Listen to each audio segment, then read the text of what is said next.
Hello friend, this is a meta fanfic. How are you all? Please support to subscribe this channel for watching new interesting stories. This video included a self-recorded human introduction in the first 30 seconds, followed by AI generated narration for creative storytelling purposes. So we will see what if Harry Potter unleashed the full power of the Elder Wand. But before we start, if you are more stuff like this, then be sure to subscribe and like this video. And if you possible, share this video with your friends. Now let's start the story. Here is short summary. When the true master of death wields the Elder Wand, the world learns what real power. But before we start, if you want more stuff like this, then be sure to subscribe and like this video. And if possible share this video with your friends. Now let's start the story. How can I be of service to you, goddess of the moon? Mighty Selene, Luna, my namesake. I am your priestess, like my mother before me, I offer my life to you. The little girl looked silly, standing in an orchard, wearing a white robe, and staring up at the sky. It was the winter solstice and a full moon. A powerful time for the moon, indeed. The girl was 13 years old and seeking the blessings of the moon goddess as she entered womanhood. Her birthday, December 21st. Silence filled the air with a weighty expectation. The girl held the cup up to the moon, standing as still as a statue. A small breeze began to blow, a voice on the wind. Give to me 7 years of your life for 1 year and the fruit of your womb. A life to save a life. I will return to you threefold what I take. Tears streamed down the little girl's face. You ask much and give much, my lady. I fear I will not be strong enough to provide what you seek. Help me to be worthy. She sank to her knees and drank from the cup. The moon goddess smiled on her acolyte and the girl's body began to change. She groaned in pain as her legs and hips grew, as her chest expanded and her shoulders rounded with strength. She stood a curvaceous woman of 20 where previously had stood a willowy girl of 13. She ran her hands over her new body and laughed. I am a woman now, ready to do a woman's sacred work. She beamed at the moon that smiled fondly back at her. The work would be more difficult than the still young girl was ready to see, but the rewards not only for herself but for their world would be worth it. The voice rose with the wind. The strength you need will be yours. You will follow your oath and provide the fulfilled seed to the Savior. The life you create will save the life that will save us all. Go to him now and be fruitful. The wind whipped around the young girl. She laughed as she twirled in the whirlwind. She was set down at the gates of Hogwarts and walked towards her part in destiny. Ooh, Harry Potter walked the lonely path of the stairways, uncaring of where his feet would lead him. It was Christmas time and Harry was all alone. All the Weasleys had gone home this year to spend time with their Aunt Muriel, who had come to visit the family for the holiday. No one that Harry was even relatively familiar with had stayed behind to spend time with him. At first, he was glad to be one of only 2 Gryffindors to stay behind for the holiday, but now he was despondent about it. A lad can only take a glad hand so many times in a day before he gets chaffed, after all. A month is a long time to be alone. Harry was thinking he needed something fun to do while he walked back and forth down a hallway on the 7th floor. A door appeared and a sitting room with a comfy-looking bed was behind the opening. Harry walked inside and looked around, amazed at the comfortable and somehow sensual decor. He laughed at the satin sheets on the bed. He turned to walk back out of the room when he froze, rooted to the spot. A goddess stood in the doorway to the room. Hello Harry Potter. Do you remember me? The beautiful who stood about 5 feet 6 and had curves that a 13-year-old Harry Potter had only the vaguest clue of what to do with. Harry shook his head. I'm Luna, Luna Lovegood. From the train, she asked him. They had sat in the same compartment all the way to Hogwarts, along with their new Dada professor, after all. You look, different, Harry said, his voice squeaking. The girl's aquamarine eyes danced with unspoken laughter. I accidentally aged myself. It'll fade after a year, but it's nice to know what I'll look like when the time comes, isn't it? She said, modeling her body for him. He practically drooled. I was wondering if you might do me a favor, Harry. Luna said, walking towards him, her hips swaying. Yeah, Harry garbled out around his swollen tongue.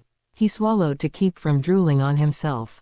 I wanted to give you some gifts, but you have to swear to me, on your life and magic, that you'll accept my gifts, that you'll love them and cherish them, and you'll never give them away to anyone else. Maybe, you'll let me see them sometime, someday, she finished, wistfully. Harry was ready to agree to anything. She was leaning against his chest, looking him in the eye, her chest pressed firmly against his body. I promise, he said, his eyes glued to her assets. Swear it. On your life and magic. She said, urgently, pulling away. Harry literally groaned at the loss of sensation. I swear it. On my life and magic, I will accept your gifts, I will love and cherish them, I will never give them away to anyone else. I'll let you see them anytime you want, he groaned as she leaned her body back into his. She purred as she said the last thing she'd say for a long time, good.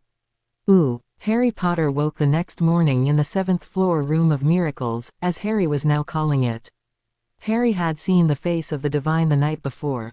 He lost count of how many times they had made love.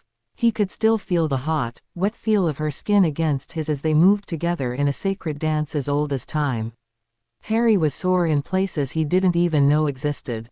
He pulled himself together and got out of the bed. He moved to haul himself back to his dorm and a hot shower. The stickiness that had been so nice last night was disgusting in the light of the new day. Harry whistled while he walked back to the dorms. He searched for Luna for the rest of the break and never found her. No one else in Ravenclaw seemed to know where she might have got off to. They said Luna was weird and no one cared where she was. Harry got hopping mad and maybe brandished his wand and made some very inventive threats. Ravenclaw House was on notice. Harry Potter wouldn't tolerate anyone talking bad about Luna Lovegood. Classes resumed and Harry still couldn't find the girl. She was nowhere to be seen. Harry had only glimpsed her once or twice, at her still accelerated age, moving quickly away from him in the crowded hallway.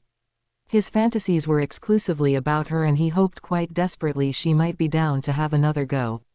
Harry knew he'd certainly like that and she had seemed to like what they did together, so yeah. Maybe that. But it wasn't meant to be. Harry never found himself able to speak to her again. He was forlorn about it until around Easter and then he got over it. Cho Chang had captured his eye and, thanks to Luna, he was able to imagine new things while watching her fly. Spring turned to summer and summer turned to fall. Harry had a lonely, awful summer with the Dursleys and was quite happy to head out for the Quidditch World Cup in August before his 4th year, even with its disastrous ending. The 1st of September was upon them before they knew it. He had no idea what was waiting for him on the train. Ooh. Harry walked down the side of the train until he reached the last compartment, the compartment Harry and his friends always sat in. Hermione's parents had met her at the platform to say their final goodbyes for the year. Ron and Ginny had been held back by last-minute instructions from their mum. Harry was glad to snag the compartment and wait for everyone else to mosey along. Yet, when Harry reached their usual compartment, he found he wasn't the first person to arrive. Luna, Harry said, feeling a visceral reaction in his loins from seeing the girl again. He had convinced himself he was half in love with her even though he knew literally nothing about her except her name and the way her bum felt in his hands. Just right. He looked her over. The aging solution or whatever wore off. I see, Harry said. He was only a little disappointed to see she was back to being the small, developing girl she was instead of the voluptuous vixen she had been. It did, Luna said, smiling at Harry. I see you've been well. Looks like you've had more to eat this summer than usual. I'm glad. Harry looked ashamed and then flummoxed. How would this girl know these things about his life? Come again, Harry said. Oh, we really don't have time for that, she waved her hand around, airily. Just remember that bouncing baby bubbles keep the nasty nargles at bay. Okay, Harry said, slowly. He didn't know what she was talking about but he'd think on it later, when he wasn't busy remembering the way she tasted. I have to go now. I just wanted to drop off your gifts. Their trunk is in the compartment above and they're in the basket, she said, fussing with the blanket laying over the basket top. She had tears in her eyes. Well, I have to go now, she said again. She leaned down and ate the basket, which Harry thought was weird but whatever. Remember what you swore, she half asked, half commanded. Harry jumped. He was confused. Yes, I swore to accept your gifts and to love and cherish them and to never give them away to anyone else. Oh, and to let you see them sometimes? Harry asked, confused and aroused. Was she about to give him another gift? Because he could get behind that idea. Luna hugged him and ed his cheek. I'm glad you were my first. I hope all goes well, Harry. Take care of Julius and Jameson. She turned to the basket and choked out the words, love you. Then, she turned and trounced from the room. Harry was shocked. Wait, he said, shouting down the hallway. Don't you want to hang out or something? She didn't turn around. Harry's shoulders slumped and he went back inside the compartment. The basket Luna had left behind was rather large. Harry tried to move it and found it was surprisingly stable and feather-light, if unwieldy. Harry moved the blanket to see what she had brought him only to discover 2 babies inside.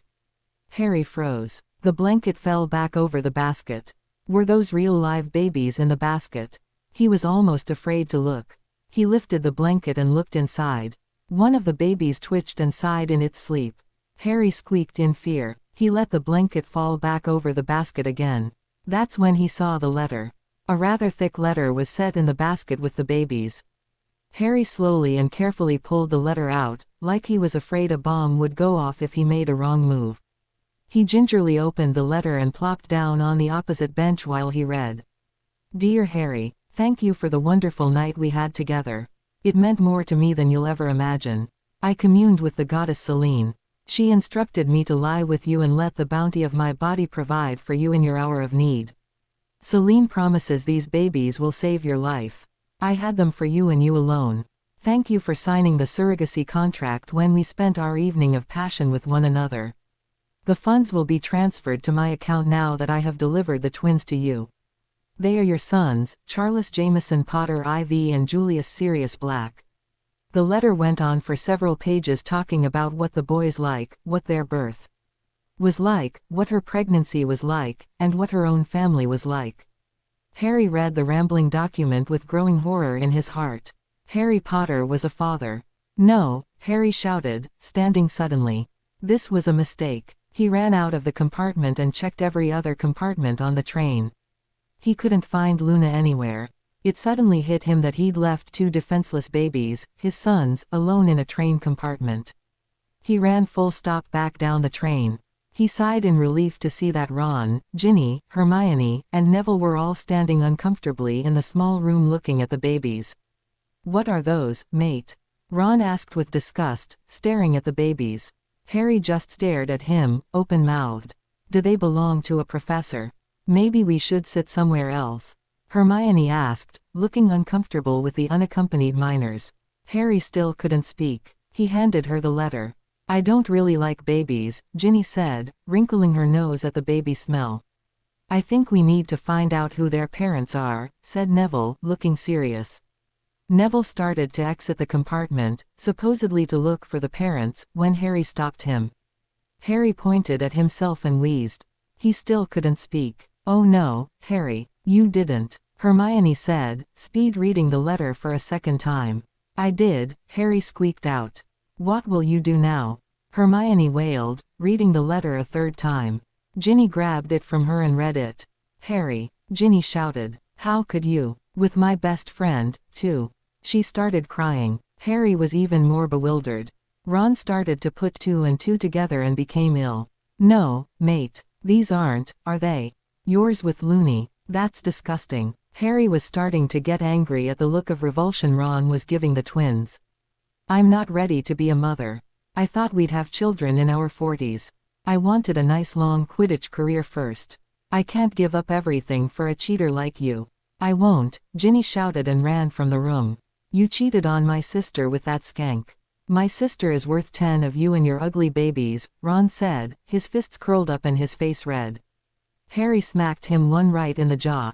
It wasn't a hard hit, but it was still enough to put Ron Weasley down on his bottom. Ron sat there, looking shocked for a moment, before he stood up angrier than a hornet. Fine. Keep your sprogs and keep away from my sister. Ron stormed out of the compartment, following behind Ginny in her dramatic exit. Hermione looked at Harry sympathetically. Neville looked at Harry a little green around the gills. They heard some snuffling under the blankets and a short cry. Now Harry was really screwed. Ooh. 5 minutes of 2 children who were less than a week old screaming had Harry at his wits' end. Hermione was bouncing one of the twins while Harry held the other. Neville sat in the corner of the compartment with his hands over his ears, looking panicked. I don't know what to do. Harry wailed, ready to cry himself. Change them or feed them, Harry. It isn't a wide variety at this age, Hermione said, becoming annoyed with Harry's panic. I need help, Harry cried. That made him think of someone who might be able to help. Two someones, one for each baby. Dobby, Winky, Harry said, seriously frightened.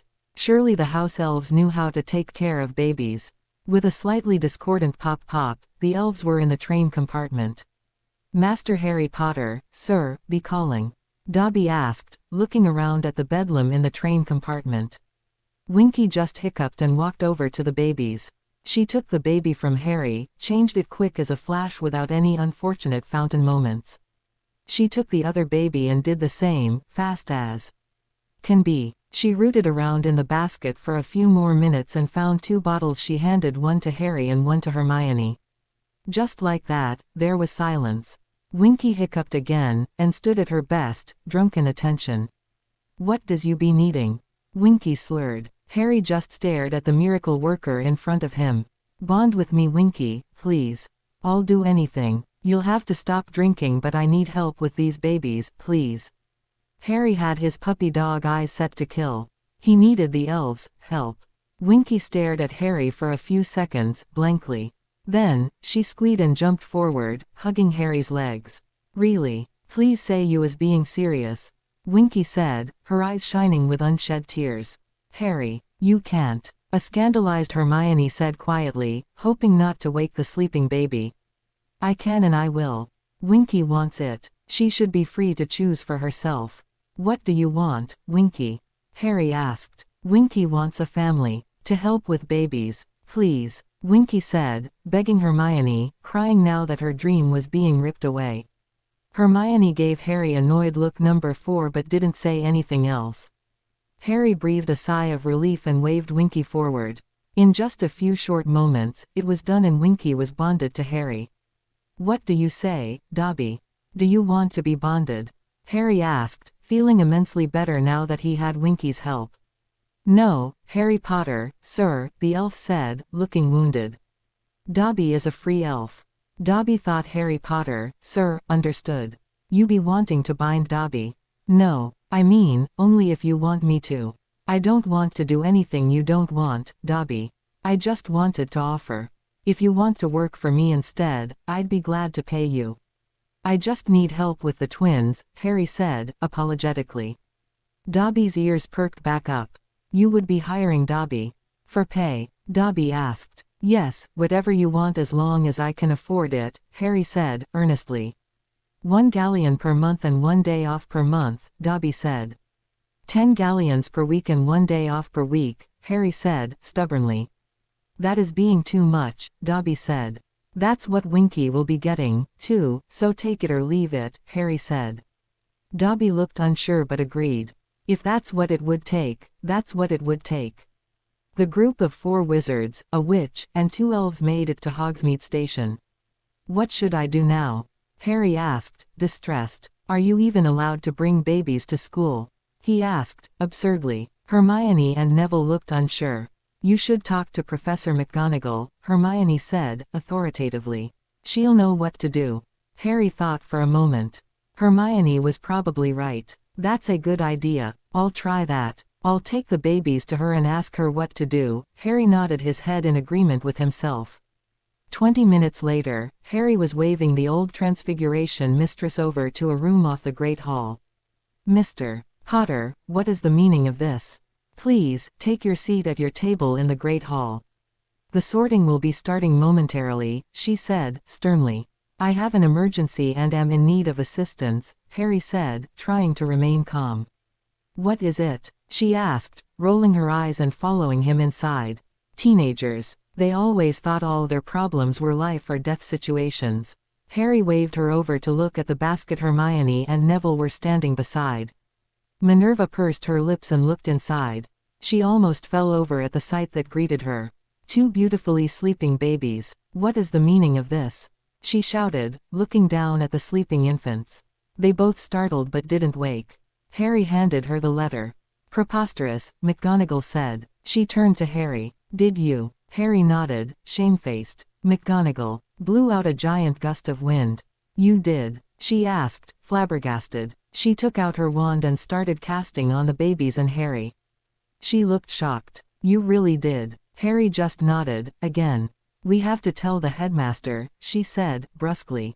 What she didn't know was that there would be little the headmaster could do.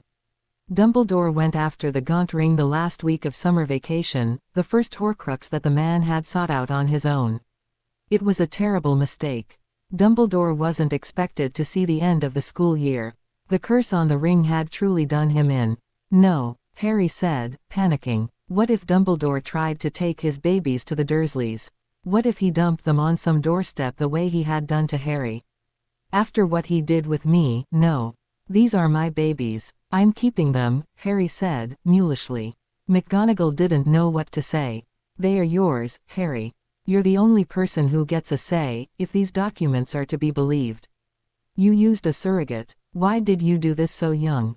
Why Ms. Lovegood? McGonagall was so confused. Harry just shrugged. He didn't know what to say. McGonagall stared at him for a minute and then blew out a long breath. This has happened before. Cygnus Black and his wife Druella Rosier. She was a 5th year and he was a 3rd year. Only 13 years old. She looked away at a distant memory for a moment. Then, she looked at Harry. At least you're 14. She turned to the door. I'll have the house elves prepare married student housing for you. There are 2 suites off of Gryffindor Tower, behind the portrait of the fire drakes. Though you're not married, the professor sniffed. Does that matter? Harry asked in dread. He already had surprise children, he didn't want to find himself with a surprise wife, too. No, I suppose not. McGonagall said, leading him out into the Great Hall, the babies floating behind him. Harry froze. The Ministry won't try to take them away from me, will they? The babies are mine. Really mine. McGonagall gave him a sympathetic look. Harry, of course they're yours. You're a lord and the last of your line. The Ministry wouldn't dare. Harry looked relieved and started following her again. Ooh. A short 15 minutes later and Harry's babies were resting safely in their basket in Harry's new suite of rooms. It was right off the Gryffindor common room. Harry wasn't sure how he hadn't noticed the rooms before, but he was glad they were there. Harry didn't want to have to lose contact with his house. Harry hurried back down to the Great Hall for the feast. He slipped in while they were sorting moss, Demelsa. Harry moved into his seat beside Hermione and across from Neville. The youngest Weasleys were sitting full stop at the other end of the table, as far away from Harry as they could get. Harry just rubbed his forehead. There wasn't much he could do about the Weasley snit of the week right now. Are they okay? Hermione asked, worried about where the babies had gone. Yes, apparently Gryffindor Tower has family housing. I got a new suite of rooms right off the common room. I'll show you when we get back to the dorms, Harry said. Hermione nodded. Neville gave Harry a sympathetic look but didn't know what else to say. Something like this could only happen to Harry Potter. They watched the rest of the sorting and started eating before Seamus decided to butt his stupid fat ass into Harry's business. Oi, Potter, is it true? Weasley says you've got a baby with Loony Lovegood. Seamus said that part like it was the butt of a particularly funny joke. Knock it off, Seamus, Neville said, while Harry tried to ignore him. It's true, isn't it? Seamus said, thrown for a loop. You really do got a baby with Loony. Ha. Harry stood up and threw his bowl at Seamus. It's two actually. Why don't you shut your fat gob, Finnegan? Harry shouted. The entire hall went silent. Seamus sat back up from where he'd ducked, potato soup all over his head. You know what, Potter? I hope you and Loony are happy together. You're both nuts. Harry lunged at Seamus only to be held back by Dean. Potter. Detention tomorrow night and 20 points from Gryffindor. Snape yelled, approaching the table faster than McGonagall could get around the head table. Harry didn't say anything but he gave Seamus the look of death. What was this all about? Snape snapped. Seamus spoke up with his side of the story while Harry sat silently fuming. Apparently Potter's upset because he got Loony Lovegood up the duff and has got a baby now. It's not my fault he chose such an ugly toffer. Seamus said, spitefully. Finnegan, that'll be a detention for you, as well. You will speak about your classmates with respect. While Ms. Lovegood is no longer a student of this school, you will still speak about her with respect, as well. Apologize. She barked, angrily. Harry looked shell-shocked. Luna was gone. Seamus apologized begrudgingly. Snape stared at Harry until a glimmer of hate appeared in his eyes. I see nothing for which Finnegan would need to apologize. I hope you drown it, Potter. Better that than more filth flood this world, Snape said meanly. McGonagall gasped. That is out of line, Severus. I'll be taking your detention tomorrow, Potter. Come to my office and bring them with you, she said, seriously. Snape just sneered at her and walked away. Harry, the headmaster would like to speak with you after the feast. Please come to his office. Ice mice is the password, McGonagall said, seriously.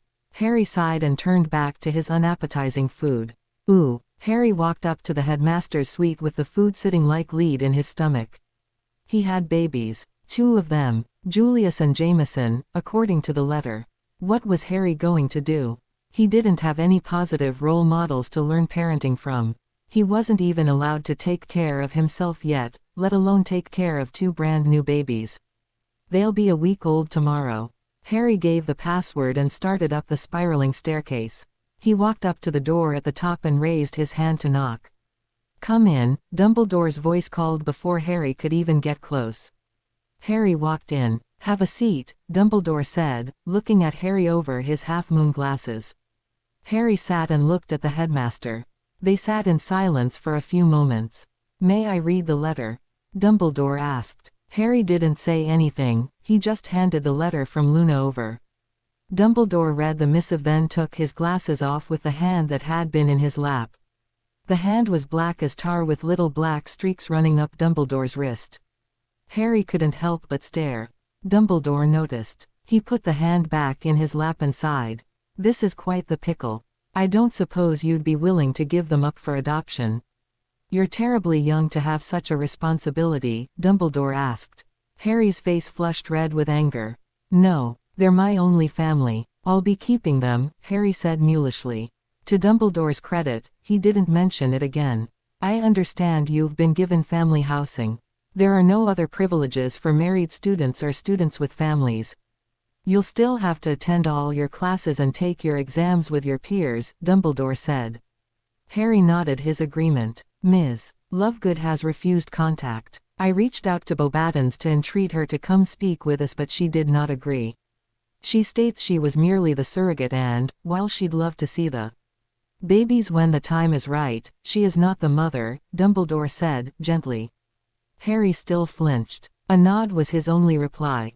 Dumbledore watched him for a few minutes before sighing again. This makes things more complicated.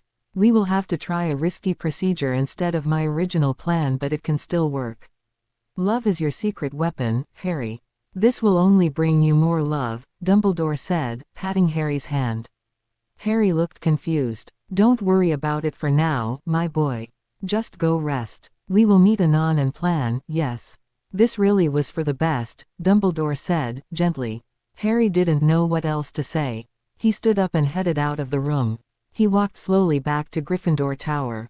It wasn't that he didn't want to see his children, it was that when he went back to his new rooms, it would all be real.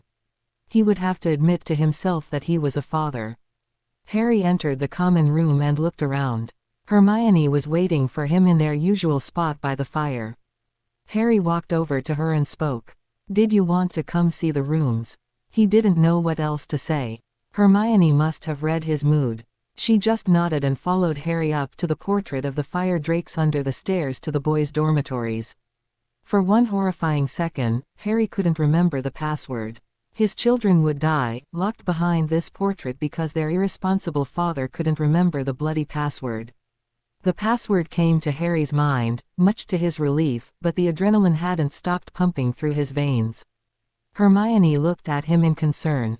Harry's face had suddenly gone white. Then, he had started panting like he had run a marathon. Are you all right, Harry? Hermione asked. This is really happening, isn't it, Hermione? I'm not dreaming, Harry asked, looking at his best friend like a deer in headlights. She gave him a look of sympathy and leaned forward to give him a hug. He clung to her for a second, then got himself under control and said the password. Harry walked into the room like he was expecting ninjas to jump out from behind every object in the room at any moment. They silently made it to the center of the room when Dobby came out, scaring the crap out of them both. Harry and Hermione both gave a little scream, which made Dobby scream loudly, which made the babies scream for just a moment before they quieted right back down. "You scared Dobby," Dobby said, clutching his chest. "Sorry, Dobby, you scared us, too," Hermione said, contritely. "Where are they?" Harry asked, looking towards the direction the scream had come from. "They is being in the nursery. They is sharing the bassinet. It is being very wide. Wide enough for 2 babies," Dobby said, walking quietly towards the nursery. Harry and Hermione peeked inside. The 2 babies were laying in the bassinet, one of their little hands touching the others but otherwise giving each other space. They had a fuzzy little blanket covering each of them. One was blue and the other aquamarine. Hermione cooed at the precious sleeping babies. Winky was sitting dressed in a brand new pillowcase with the Potter crest on the breast sipping a cup of coffee the size of her head.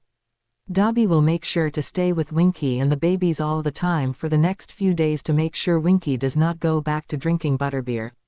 It would not be right for Winky to drink butterbeers and watch out for babies, Dobby said, shaking his big head until his ears flapped. Harry looked caught out. "I didn't even think of that. I just left her with them and she might have been drunk and let them drown or something. I'm a terrible father." "You're a new father. You're not going to get everything right, straight off the bat. That's why you have people to help you, like Dobby and me," Hermione said, laying a gentle hand on Harry's arm. Harry looked at her like he was seeing her for the first time. He put his hand over hers and squeezed it in return. Hermione blushed and then turned back to Dobby. "Can we peek in on the little ones? Or would it be better if we left them alone?" Hermione asked. She didn't want to upset the babies if they were resting. "Oh, no, Ms. Hermie, please come on in. The babies is being sleeping but they will not be bothered." Come," Dobby said, ushering the 2 teens into the room. Harry almost fell over again. There they were, again. The 2 little babies who had Harry's chin and tufts of black hair stuck out of the tops of their heads in a way that already said, "Potter." Hermione walked over and gently touched their little hands. She turned to Harry with the most beatific smile on her face. Harry smiled gently back at her. He walked forward and looked down at the babies. His sons. He reached out a hand and gently cradled first one little head and then the other. His finger gently caressed the tiny fingers that he was afraid to touch. They were so delicate, he was afraid his touch alone would break them. The baby in blue grabbed his finger and held on with surprising strength from such tiny digits. Harry let the baby hold on for a few minutes before he gently pried his finger away from the tiny clenched fist. His eyes filled with tears and he quickly left the room. Hermione bent down and gently edged each little head before hurrying after him. "Harry," she said, as she ran into the sitting room of Harry's suite. Harry stood off to the side, his face in his hands. She walked over and put her arms around him. Hermione held Harry for a few minutes before she spoke. "It's going to be okay, Harry. You'll see. You'll be a brilliant father. I'll be there to let you know anytime I think you're doing something wrong, so there's that," she teased. Harry let out a weak chuckle. "It's just that, I never had any parents." "Not really. Aunt Petunia and Uncle Vernon don't count as parents. They didn't care one whit about me. I was always alone. I'm still not fully all right and I know that. How can I be a parent when no one has ever tried to parent me? No one has ever really cared enough to try." Harry's voice broke on the last word. He felt so unprepared and alone. Hermione felt so bad for Harry. Everything he'd said was true. He needed some help and some guidance. She knew just who to turn to. "Harry, what about Sirius? I know he wasn't able to be a parent to you but I know he'd like to be somewhat like one to you now. Does the flow work in here? Why don't you check?" Harry wiped his eyes and looked at the fireplace. "That's not a bad idea. I don't know if it'll work but I'm interested in trying. Sirius said I could reach him at Remus Cottage." Harry walked over the fireplace and poked around. He got a fire lit and found the small tub of flow powder. There's flow powder, so there's hope, he said. Harry threw a pinch of the powder into the flames and watched to see what happened. The flames flew higher and turned green. Success, Harry said to Hermione, pumping his fist in the air. He stuck his head in the flames and called, Lupin's den. He sat in the flames for a few moments, feeling dizzy at the swirling green surrounding his head when suddenly the flow opened and he was looking at Remus Lupin. Remus, Harry called out. Hermione rushed over and put her head inside next to Harry's. Professor Lupin, she called. Harry, Hermione, this is a surprise. Are you at Hogwarts? Is everything all right? Remus asked. Yes, we're at Hogwarts, Hermione answered. Could you get serious before we get into the rest? Of course, Remus said. He gave the teens a concerned look and left the room. In just a few moments, he was back with Sirius in tow. Hey pup, Hermione, what's going on? I know you wouldn't be calling on your first night back in school unless something was wrong. Give it to me straight, he said, looking serious. Harry and Hermione exchanged a glance. Harry opened his mouth but didn't know where to begin. It's okay, Harry, Hermione encouraged. Harry took a deep breath and spoke. I caught a set of nappies, Padfoot, Harry said, looking shamefaced again. Padfoot stared at Harry in horror. No, say it isn't true, Padfoot said. Remus looked equally as horrified but also offended by the language Harry and Padfoot were using to describe the situation.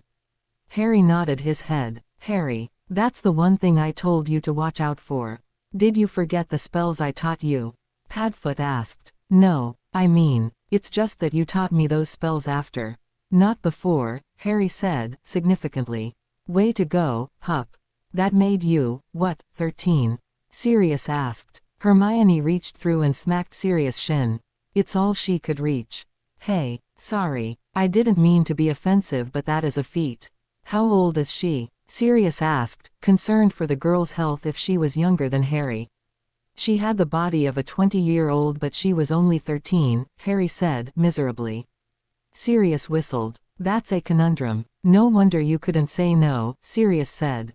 Remus gave him the death glare. Sirius held up his hands in supplication. He didn't want to get smacked again. When is she due? Remus asked, turning to the crux of the problem.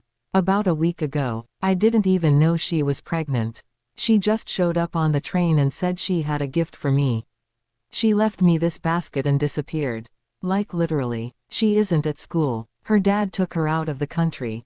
She trapped you good. Sirius laughed. It wasn't really funny but he needed to break the tension somehow. Harry gave him a baleful look. She tricked me into signing this, Harry said, handing through the surrogacy contract he had found in the baby's basket along with their birth certificates and healer's reports, a baby book, and a whole slew of pictures of an age-advanced Luna, her pregnant belly, and the birth of the babies. Remus took the document and read it quickly. He gaped and handed the document to Sirius, who choked. She charged you 50,000 galleons per live birth. You keep saying babies, so I assume there's more than one. Sirius said in disbelief. Twins, Harry said, miserably. I didn't even see she'd done that. Can I afford that? The payment is specified to come out of the Potter vaults, not your trust vault, so yes, you can. But still, she got you coming and going, pup, Sirius said. I find it hard to believe a 13-year-old girl came up with this plan. Who is this girl? Remus asked. She's Luna Lovegood, Hermione said. Her dad owns the Quibbler. Remus raised his eyebrows. I know Zeno. He couldn't have planned this either. She said the goddess told her to give me a gift. I thought she meant the, lovemaking, Harry said, his face bright red. She said it would save my life. Sirius laughed. You thought a good shag would save your life. Granted, I don't see how a couple of babies are supposed to save your life either. Remus smacked Sirius in the shoulder. What else did she say, Harry? I don't know, Harry said, throwing up his hands. She was D and I was distracted. I pretty much agreed to whatever she wanted, including an oath sworn on my life and magic that I would accept her gifts, cherish and love them, and never give them away to anyone else. Harry, you didn't. Oaths are serious business, Remus said, shocked that Harry could be so unwise. Hermione smacked Harry's arm. Ouch, the boy said, rubbing his shoulder. There goes that idea. You can't do adoption, either then, Sirius said. Harry reached forward and tried to smack his shin. I wouldn't do that anyway. Harry said, hotly. They're my family. My only blood family, and I won't be giving them up. Harry wasn't sure why it made him so angry to even consider the idea of adoption, but it did. He didn't know his kids and didn't truly love them yet. The idea of them was still too new. Yet, he felt very protective of the tiny, helpless babies lying in the other room. Okay, I was just considering all the options, Sirius said. He didn't want to upset his already upset pup. What are you going to do? Harry looked lost. I really just don't know. For now, Professor McGonagall has given Harry a family housing suite in the Gryffindor dorms. Dobby and Winky, the house elves, are helping to look after the babies. I suspect we'll have to soldier on, Hermione said, brusquely. Harry looked at her gratefully for saying, we. Sirius looked at Remus. You need to think about what you're going to do long-term, pup. My Uncle Cygnus had a kid at 13 and stayed on at Hogwarts until 17. Bellatrix Lestrange was the witch who grew up with only house elves to care for her. Of course, my cousin Andromeda, Bellatrix's sister, is a perfectly sane person and she was cared for by elves for the first year of her life. It could really go either way. Harry shook his head. I'll need to think on that. I can't decide anything further out than how am I going to sleep with innocent, helpless babies in the room. What if I break them? Harry asked, fearfully. You won't, Harry, Remus assured him gently. Could you use some help? For a couple of days. Maybe me and this mutt could sneak in and come visit. Please, Harry said, desperately. There's no class tomorrow. Classes don't start until Monday. I could meet you in Hogsmeade and you could come back with me. I'll bring my cloak. I'll tell them I bought the dog to be a guard dog for the babies. Just please. Sirius laughed but agreed. I'd love to hang around and help with the little baby pups. Let me at 'em and I'll spoil 'em rotten. Remus looked serious. I can only stay for a couple of days. I have a day job and as much as I'd love that day job to be looking after your children, it's not. I can leave Padfoot for as long as you like, though. Harry looked a little hopeful. Are you interested in a job as a nursemaid? Or governor? I'll gladly pay you. Remus laughed this time. Little children aren't really my forte. Give them to me when they're school-aged, and we can talk again. I have an idea. I'll need to speak with someone first. We'll try to call tomorrow in Hogsmeade, Hermione said, thinking hard. We'll meet you at the Shrieking Shack at around 2 p.m. That'll give you time to shop and eat before you meet up with us, Remus said, sensibly. Sure. How hard can it be, shopping with babies? Harry asked. He had no idea. Julius, or maybe Jameson, was screaming his bloody head off. How his brother could manage to sleep through the loud, incessant crying was beyond Harry.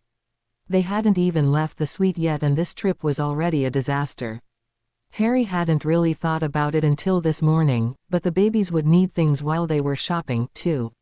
The trunk that had come with the babies had a few outfits, a few bottles that self-refilled, and a pack of nappies.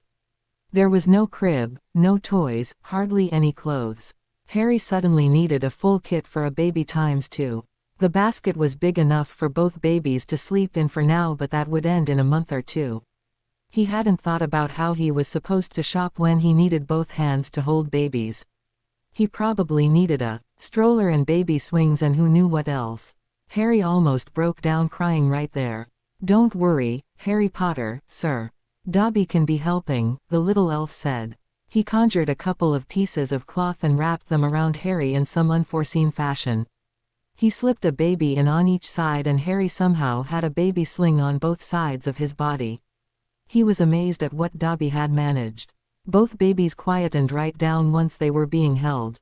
Dobby showed Harry how to grab a bottle in each hand to feed both babies at once. Quick as could be, Dobby slipped a baby bag over Harry's head to rest under the baby on the right side and they were off. Harry entered the common room and everyone froze. Around 20 young witches and wizards stared at the baby-laden boy. Harry blushed and hurried through the common room.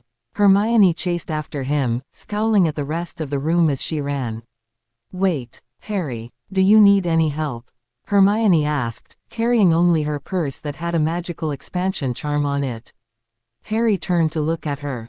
Neville came running up too, puffing a little at the exertion.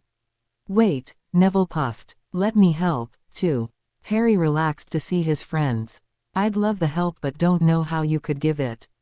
Dobby did some kind of magic and created these baby hammocks for me. I don't know how to move them. Hermione laughed. It's called a baby sling, Harry. Here, I'll take one, and you keep one. Neville, grab the bag. We'll have to find you a better bag than that one, Harry. It's gigantic. With magic, we should be able to slim that down considerably. Harry carefully lifted the bag over his head and handed it to Neville. He stood very still and held the babies as Hermione unwound one of the babies from around Harry's body. She did some crazy shimmy and tied the thing around herself in a flash. Harry handed over Jameson and held onto Julius. Jameson was the blue baby and Julius was the aquamarine baby. Harry was trying hard to keep track. The trio walked towards the Great Hall to grab breakfast before they headed to Hogsmeade for the last weekend before classes started. They made it to their seats at Gryffindor table and started to load up their plates. They heard the obnoxious voice before they saw the owner of it. Precious Potter couldn't wait to bring his filthy progeny into our presence. Despicable. At least their mother is supposedly a pureblood, though I highly doubt the truth of it. Harry spun around, spoiling for a fight when he felt the baby in his arms. He took a deep breath and slowly turned back around.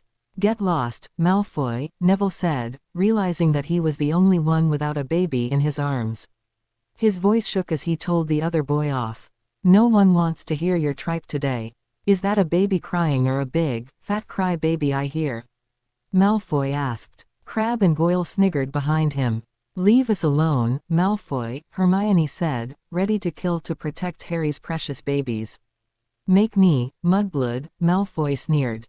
McGonagall heard that last comment as she came to a stop beside what she expected would soon be fighting teens. She made it just in time to stop the fireworks. That'll be 20 points from Slytherin and a detention today, Mr. Malfoy. That term is fully unacceptable in this institution. The number of points you've lost for its use should have clued you in by now, McGonagall snapped. Just so you know, if I see one fist fall or spell fly around those babies, it will be expulsion. I will not jest while the safety of an innocent child is at risk, she said, in a quiet, vicious tone. Do not test me. Malfoy skulked away, headed for the Slytherin table. McGonagall turned to Harry and gave him a look. You have more important things to worry about than that, boy, Mr. Potter. She doted on the babies for a moment and then moved along, back towards the head table. Harry looked up and saw that Dumbledore looked even worse today. His wrist was black now as well as his hand. Do you think Dumbledore will be all right? Harry asked. Hermione looked at the old man, perturbed. Something is definitely not right. Is his hand worse than yesterday?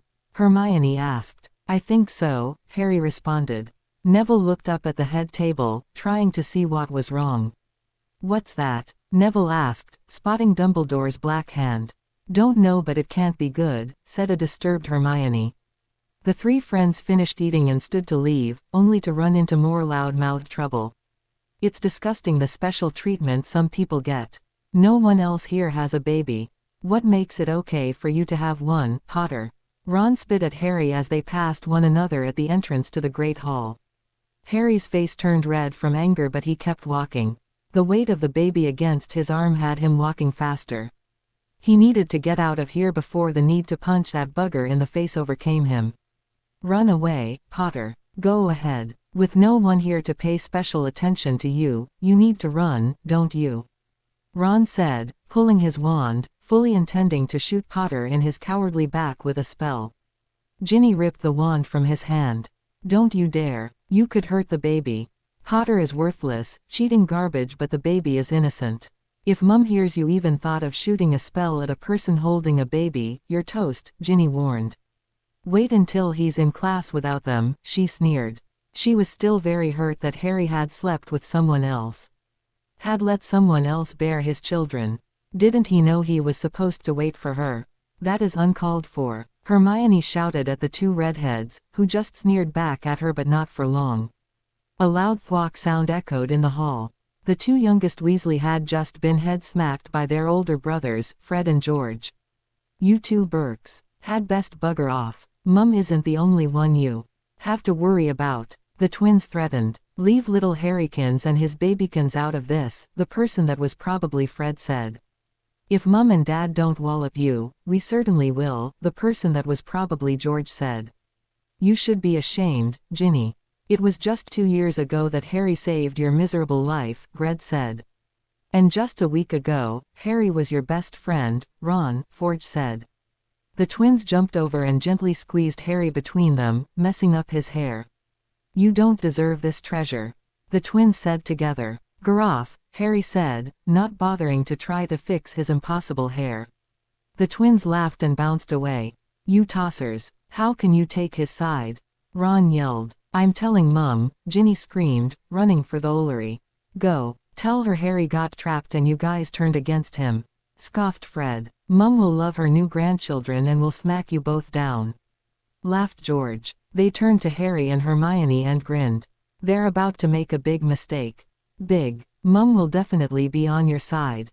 Any chance you had of Mum not adopting you is gone now, mate," Fred said, putting his arm around Harry. "Yup. She'll ditch them for new babies in a second," George said, making faces at Julius. "Don't worry, little ones, we'll teach you the ways of becoming twin terrors," Fred said, gently tickling Jameson. Hermione couldn't help but smile at the exasperating duo. "You too," Hermione said, shaking her head. "I'd kick your asses if I didn't love you so much," Harry said, patting George's shoulder, "probably." Everyone laughed and walked to Hogsmeade together. The twins headed off towards the apothecary while Harry, Hermione, and Neville headed towards the baby store. They weren't even aware there was a baby store until Neville started guiding them towards it. "Come on, guys. Bouncing baby bubbles is this way," Neville said, steering them away from Gladrags. "What's bouncing baby bubbles?" Harry asked, readjusting his twin. "The baby store. The first thing you need, right?" Neville asked, confused himself. He thought they were coming to buy things for the babies. "That's right," said Hermione, taking charge now that she knew where they needed to go. "The first thing you need is a baby buggy, Harry. It'll be easier to shop for everything else, if you get that first." Hermione bustled the group into the shop. Harry instantly felt overwhelmed. Harry looked around desperately, unsure of where to start and what his babies actually needed. Luckily, a friendly shopkeeper saw the confused and panicked-looking teens and decided to head over and help. She assumed the kids were looking for a baby gift for someone else. She was shocked to see 2 babies on these youngsters' hips. She wondered what was going on. "Hello, I'm Lucy. What can I help you with?" she said, her hawk eyes glued to the babies. We need to purchase some things. Unexpectedly have 2 babies to care for and will need pretty much everything," Harry said. "Except a bassinet. Harry already has one of those," Hermione said, factually. "Oh dear. Did their parents pass away? Are you old enough to care for 2 such young babies?" the lady asked. She was prepared to go flow the ministry at once, if she thought these babies were in danger. "How dare you, madam," Neville said, looking furious. "Harry is the head of an ancient and noble house. These are his heirs." Harry was surprised at Neville's anger. Hermione looked appalled. "Neville, that was uncalled for," Hermione said, chastising. "No, he's right. I overstepped. It was purely out of concern for the children, I assure you." "I apologize, Lord. Harry Potter," Harry said, embarrassed. "Lord Neville Longbottom," Neville said officiously with a slight bow. "I apologize for saying that angrily, but it needed to be said." "No offense taken. We'll have to get some proper wizard robes with family crests on the little darlings," the lady said, still a little stiff from the reprimand. Now that she knew these were Harry Potter's heirs, well, she would leave well enough alone for certain. She didn't need any problems from the famous nobleman. "Could we please see the baby buggies first, ma'am?" Hermione asked, trying to smooth the whole thing over. Lucy led them over to the baby buggies. They were arranged in a long dual row and came in every color of the rainbow. There were over a dozen to choose from and Harry was back to feeling overwhelmed. He stared at the baby buggies, then looked at the woman pleadingly. Lucy took pity on the young lord. He certainly had his hands full. These 4 models down here are double strollers. They can hold 2 children at once. I assume that is what you prefer? She asked, looking between Hermione and Harry.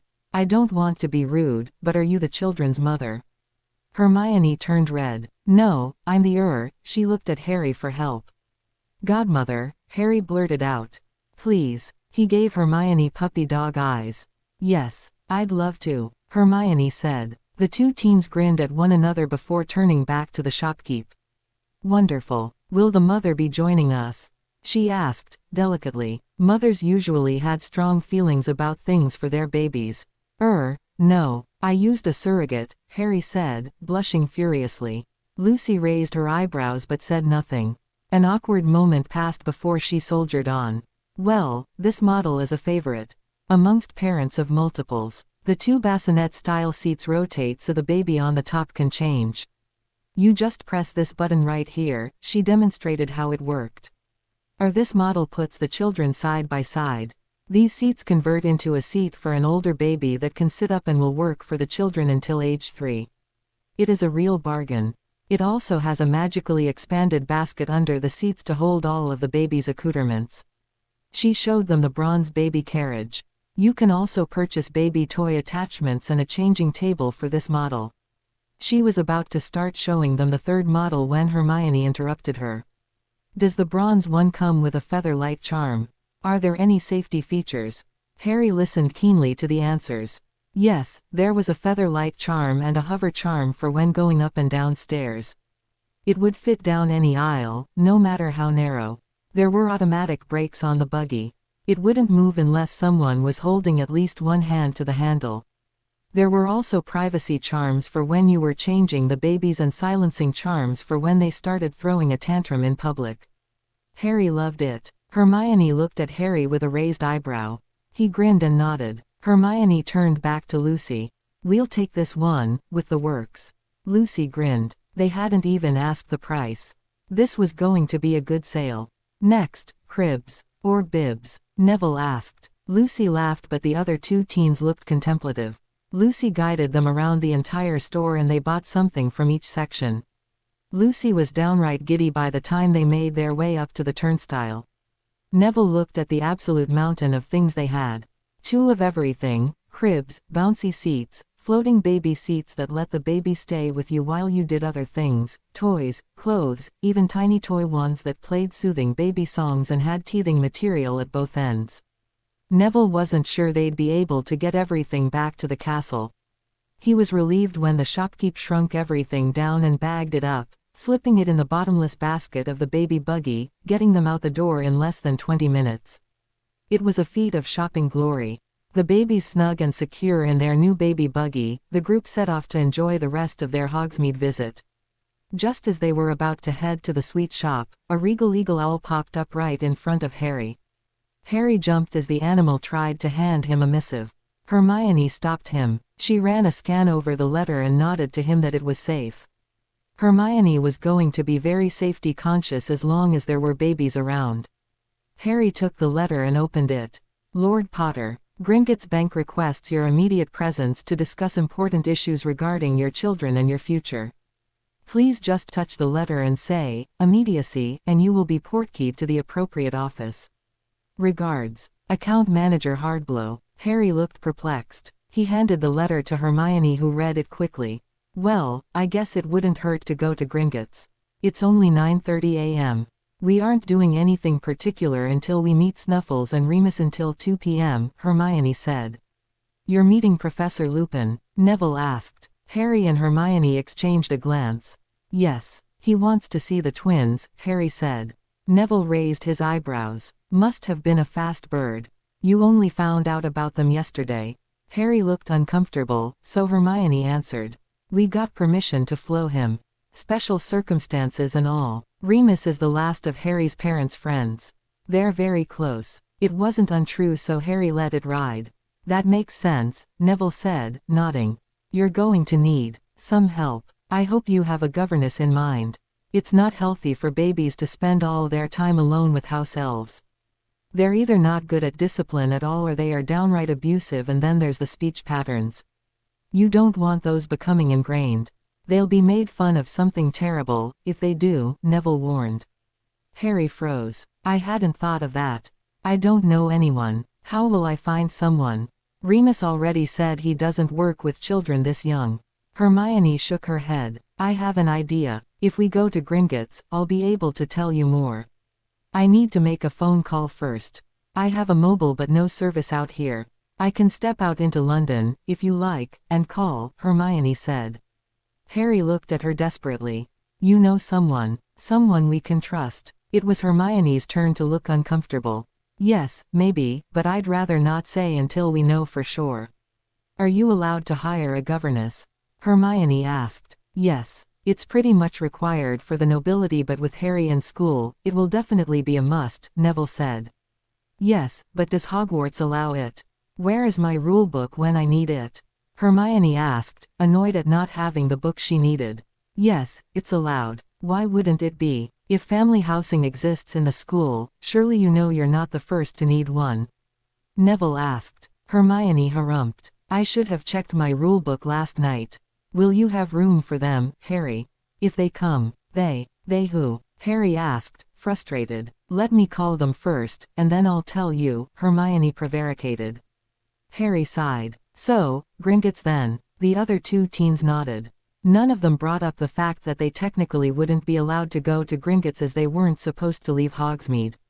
The three teens touched the letter while Harry and Hermione held on to the baby buggy with both hands each. It came along easily enough, and in just a moment the teens were stumbling around trying to keep their feet in a meeting room in Gringotts. They got their bearings and looked around. There were refreshments already waiting, but no signs of the goblins. The twins started crying and Harry looked panicked for a minute. Check their nappies, Harry. I bet they need a change and a little bottle. Yes, they do, Hermione cooed, taking out the changing table. Harry was horrified by what he found in the diaper. It was disgusting and smelled horrid. Harry gagged. Hermione gave him nasty look number 7, and he got to it. Thankfully, the changing table came equipped with a rubbish bin that banished the detritus put inside it. After half a box of wipes, and an extra nappy that just wouldn't latch, it was done. Harry held one baby and fed him while Hermione held the other. They made a good team. As soon as the babies were settled again, the goblins came in. Harry looked at them suspiciously. They had waited until the perfect time to enter. The goblin just grinned at Harry and waved its hand to clear the smell out of the room. Welcome, Lord Potter. I am Hardblow, your account manager. We have much to discuss. Upon bearing progeny, you automatically became the head of house and lord of the Potter family. Here are your head of house rings. Please put them on, the goblin said. What? Lord, head of house, what do you mean? Harry asked, baffled. The Potters are an ancient and noble house. Noble. Ergo, you are a lord. Technically, you are the Marquis Potter, but lord is the appropriate address. You, as the eldest of the last remaining Potters, are considered head of House Potter. Ergo, the rings. Please, put them on, Hardblow said, condescendingly. Harry looked flabbergasted. Don't worry, Harry. It's all right and proper. I have one, too. See, Neville said, showing off his Heir Longbottom ring. But why does Harry have two? Hermione asked. Hardblow grinned. He wasn't sure if these wizards would even notice a second ring, let alone question it. I'm not sure, Neville said, looking perplexed. Lord Potter is also the Black. Technically, he should be Lord Black Potter, but the announcement won't go out until tomorrow. The previous Lord Black ousted Narcissa Malfoy and her progeny and Bellatrix Lestrange and any progeny she may have from the Black family. What does that have to do with me? Harry asked. Hardblow rolled his eyes in impatience. Previous. Does that mean anything to you? The previous Lord Black abdicated his position to his heir, you, Hardblow said. But, I'm not a Black. Harry said. Not yet, but after tomorrow, you'll have to legally go by the name Lord Potter Black. Black has the higher rank, so that name goes first. Your grandmother, Doria Black Potter, is a close enough relation for you to qualify for the position of heir. You must have already known this. One of your children is named Black and the other Potter, as would be required for Julius to serve as your heir for the Blacks, Hardblow said. Harry and Hermione looked at one another. How had Luna known? There were rumors she had some latent seer blood. Hermione thought it was a load of bunk, but maybe it was true. I don't know what to say, said Harry. You don't need to say anything. Please, just put on the rings, Hardblow said, becoming annoyed at the delay. You won't be able to make a will until you put on the rings. You have children now. You need a will and need one now. What will happen to them if something happens to you? Hardblow asked. Harry nearly choked. What if something happened to him? Where would his children go? Would they be tortured the way Harry had been for most of his childhood? No, he wouldn't allow it. He grabbed the ring boxes and shoved the rings on his fingers. Both rings glowed and resized themselves to fit Harry. Harry ignored the glow that then surrounded him in red, gold, and silver with sparks flying around him like fireflies. Hermione gave him an understanding look. Hardblow looked ecstatic. Both the Black and Potter accounts had been inactive for a long time. That money needed investing and Hardblow was ready to get to work.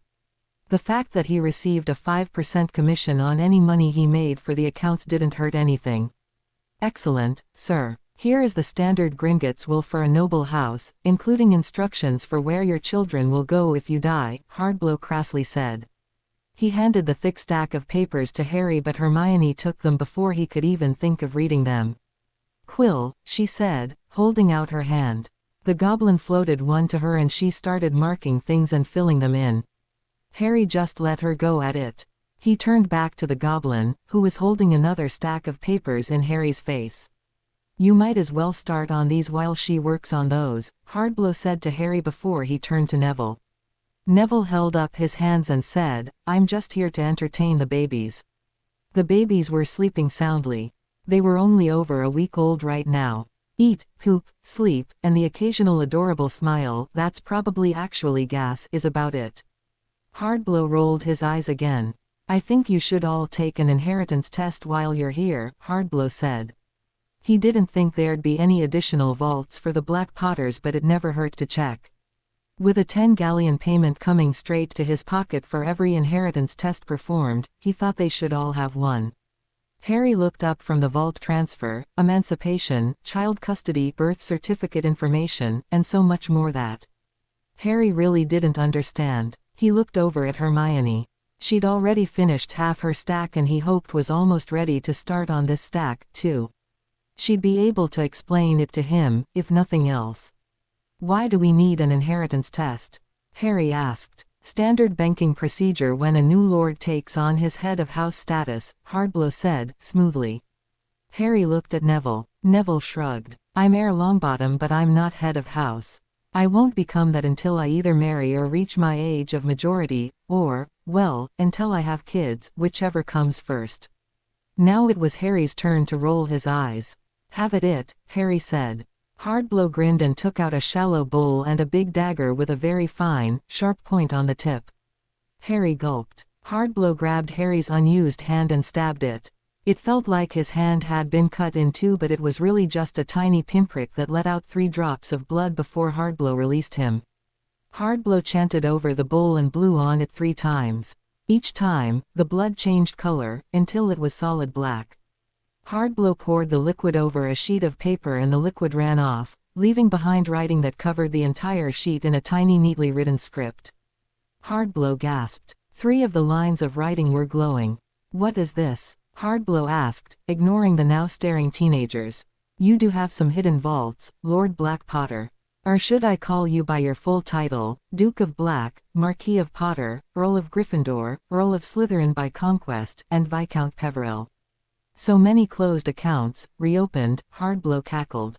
That's, Harry, it's just, wow, Neville said, gripping his friend's arm.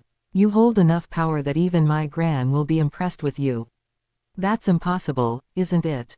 I mean, wouldn't your family already know if you were the lord of all this? Slytherin by conquest, what does that even mean? Hermione asked, shocked. It's not impossible. The Potters have never had an inheritance test performed before, so it does not surprise me at all. Slytherin by conquest means exactly that. Lord Black Potter defeated the last of the Slytherin line, Tom Marvolo Riddle, thereby acquiring all that belonged to Slytherin. Not that there's much left. The Gounts were terrible fiduciaries, Hardblow said. Voldemort, Harry hissed to Hermione, who nodded. Neville just looked confused. Tom Marvolo Riddle was the true name of Lord Voldemort. It's an anagram of his name, said Hermione. Neville almost fell out of his seat at the name being said so many times in a row. It was terrifying. Better you than me, mate, Neville whispered. Harry looked at the floor. It might be you, next, Hardblow said, baring his teeth at Neville and grabbing the young lord's hand the same way he had grabbed Harry's. The ritual was repeated and Hardblow shook his head and tossed the sheet at Neville. Just the Longbottoms and a distant claim on the Davies line, if the main line ever goes extinct, Hardblow said, turning to Hermione. She gave the goblin a steely-eyed stare. He handed the blade to Hermione and she pricked herself, allowing the necessary drops of blood to fall in the bowl before handing the blade back to Hardblow. Hardblow completed the ritual again and stared at the sheet of paper that was quickly filling with an entire sheet of writing, just like Harry's had done. Hardblow grinned manically. Have you considered an account manager, Marchioness Dagworth Granger, Duchess of Ravenclaw? I would be glad to take on that role for you, he said with a smarmy grin. It was Harry's turn to stare at Hermione. What? That's not possible. I'm Muggle-born, Hermione said mulishly. She would not suddenly become a toughed-up wanker like many of the wizarding nobility. That you are, Hardblow said, still grinning. But your Muggle relatives on your mother's side come from a squib line of the Ravenclaw tribe that has lain dormant for almost a millennia. Your Muggle relatives on your father's side are a squib line that propagates from the Dagworth Grangers. It was only a squib line for 3 generations, with yourself, the 4th generation, being a witch. Hermione squawked but couldn't get any words to come out. She had never known her great-grandfather. He died in World War II. Could he have been the child of wizards? She just didn't know. Her grandmother had met him in 1936.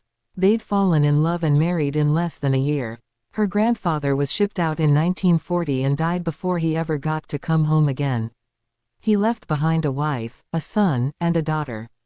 Nothing was really known about him that survived to her generation. Hardblow had a keen look in his eye as he gazed on the twins. No, Harry said firmly. They are not getting tested. You'll just have to wait until they become lords to test them. Hardblow sneered but moved to put the dagger and bowl away. Hardblow turned to Hermione. The Dagworth Granger line was quite lucrative. They were renowned potioneers and started the most extraordinary society of potioneers. They leave you a crumbling manor that should probably just be torn down at this point, 600 acres of land, and 25,700,324 galleons. The Ravenclaw dynasty leaves you 10,102,698 galleons. There is probably a hodgepodge of personal belongings in both the manor and the vaults. Would you like to follow through with the Potter method of investing? I'm afraid that the black method is rather dark and dodgy. I don't recommend it, Hardblow said. I think, yes. I'd love your services, Hardblow. You've obviously taken good care of the Potters. Please, follow their method of investing. I'd like to see my vaults before I leave, Hermione said. Sorry, you'll have to wait until you're either emancipated or of age. You'll only be able to access your trust vault for now. It has 150,000 G, that includes your back pay. You receive 10,000 G per year for your upkeep. I'll get your key for you before you leave today. You'll have to come back to claim the rest on your 17th birthday, Lady Ravenclaw Dagworth Granger, Hardblow said, before turning to Harry. Lord Black Potter, would you like a full accounting of each of your vaults and investments, or would you like me to send that to you later and give you the summary for now? Summary, Harry squeaked, still working on the pile of paperwork. Hermione was watching him impatiently, as she had already finished hers. There were a few sheets dog-eared for him to add information to when he was ready to trade. He started reading faster. For the Potter vaults, you have 37,847,001 G and some change. For the Black vaults, you have 178,444,210. For the Peverell vaults, you have 71,432,907 G. The Gryffindor vault has 14,220,368 G. Finally, the Slytherin vaults have 174G available. You own no viable homes but do own 1,450 acres of land throughout the UK. You are a very wealthy wizard, Lord Black Potter. Neville was almost ashamed to hear those amounts. The Longbottoms were closer to Hermione than Harry. They had closer to 42,904,000 G or thereabouts last time Neville had heard the bank balance. He was certain it had only gone down. Excuse me, Hardblow, what is your rate of return? Perhaps the Longbottoms should reinvest elsewhere, as well? Neville asked. I easily exceed 8% for each account per annum, Hardblow said with a puffed-up chest. I would be glad to take on the Longbottom accounts, as well, Heir Longbottom. Would you like to follow the Potter investment strategy?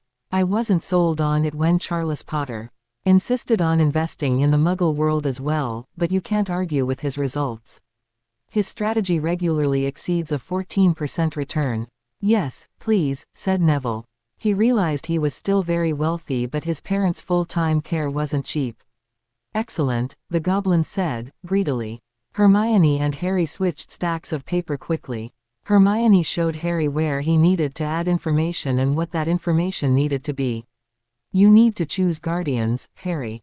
Both magical and physical, unless you're choosing magicals as your guardians. We don't want something like what happened to you, she said angrily.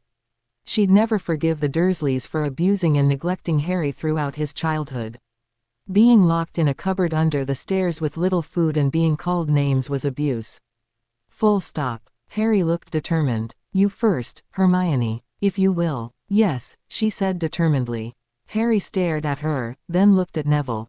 You game. Neville looked uncomfortable. I'd be glad to but I wouldn't do a good job, I'm afraid. How about my gran? Harry looked doubtful. The only person who might have had almost as abusive of a home life as I did was you, Nev. No offense. Neville shrugged and said, none taken. They won't let Remus, Hermione said. Snuffles is out. You could leave them to Molly and Arthur. They'd take them in and love them. Yeah, Harry said. I don't think I have anybody else. The three sat quietly. McGonagall, Hermione said, unsure. Harry wrote her down, too, but didn't even try to come up with any other names. He needed to expand his social circle, pronto. What if one or two of his friends died with him? There'd be no one left to tell stories about Harry, if that happened. Then, his kids would read all that Harry Potter kids' literature stuff and believe it was true. That would be a disaster. Harry was starting a journal today, too. Hermione read through Harry's papers, quick as a whip. She made a few changes to what he'd already written and explained a few things to him, as did Neville. Neville explained about the Lord system in England and Harry realized he was going to need lessons in this stuff or he'd never get it all. Tonks! Hermione suddenly shouted. Harry and Neville jumped, looking at her like she was insane. Write Tonks down as another person who could take the twins. She's your cousin, isn't she? Through the blacks? Hermione asked. The teens looked at Hardblow. You were related to an Andromeda Black Tonks and a Nymphadora Tonks through the blacks, he confirmed. Harry was elated. I'm putting her right after you, Hermione. Harry said, flipping back to insert the info. They finished up the paperwork, half of which Hermione had to complete for herself as well to claim her new vaults and titles. A few keys and a ring for Hermione and the group was on their way. They quickly went down to the vaults. Harry was running extremely low on funds after ransacking bouncing baby bubbles earlier today. Hermione could barely focus on anything other than her hand. The beautiful fire opal set in an antique gold ring was too gorgeous and unbelievable to turn away from. Now Hermione really needed to make that call. I think we should just shop here, Hermione said. It'll be much less crowded. First, I need to step out into the Muggle side for a quick call. Harry looked confused for a minute but then remembered. You're going to call someone about being the governess. For the babies, Harry said, pleadingly. Someone with experience who is willing to teach me and take care of the twins. Hermione laughed. We'll see, Harry. Let's go. The group went through the leaky cauldron and out into Muggle London. Hermione reached into her bottomless bag and pulled out her mobile. She pressed a few keys while Neville watched in interest before she started talking. Mum, Hermione said when her mother answered. You would not believe the day I've had. Is Dad there with you? Can you put me on speakerphone? Neville looked at Harry. What's a speakerphone? Harry tried to explain while Hermione kept speaking. And then I found out I was the Marchioness Dagworth Granger. Dad, did you know anything about great-grandfather Rodbert being of magical descent? I'm also Lady Ravenclaw through your line, Mum. Hermione was listening to her parents respond. Harry could hear them exclaiming on the other end of the line. That really is insane, you know, Harry said to Neville. Neville nodded in return. The twins started fussing and Harry gave them a dummy, hoping he could change them once they got back to the alley. Harry's had quite a shock. Yes, the girl just left the twins with him on the train. No, I won't say who she is. She tricked Harry into signing a surrogacy contract and duped him for 100,000 G. Of course he's happy about it. He has a family now. That's actually what I wanted to talk to you about. Harry cringed to hear Hermione put it all that way. He wasn't upset with Luna and he didn't feel duped out of money. He felt duped out of, and that was worse, more personal somehow. He wished he could talk to her again and find out why. You know how you and Dad were planning to fully retire this year. Well, Mum, you are 69 years old and Dad is 74. You deserve some fun and some rest and maybe a post-retirement job as a governess. For Harry, silly, you'd come live in the castle. We'd get to see each other every day. It would be lovely. Of course you'd get paid. Well, how much do you want and I'll negotiate for you, Hermione said, her ear to the phone and a serious look on her face. She laughed brightly at what her mother next said. Silly. No, I will not ask Harry for a galleon per year for you. At least 30,000 G per year for a full-time governess for 2 small children, even if you will have 2 helpers. You didn't think I'd leave you to that much work, did you? I'd guess raising babies is more difficult than running an office part-time, since you're both semi-retired as it is. Yes, I know you have 17 dental offices, but you also have a fantastic manager and CEO to watch out for your clinics and a fantastic CFO to watch out for your finances. I know you were just joking, but I am deadly serious. Hermione stared off in the distance for a few minutes, listening before she handed a surprised Harry the phone. Here, they want to talk to you, Hermione said, handing Harry the phone. Harry was shocked that Hermione had thought of her own parents as a governor and governess for the babies. It was a fantastic idea. Hermione was a kind, loving, intelligent, and loyal person. She loved a good adventure and made a lot of noise about following the rules, but she broke them with abandon when someone was in need. She was exactly the type of person he hoped his kids would grow up to be. Hello, Harry said into the phone, looking at Neville in a panic. Harry didn't know what to say. Neville looked equally as panicked. He shrugged his shoulders spasmodically, unsure of what to do. Hello, Harry, dear. I'm Emma Granger and this is my husband, Dan. Harry heard another voice say hello. Hi. Harry cringed at his repeated greeting. Hermione tells us some congratulations are in order. Unexpected congratulations, but well earned anyway, Emma said with a teasing smile in her voice. She didn't want to upset the lad. I understand you want to raise these babies. Not put them up for adoption, which is a perfectly valid thing to do, Emma said, gently. Yes. They're my family. I'm keeping them, Harry said. With a stubborn glint in his eye. I'm their da. It was the first time he'd even thought the words. He swayed on his feet. Hermione steadied him and looked at him worriedly. He waved her off and kept listening. My husband and I were planning to retire. If you'd like us for the job, we'd be delighted. We can be ready by Halloween. Will you be okay until then? Emma asked, gently. Yes, Harry squeaked out. Good boy. I bet the children are lovely. We can't wait to meet them, Dan said. Emma smiled at Dan. He knew her biggest fear was that their daughter would be all alone when they left this world. They were realists. If they had 10 years left, they were lucky. Hermione had also been a shock to her parents. She was a completely unexpected change of life baby. Her mother was 54 when she found out she was pregnant. Now, 15 years later, she wasn't sure if she was being selfish to have a child at all. Hermione was still so young. Her mother knew it was old-fashioned and not done anymore, but she'd love to see Hermione settled before she died. She had spoken of this boy, Harry, incessantly since the day they'd met. Even before they truly became friends. Was it so wrong of Emma to hope it turned into more?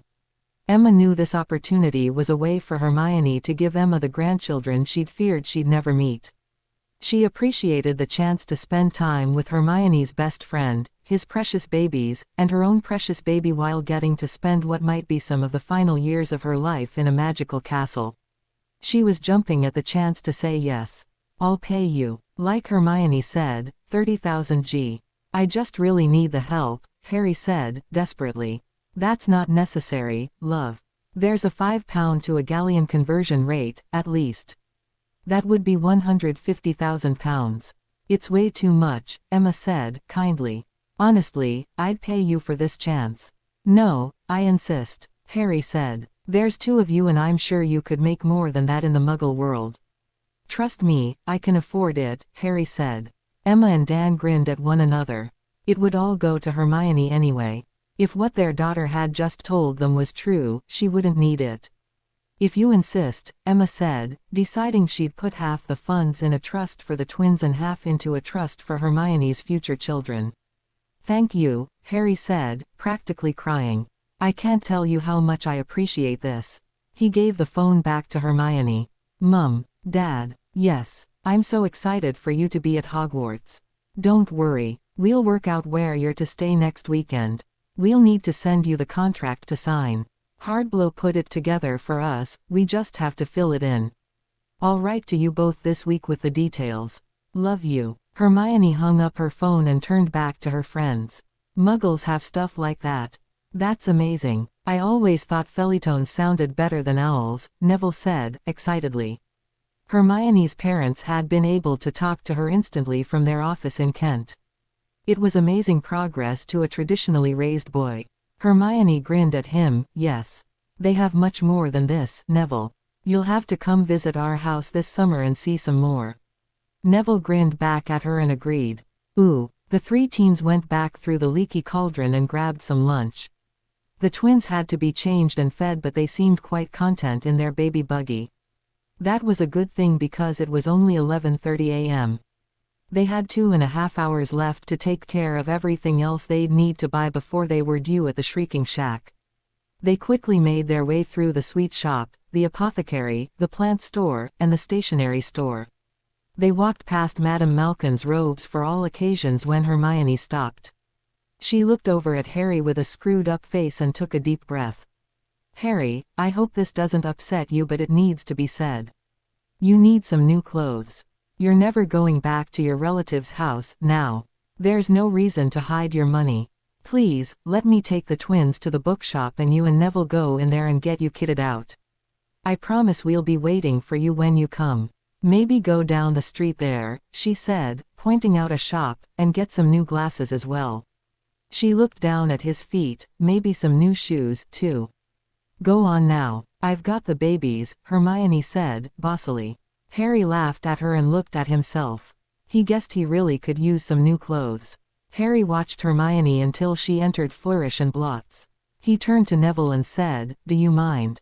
If you don't want to come, you could always shop around and meet us back at Flourish and Blots, Harry offered. Nah, mate. I'll come with you. I could use a pair of gloves myself, Neville said with a smile.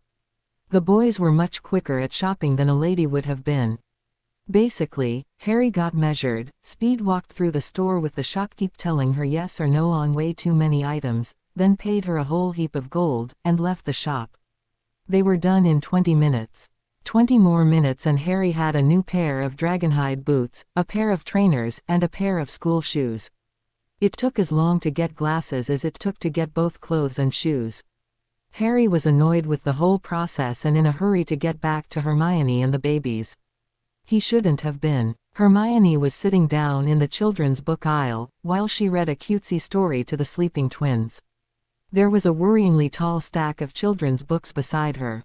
Little did they know that she had 2 more stacks just like it in the bottom of the baby buggy. Ready to go? Harry asked, quietly, trying not to startle her. Hermione still jumped. Oh, certainly. I found these books for you and the babies. I found 3 parenting guides and a book of child developmental milestones. I also plan to buy this for my godchildren. It is a book that plays 28 classical music favorites. It also acts as a nightlight with an accurate image of the sky projected on the ceiling and walls. They already love it, Hermione said, gently patting each baby. Harry appreciatively took the stack of books Hermione handed him and followed her as she pushed the buggy to the front of the store. Hermione let him pay for that stack and half of one of her other stacks. She paid for the rest. Neither of them cared who paid, they just wanted the babies to have everything they needed. To Hermione, that meant books. Harry didn't want to disagree. They left the bookshop and headed back into the alley. They only had about an hour left now. Right, what else do we need? Neville asked. His arms felt empty for all the shopping they'd done. He just had a little bag with his gloves inside. Harry and Hermione glanced around, thinking when Harry spotted something he thought they'd need. Come on, Harry said, leading the group to the trunk bunk. Good idea, Hermione said. I need a library trunk. You'll need a library trunk and another trunk for the baby's things. I was thinking something a little bit bigger, Harry said, turning to look at Neville and Hermione. I'm going to need more room, Hermione. If your parents do come to stay at Hogwarts, they won't be able to stay in my rooms all the time. Neither will Julius and Jameson, Harry said. His sons' names felt natural in his mouth. Even their names were perfect, in his eyes. What does that have to do with anything? Hermione asked, shaking her head. At the Quidditch World Cup, I saw a bunch of amazing tents. But I also saw some amazing trunks. Did you ever wonder how big a trunk could get, Hermione? I bet you haven't considered it. If it can be bottomless and someone could manipulate the space, they could do anything, Harry said. The shopkeeper walked up to them as Hermione's jaw dropped open at the realization. How may I assist you? In need of a new Hogwarts trunk, perhaps? The man asked, a little snidely. No, I was actually hoping you could tell me if you have trunks with, like rooms or houses in them. Harry asked, excited now. He could own his own home and live in it in Hogwarts. The shopkeeper became much more friendly. Yes, we do. What did you have in mind? That's when the shopkeeper noticed the babies. He did a double take. This bunch was much too young to have babies. He decided to mind his own business and soldier on for the sale. He could always tell his opinion of these people to his fellow shopkeepers later. Perhaps you're looking for something more family-oriented? He asked only slightly condescendingly. Yes, actually. What's the biggest house you have available? Without being ostentatious, of course. I'm a more down-to-earth guy, Harry said. Even though he looked better with his new glasses, clothes, and shoes, he was still a teenager and therefore beneath this arsehole shopkeep. The man led the teens back into the store. The largest I have in stock is a lovely 12-room colonial on 100 acres of land set in the French Riviera. There is a small section of simulated beach at the edge of the property behind the house. This model also includes a Quidditch pitch and circular drive with a 4-car garage. Hermione had to see it to believe it. Harry put the babies in slings and touched the medallion that would allow him entry into the house. The trunk itself was a very sturdy black dragonhide leather with brass fittings that brought out the scale pattern in the leather. A large bronze medallion was set in the center of the front of the trunk. The man explained that his family crest, if he had one, would go there. Harry waited for Hermione and Neville to arrive inside before he moved. He was instantly stunned by the view that he saw. The inside of the trunk seemed much larger than 100 acres. The sides of the trunk seamlessly stretched out to the most realistic wizarding special effects that could be found, so it seemed the sky stretched forever above them and the beach stretched for kilometers down the coast on either side. The feel of the warm, gentle Mediterranean wind tickled the hairs on the back of his neck and he swore he could taste the sea. It was amazing. The house itself was set back from the beach by a significant distance of about 20 acres, while 40 acres of thick grass and immaculately kept gardens led to the Quidditch pitch. A lovely forest of Aleppo pine and other evergreen trees curled around the last 40 acres or so, lending their wonderful scent to the area. The house was a 3-story colonial, shining with windows. It sat tall and beautiful before the ever-shifting sea. As they started walking up the path, the shopkeep started trying to sell them on the virtues of the trunk before he smacked them with the price. As I said before, this model has 12 bedrooms, each with an ensuite and a small sitting room. The bottom floor houses the foyer, which is accompanied by a walk-in closet and a powder room, a lovely Georgian staircase that rises to the full height of the third floor. The bottom floor also houses the entrance hall, a study, the formal sitting room, an entrance to the library, the formal dining room, an informal dining room, and the kitchens. The second floor houses 2 master suites, 4 bedrooms, a family sitting room, an entrance to the library, and 2 additional studies. The third floor houses 6 bedrooms, a playroom, and a classroom for the children. The attic housed a lovely set of 4 rooms, a bathroom, and a sitting room that would be perfect for elves or human servants. He went on to explain the safety charms and maintenance needs of a trunk of this caliber. Harry was barely listening. This place was huge, but it felt homey and inviting to Harry. It had plenty of room for the Grangers, the twins, the elves, himself, and Hermione. There was even room for their other friends, if they wanted to come visit, too. He guessed between Hermione, Neville, and the twins, he had a good start on lifelong friendships. "Does it come furnished?" Harry asked. "For an additional 10,000 G, it comes furnished," the shopkeeper said, expecting them to balk at the price. They didn't. "How much is the trunk?" asked Hermione. 15,000 G, the salesman said. "It comes with a 100-year lifetime guarantee. We do all maintenance in-house or at your placement location at a set rate of 500 G for every 10 years of service." Harry looked at Hermione and Neville. "What do you think?" he asked. "I think it's lovely. It's a steep price, but it has a lengthy guarantee and sound safety features." "Can it connect to the flow?" Hermione asked. "Yes," the shopkeep asked. "It has its own address, already applied. You just sign the forms and pay the fees, and we can have it set up for you with the ministry." He practically had his fingers crossed behind his back, hoping for this sale to go through. It would make his month. They can last a lot longer with good maintenance. My gran still has one that her gran received when she first married. It's a lovely garden scene. Gran has her desk set in it. She does her Wizengamot work in there, Neville said, helpfully. Harry grinned at them both and turned back to the shopkeep. "I'll take it. Do you also have one that's a more woodsy scene? Maybe with just a 4 or 5 bedroom house in it. But with a garage, definitely." Hermione looked confused until Harry said one word, Padfoot. She quickly nodded her agreement. Sirius could use a place to live. He had nothing right now. Harry wished he'd thought of getting some clothes for him. "Oh well, next time." "Yes, I have just the thing," the man said, giddy for an even larger sale. He quickly showed Harry around a lovely little 5-bedroom craftsman house set in a 100-acre wood with a lovely 3-car garage and a huge circular track that you could drive all the way around your enclosure.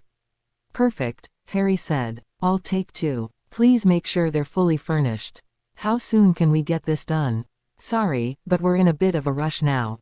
We have somewhere else to be in 30 minutes, Harry said, glancing at his watch. "I can have everything done in 20, he smiled at the teens, now very happy they were in his store. "Do you have any preferences on furniture, colors, styles?" "Pretty much exactly what we saw. Please make one of the craftsman cabins in red and golds, and the other in milder tones. Also, please reinforce all 3 trunks with dragon hide, and if you can, please reinforce the muted tones trunk with silver under the dragon hide," Harry said, trying to be nonchalant. "Would you like the doors and windows reinforced on the house, too?" the salesman asked, shrewdly. "Please," Harry said, looking anywhere but at the salesman. "That'll cost you an extra 4,000 G. We call it our Moon Madness package," the salesman said, not really caring. This kid was about to drop almost 65,000 G. He could have peed on the floor and the salesman would have made sure he still signed the bill of sale. "Could you throw in 2 library trunks and 2 regular trunks, as well?" Hermione asked. "Certainly. Do you have any family crests to display?" "Yes, but maybe we could write them down." "It'd be easier," Harry replied, blushing at the thought of his new titles. He noticed Hermione was pink-cheeked about it, too. The teens left the shop and headed back into the alley. They looked around for somewhere to sit when it was Hermione's turn to drag them off, though she was dragging Neville, not Harry. "I thought we should get your wand checked." I noticed it wasn't sparking properly in class last term, Hermione said. I think that was because of me and not my wand, Hermione. This was my dad's wand. It worked great for him, Neville said, dejectedly. That's even worse than I thought. The wand chooses the wizard, Neville. We have 20 minutes, let's just go see, Hermione said, pulling him along. The twins started whining, so Harry hung back to change them and get them a new bottle going before he joined his friends. He was starting to get the hang of this stuff. Harry entered Ollivander's to find Neville trying out new wands. His old one is done for? Harry asked Hermione. She was watching Neville try wands while Ollivander seemed to be having a great time helping him find the right one. No, it just wasn't a good match. Ollivander's offered to mount it for him for free. He's going to keep it on display and use his own new wand. That's a good idea. I wonder what happened to my parents' wands. Harry asked. Hermione looked at him sympathetically and shrugged. I've no idea, Harry. Maybe we can find someone else to ask, Hermione said. They looked up as a wand in Neville's hand began to rain down yellow and gold sparks. It was a pretty display that shimmered in the dim light. Eureka! We've got him! Ollivander cheered. He quickly rang Neville up for his new wand and convinced all 3 teens to buy a wand holster. He cringed when he saw Harry's sticking out of his back pocket and Hermione's tucked away in her purse. That was no way to carry a wand so that you were prepared. The teens went back to the trunk bunk and gathered their purchases before hurrying back to the leaky cauldron to use the flow. They arrived at the Shrieking Shack almost 15 minutes late. Nothing moves very quickly with a baby, that's doubly so true for twins. They entered the basement of the shack and looked around in the near darkness. Harry, said Remus. Harry jumped but turned and saw the light from Remus' wand. A giant happy dog bark shook the silence as Snuffles ran over and gave him a doggy hug and the babies started crying. I told you not to do that, Remus said, giving the dog a baleful look while he gently picked up a twin and started rocking him. Hermione did the same with the other while Harry said hello to Snuffles. You great lout. You just had to wake the babies, didn't you? Harry said, petting the dog. Snuffles ran over to Neville for a quick hello and then slowly approached the 2 people holding his pups. He gently snuffed them until he'd never forget their scent. Hermione and Remus helped him say hello to Julius and Jameson. Snuffles jumped for joy and wanted so badly to bark again, he let out a little squeak of a bark that made everyone laugh. Well, are we hanging out here all day or are we heading back to the castle? Harry asked. He was hungry, tired, and just wanted to relax in his own rooms. Lead the way, cub. We're behind you, Remus said. The group walked down the tunnel and back to the castle. They finally reached Harry's rooms and went inside. I think I'll head up to the dorms and take a nap, Neville said at the doorway. I had a good time with you all today. See you at dinner. We might eat in here, Nev. If so, we'll see you at breakfast tomorrow. Thanks for coming and helping out. I really appreciate it, Harry said. Okay, my pleasure. See you later, Neville said, waving goodbye to everyone. As soon as Neville was gone, Sirius morphed back into his human form. He hurried over to the babies and made a big fuss about the precious things. Look here, Harry, Sirius said, gently taking the twin Remus was holding. They look just like you did when you were a baby. I remember when I first held you. Lily said I wasn't allowed in the delivery room, but after she got the good potions, she was glad to let us all come in. Remus grinned at the memory.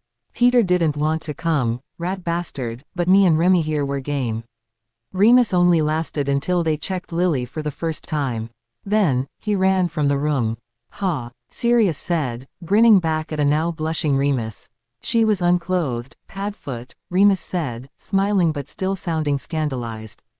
Can't exactly have a baby with clothes on, Hermione said, giving Remus a chiding look. True, but it didn't seem right to see my best friend's wife with her clothes off, Remus said, his voice squeaking a little at the end.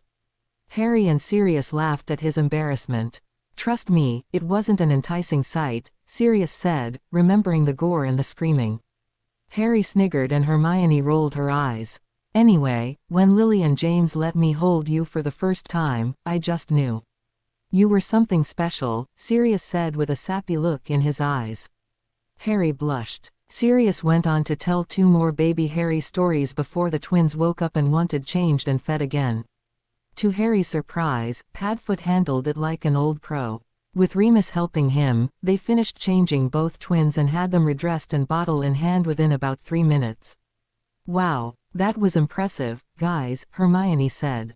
"Thank ya," said Sirius, grinning at Hermione.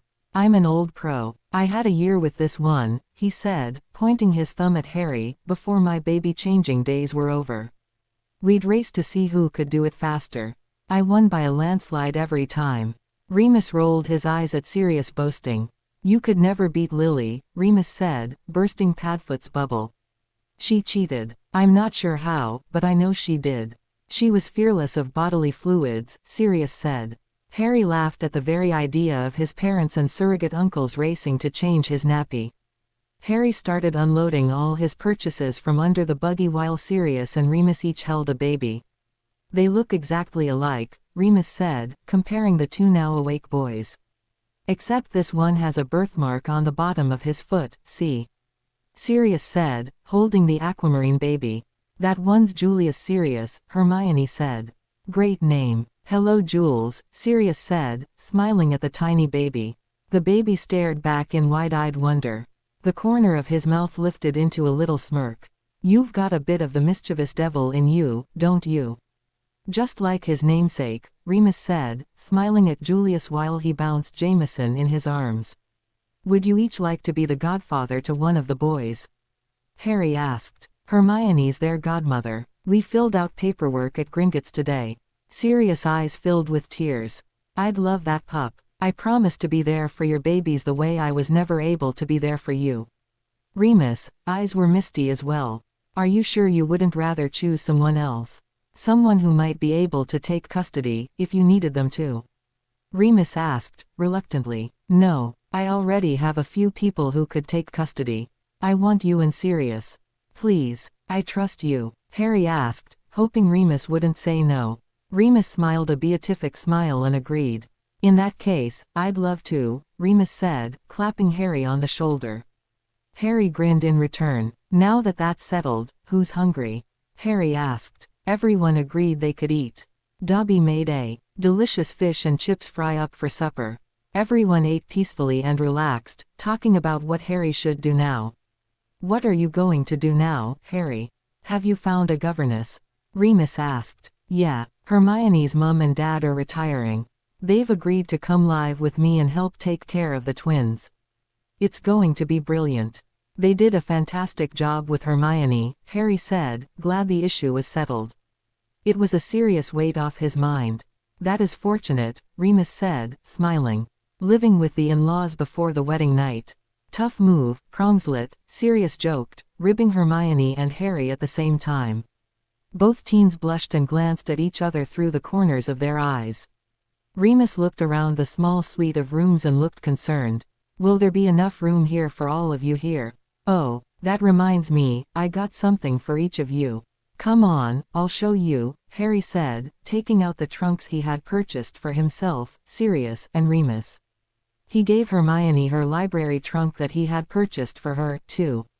The group took a quick tour of the trunks before reconvening in Harry's new home. "This is amazing, pup," Sirius enthused. He thought the trunks were a lark. Harry had purchased the strongest wards possible for each trunk and the things were basically siege-worthy. No one was getting in without being invited. "I thought you'd each like your own. I had them added to the Flow network, too, so you can park them wherever is best for you and still come visit me whenever you want," Harry said, grinning at the men. Is this silver-reinforced dragonhide?" Remus asked in awe. "Yes, it's called the Moon Madness package. The house and windows are reinforced, too. You'll always have a safe place to spend the full moon," Hermione said, gently. Harry just beamed. This is too much. "Thank you," Remus said, bending to hug Harry and Hermione. Sirius followed suit. "Your place is nice too, pup. Is this where the Grangers and the twins will spend most of their time?" Sirius asked. "I think so. This way, everyone has their own space and there's plenty of room for the twins to grow up. I still don't know what I'll do after Hogwarts. The Ministry has lost my respect for the way they treated you, Padfoot." I don't think I want to be an Auror anymore. I don't know what I'd like to do, Harry said, kicking his feet against his new furniture. Well, you have time to decide. You can stay in Hogwarts until you graduate, or you could leave after 5th year and get tutors. Who knows, maybe you'll decide to catch up on your Muggle education and go to university. I've been thinking about going myself and studying ancient languages, Remus said, encouragingly. Harry glanced at Hermione when Remus said the last. That was an idea neither had ever considered before. It bore thinking about. Ah, Harry suddenly said, looking at the clock. I have detention with McGonagall in 10 minutes.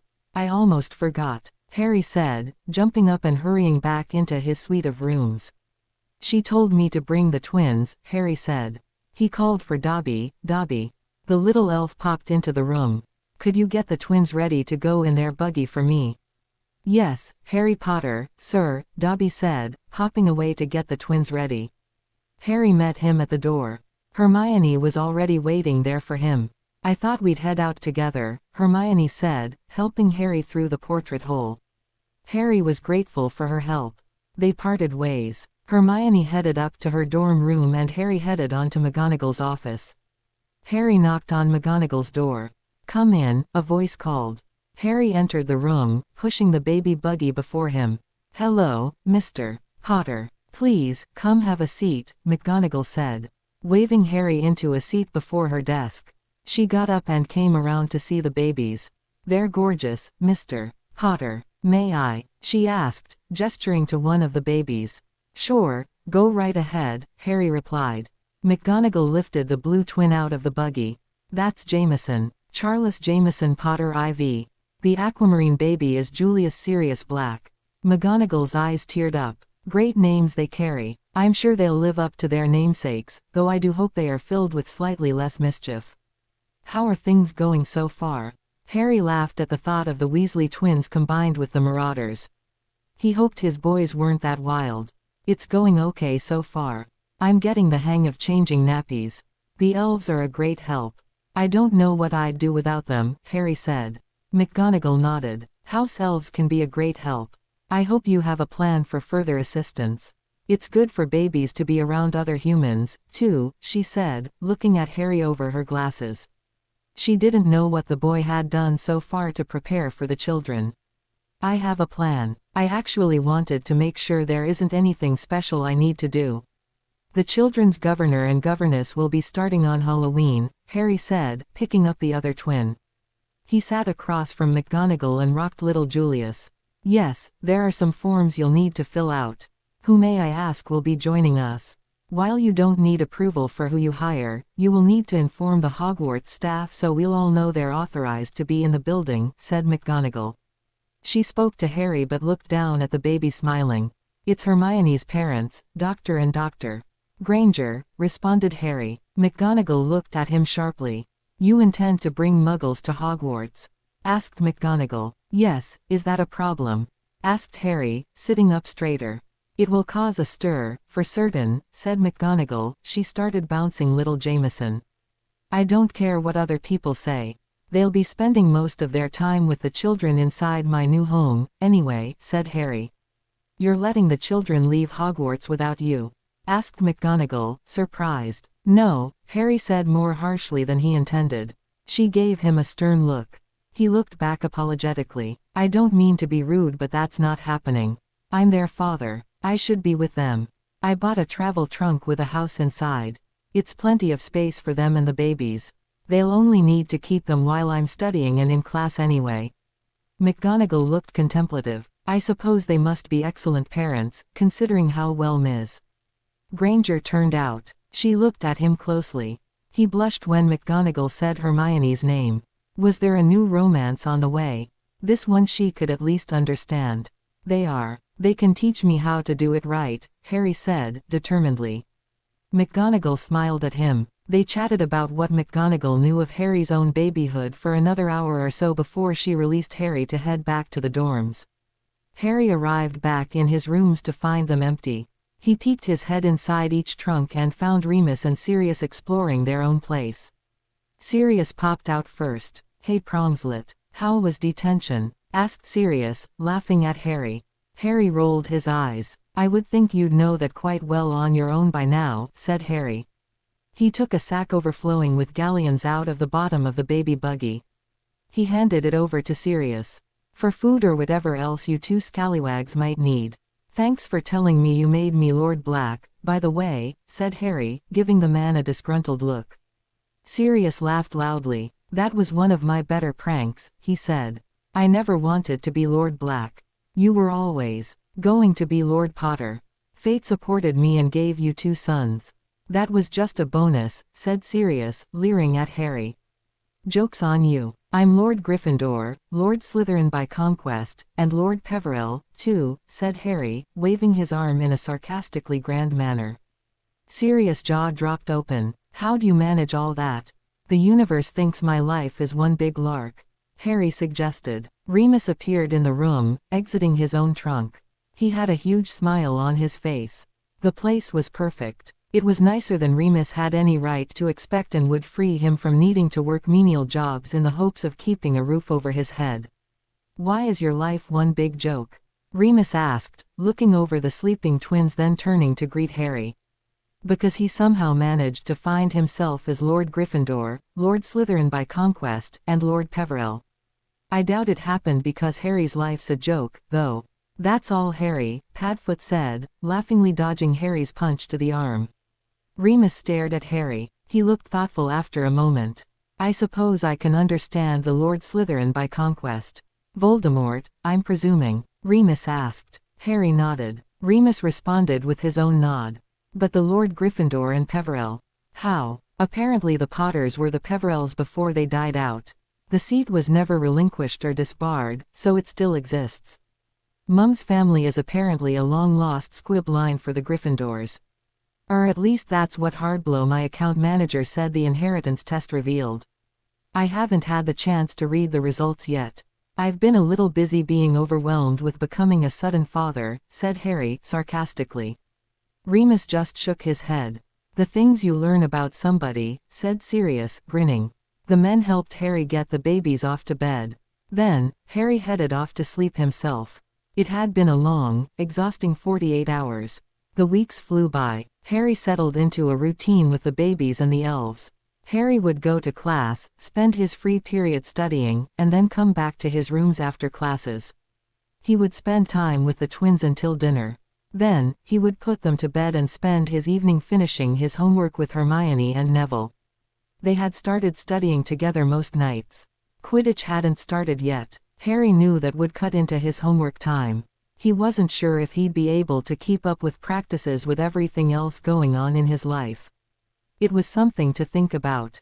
Harry had been so busy with his own drama that he'd failed to realize the excited buzz that had filled the school for the last few weeks. It grew to such a raucous level that he finally noticed the morning before Halloween. "What's got everyone in such a flap?" asked Harry, confused. Hermione rolled her eyes at him. "Harry, how do you not realize these things? The Triwizard Tournament is taking place at Hogwarts this year. The other schools participating, Beauxbatons and Durmstrang, are arriving today. Classes are cancelled all day because of it. The entire school is meeting outside to greet our guests before dinner," said Hermione. Harry looked flabbergasted. "No, I didn't know. What's the Triwizard Tournament?" Neville answered this one. "It's a really old competition between the 3 premier schools of magic in Europe. It was cancelled a long time ago. I wonder why they started it back up. No idea, but it's a very dangerous competition. Competitors and spectators alike have died. That's why it was cancelled." "The death toll grew too high," said Hermione, judgmentally. She was starting to wonder if the adults in the wizarding world had any sense at all. "At least there's some sense to it. This time, they'll only be allowing of-age students to compete." "That's barmy. Who would want to put their lives in danger like that?" asked Harry. "Oh come on, Potter. You don't expect any of us to believe a glory hound like you doesn't wish he could compete. It's a good thing we're not allowed to compete, or I'd finally show you who's the better wizard," said Ron. Harry laughed bitterly. "The day you're better than anyone is the day hell freezes over, Weasley," said Harry. Ron grit his teeth and lunged at Harry. Harry didn't move. Ron got in one good punch before McGonagall froze him. "Mr. Weasley." That is enough. Your unprovoked outbursts are starting to try my patience, she said, sternly. Ron's face turned red. Unprovoked. I was provoked. Did you hear what he said? Yes, I did. I also heard what you said. Don't try my patience. Get back to your seat and mind your own business, or so help me, you'll be in detention for the rest of the month. McGonagall said, sternly. Ron muttered under his breath about it, but he moved. McGonagall moved away while Hermione looked forlornly at Ron. She didn't understand what had come over their friend. Why was Harry having babies so upsetting to the other boy? She didn't understand what was worth their friendship. She shook her head and turned back to her breakfast. The three of them went back to Harry's rooms to get ready to go get Hermione's parents. They weren't technically supposed to leave Hogwarts today, but there really was no way for Hermione's parents to make it up to the school without them. They would run out and get the family and their belongings before heading back to Hogwarts to help them get settled. They would attend the feast tonight along with the babies. Feast days were one of the few days married students were allowed to bring their families to the Great Hall. Harry dressed the boys in their warm jackets and hats. Ready to go? Asked Hermione, entering the room inside the trunk. Harry turned and smiled at her. Just so, said Harry, standing and putting on his own jacket. They would be out in the Muggle world somewhat, so Harry wanted to look normal. The two students took the babies and used the flow to go to the Leaky Cauldron. They went through the pub and exited out into London. Harry stuck out his wand arm and called on the night bus. "G'day, welcome aboard the night bus. Transportation for the stranded Witcher, is that you? Is that Neville Longbottom? Good to see ya again, Neville," said Stan Shunpike to Harry. "Hey Ern, you remember Neville? We picked I am up last summer when Sirius Black was on the loose. Never caught that one, now did they?" asked Stan, cackling to himself. The real Neville looked at Harry strangely. Harry just blushed in response. "Come aboard, Nev. Where ya headed?" asked Stan. Hermione gave Harry a look. Harry just blushed again. He'd have to explain later.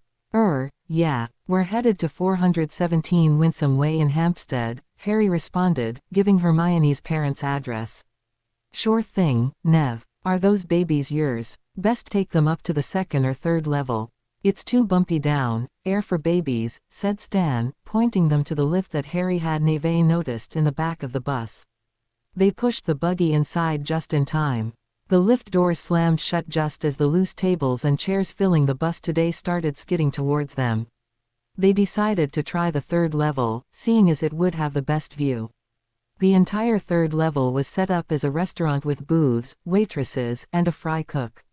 Harry's eyes goggled. "How many in your party?"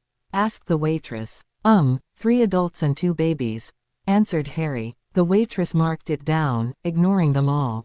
She led them to a booth and got them settled with drinks and menus before she shuttered off to check on another table. "I didn't know this was up here," said Neville in wonder. Harry kept one hand on the baby buggy, just in case, but otherwise barely noticed they were moving. If it wasn't for the sickening jumps in scenery outside the windows, he wouldn't know he was moving at all. "It's much nicer than the first level," said Harry, relaxing when the buggy didn't go flying with each start and stop. They had a snack to share and waited for their turn to get off the bus. Their turn finally arrived. They stepped back into the lift and out of the doors to the bus. It took off with a terrifying bang that made the twins jump. They went right back to sleep, thankfully. Harry pushed the buggy towards the front door of the lovely 2-story brick home in Hampstead. The neighborhood was quiet, but each of the homes had their own character. It was easy to see that the people who lived in this neighborhood had money. Hermione hurried up to the front door. She rang the bell and waited, cursing herself for not bringing her keys. Someone hurried to the door and threw it open. A kindly woman with bushy brown hair streaked heavily with gray rushed outside and pulled Hermione into her arms. "Hermione, it's so wonderful to see you," said the woman, squeezing her tight. Hermione laughed. "It's only been 2 months, Mum." "Less than." "Don't be silly," Hermione beamed, squeezing the woman just as tightly. "We're still working to pack things up. I hope you don't mind. You said we can bring the car, yes?" asked Hermione's mother. "Drive. Emma Granger." "Yes, certainly. Let me call for Dobby and Winky." They'll come help us pack up everything you'll need, said Hermione, grinning at her mother. Oh, you, said Emma, patting Hermione's cheeks, lovingly. Dobby, Winky, called Harry. The two elves popped into the room, looking at Harry for instruction. These are our friends, Dobby and Winky, Harry said, introducing the two elves to the lady of the house. Winky, Dobby, do you mind helping Hermione's mum and dad pack? They'll be joining us at Potter Hideaway today. Certainly, Mr. Harry, answered Winky with bright eyes and a chipper attitude. Yes, sir, said Dobby, doing some kind of weird salute. Harry looked at him strangely but just let it slide. The two elves followed Hermione's parents around the house while Hermione introduced her friends to her home and her neighborhood. By the time it was getting close to lunchtime, the packing frenzy was coming to a close. All of the shrunken boxes were loaded into her parents' cars. They each climbed into a car with the teens and babies climbing in beside them. Harry gave a garage door opener to each drive. Granger, you just push the button and say Potter Hideaway or garage door. If you say Potter Hideaway, a limited portkey will move the car and everything attached to it to our home in Potter Hideaway, explained Harry. If you say garage door followed by where you want to go, the car will portkey into a clear stretch of road near where you're going. Just be careful of traffic when you arrive, warned Harry. That was the warning the shopkeep gave to him, along with 4 of the garage door openers. All right, said Emma with dread. Do the babies need car seats? Their buggy seats detach as car seats, said Harry, situating the babies in the backseat of Dan's car. Neville rode with Harry and Dan while Hermione rode with her mother. They each buckled into the car, then pushed the button. A brief whirlwind of light and silence surrounded the car before it gave an almighty jolt and landed in the open garage door of Potter Hideaway. Wow, shouted Dan, excitedly. The babies woke up and started to fuss. Harry jumped out of the car and unloaded them back into their buggy. Dan jumped out of the car and ran around. He looked at the gorgeous beach, the Mediterranean feel of the air, and the taste of the sea. He rushed back to look at the giant, gorgeous house and the surrounding forest. He was in awe. This was all inside a trunk. Emma was no less impressed, even if she was less demonstrative about it. She was still affected by the wild ride from their own garage to the garage at Harry's home. The elves were already working to unload the boxes, each of them leading the way for a floating train of boxes that followed them into the house and up to the second master bedroom, which Harry had set aside for Hermione's parents. He would take the other master bedroom while Hermione and the twins would each have a room on this floor as well. No one seemed to notice that Hermione had moved her things out of the girls' dormitory. None of her roommates mentioned she wasn't staying there anymore. This is amazing. You say it's inside a trunk inside your dormitory, Harry? Asked Emma, as she watched a flock of birds fly over the forest towards the sea. Yeah, once you're settled in your rooms, we'll give you the tour. It's still almost 2 hours until dinner time, said Harry. Emma looked at him a little skeptically. It had taken her 2 days to pack. It would surely take her a week to unpack. Harry just smiled at her and offered to give a quick tour of the outside before they would head up to their rooms. Dan and Emma agreed. Harry showed them the front garden. Hermione pushed the baby buggy down the path to the sea. Her parents felt the slightly warm water and grinned. This would be pleasant to spend time in. They walked up to the gazebo, which had a swing. I plan to get the boys a play set out here. A nice one with a treehouse and some swings. We'll look for that for Yule, Harry said, planning something nice for the holiday for the first time in his life. Hermione smiled at him. She knew what that meant to Harry. That sounds like just the plan, Dan enthused. We can put it together ourselves. Bond over bruised thumbs and whatnot. Dan beamed a grin at Harry. Harry smiled in return. Harry showed them the walking trail that led to the Quidditch pitch or veered off to continue on a trail that led through the woods back around to the other side of the house. The Grangers were suitably impressed. Harry led the group into the house and up the stairs to the second floor. This is the main living floor. I figure the floor above will be for guests. This floor has 2 master bedrooms and 4 bedroom suites. I thought you could take the second master, he said, respectfully to Dan and Emma. Dan grinned at Harry and slapped his back. Are there rooms for the babies and Hermione on this level as well? Emma asked, wanting to be near the children. Yes. There's room for all of us on this level, except Dobby and Winky. They stay in the elf quarters in the attic. They're specifically designed for their needs, Harry said, thinking of the odd little rooms with circular doors and soaring windows. All right then, let's see these rooms, said Dan with a grin. They went up the stairs and turned onto the second floor. A hallway led to the left and the right off the second-story platform. My room and the baby's rooms will be to the left. Your room and Hermione's room will be to the right, Harry said, leading the group to the right. There were 3 rather nice cherry wood doors leading off of the platform. One led to Hermione's room suite, which Harry quickly showed to the group.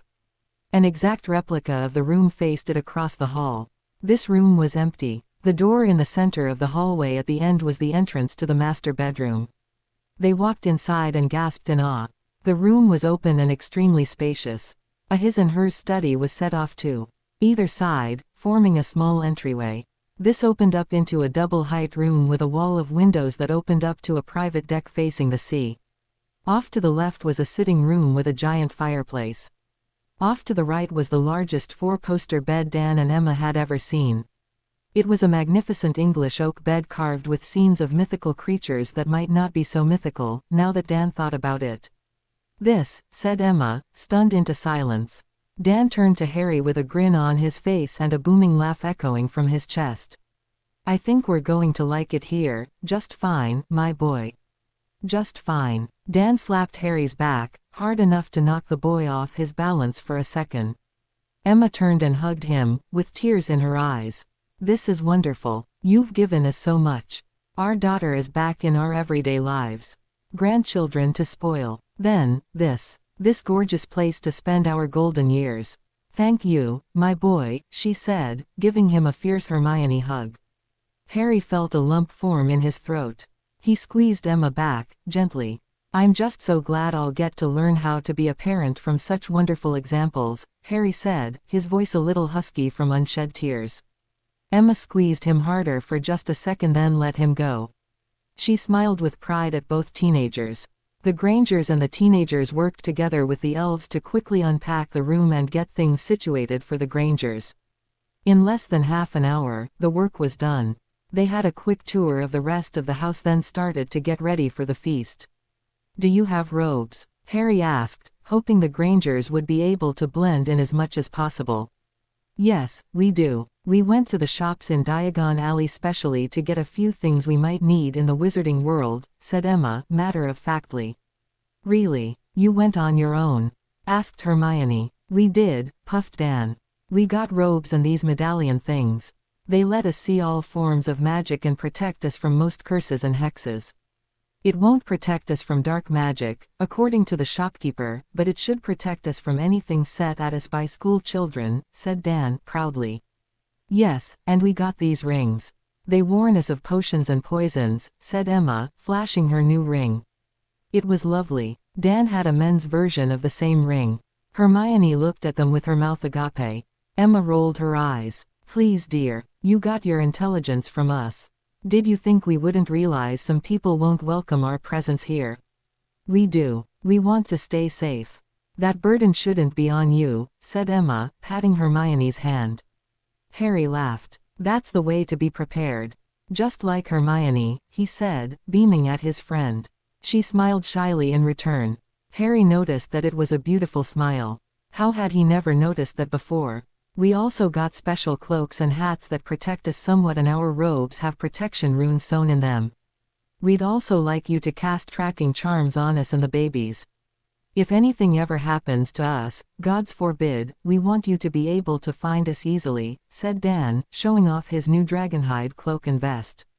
Her mother had a lovely dragonhide shawl and a cloak as well. They handed Hermione and Harry a package each. They also had a vest, shawl, and a dragonhide cloak. These are wonderful, said Harry, admiring the dragonhide that shifted between black and green, depending on how the light hit it. It looked lovely with Harry's eyes. He put on the vest under his robes.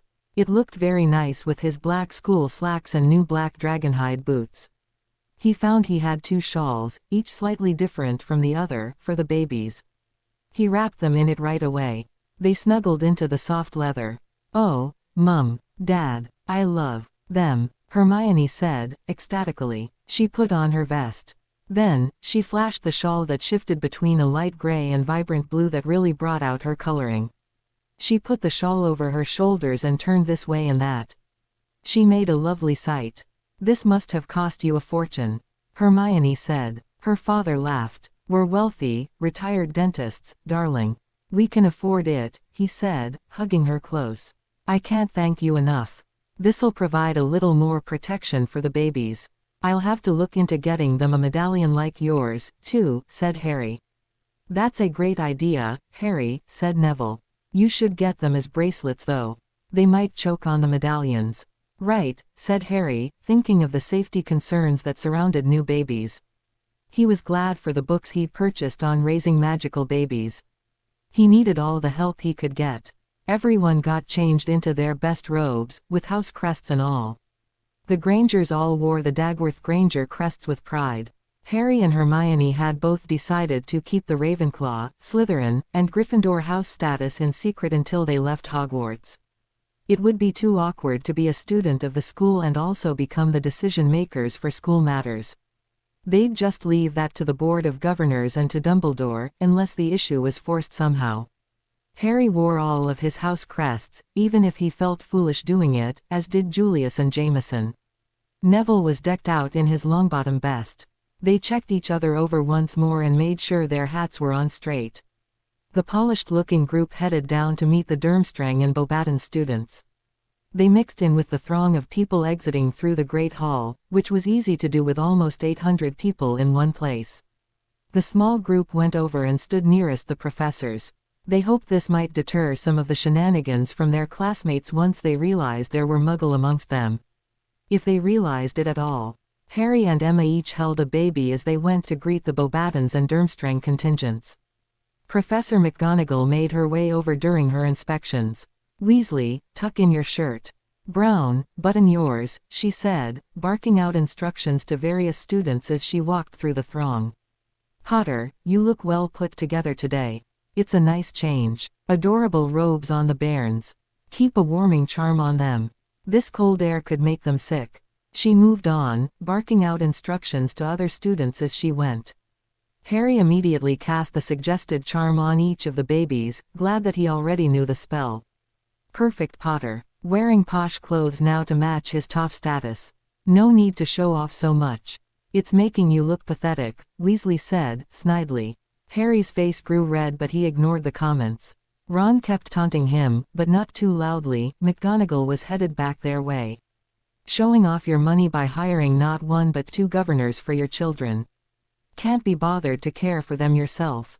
Ron asked. Ronald, you should be ashamed of yourself. Harry's just trying to do his best by his children, Hermione chided. Right, like you wouldn't stick up for him.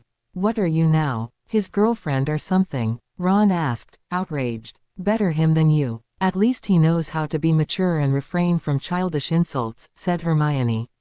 Ron's face turned red when a few people laughed at Hermione's words. Lavender hurried forward to comfort him. Like anyone would want you, Granger. With that hair and those teeth, ha, said Lavender, her arm linked through Ron's. Come on, 1-1. She pulled the other boy away, into the snickering crowd. It was hard to tell if they were snickering at Ron or Hermione at this point, but Hermione didn't care. She turned her back on them, with her nose in the air.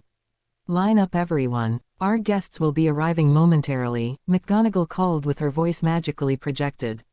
Let's go stand over here, Hermione said, moving on the complete other side of the line of students, near the central path that led into the school.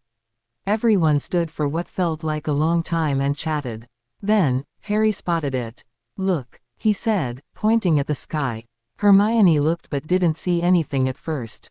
After a few seconds, she saw something moving. Over the next few minutes, the moving speck grew larger, and larger, until it landed gracefully on the ground. It was a large carriage, pulled by 6 of the most giant horses Hermione had ever seen. They easily stood 5 meters tall at the head. The door of the carriage opened. A coachman rushed forward and put a set of large, sturdy steps on the ground in front of the door. The largest woman Hermione had ever seen stepped out of the carriage. She could have easily warred with Hagrid over size, though the woman was dressed in an elegant set of robes with her hair and makeup perfectly done.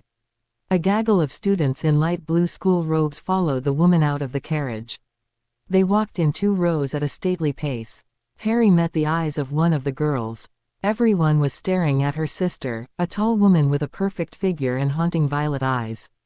Harry's eyes were caught by the cornflower blue eyes of what must have been her younger sister. He was mesmerized. "I'm going to marry her," Harry and Hermione said, transfixed. "What?" said Harry and Hermione at the same time, looking at the other, embarrassed. The Grangers exchanged glances. This was a new development all the way around. "I think you said you're going to marry her." "Both of you," said Dan, with his eyebrow raised. The children's faces were flaming red, but so was the face of the young who was watching the 2 teens with the same avid interest in return. "Bonjour," she said quietly, as she walked by. "Hi," said Harry, breathily. "Bonjour," returned Hermione, with stars in her eyes. "This is definitely something new," said Emma. Dan couldn't help but agree. The second school arrived shortly after the first set of students came inside. It was impressive to see the ship bubbling up from under the surface of the lake, but none of the Durmstrang students caught their eye the way the Beauxbatons student had done. They were the only ones. A low murmur of "crumb" was building amongst the other students. Harry really didn't notice. The twins had started to fuss. Harry worked with Emma to change them on the floating changing pad that Hermione had wisely thrown in with Harry's other baby purchases, along with a baby bag the size of a coin purse. It was bottomless and easily held literally everything a baby could possibly need. The Hogwarts contingent started to head inside the school. Harry, Hermione, Neville, the twins, and the Grangers walked towards the Gryffindor table. They sat at the very end nearest the head table, trying to circumvent any possible disruption caused by the Grangers' presence. As they were settling in, a voice interrupted them. "Pardon, may we sit with you?" Harry and Hermione looked up. They locked eyes with the same cornflower blue that had so captivated them outside. "Yes, please," said Hermione, tripping over her words in an uncommon way for the young girl. The other girl beamed a smile at her. The new girl sat, along with her sister and 2 other girls. The 2 other girls seemed to be playing buffer to the sudden influx of Gryffindor boys who were trying to sit at their end of the table now. Harry gave them all a hostile look. Some of them were scared away, some emboldened. The girls ignored all the boys, subtly putting up a barrier that would keep them at least arm's length away. "I am Gabrielle. This is my sister, Fleur. These are our friends, Claudette and Marie," the young girl said, introducing herself and her companions. "I'm Hermione Granger. These are my parents, Doctors Emma and Dan Granger, and my friends, Harry Potter and Neville Longbottom.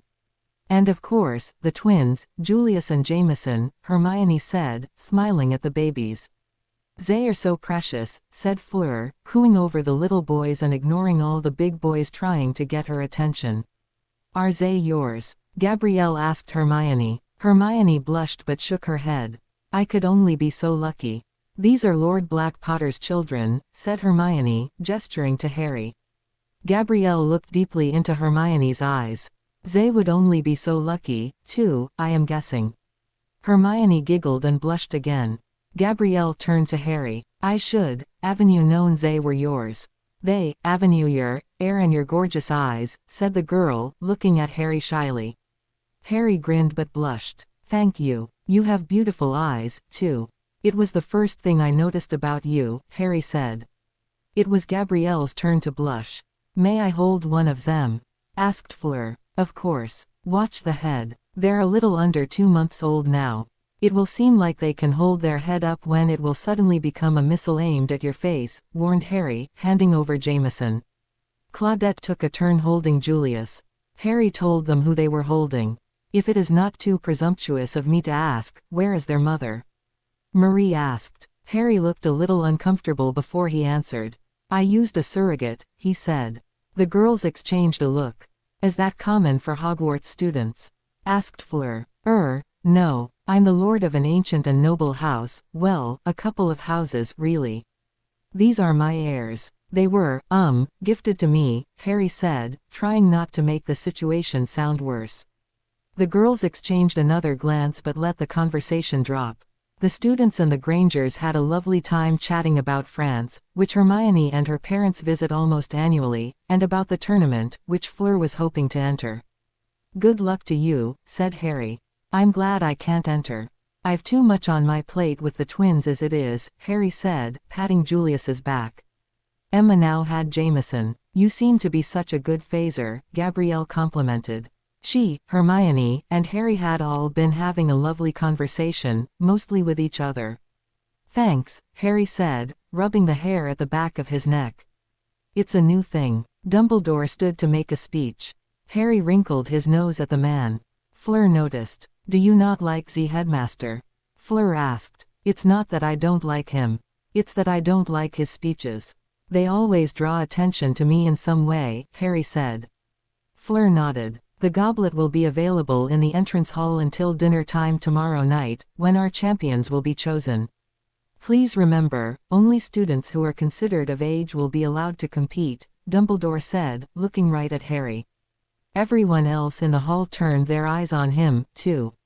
Harry slumped down in his seat. "I don't want to be in this competition," he said, mulishly. The headmaster and the rest of the students tittered in laughter at the pronouncement. "I don't," he said, hotly. "Be that as it may, Harry. You won't be allowed," said Dumbledore, chidingly. He went on with his speech. Harry's face was flaming red in anger. "I could, Avenue swore I, heard you say you did not want to be in the tournament."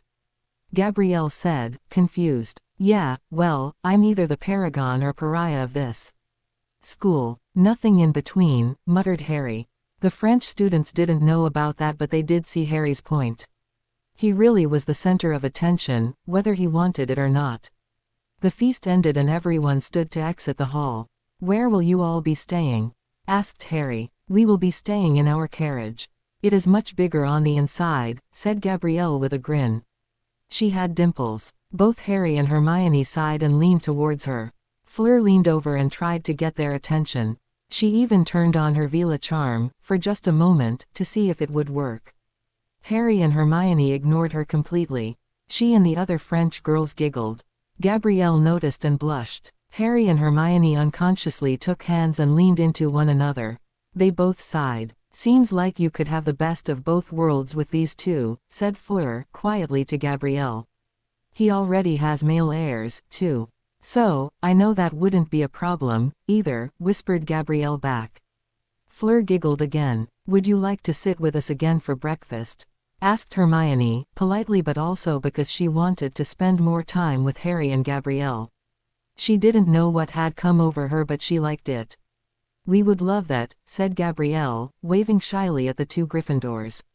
They waved back with goofy smiles on their faces. As the group walked back to Gryffindor Tower, the good mood was broken. A group of Slytherins accosted them as they walked to the stairs. First a mudblood, then a creature. "God, you're sick, Potter," said Draco, shaking his head. Harry grit his teeth and breathed deeply. He had Julius in his arms. He couldn't turn and give the little Ponce the what for he deserved. "Sod off, Malfoy," said Harry. Draco looked around to make sure no teachers were watching, then stepped forward. "What will you do about it, Potter? Your little bastards will keep you from fighting, now won't they?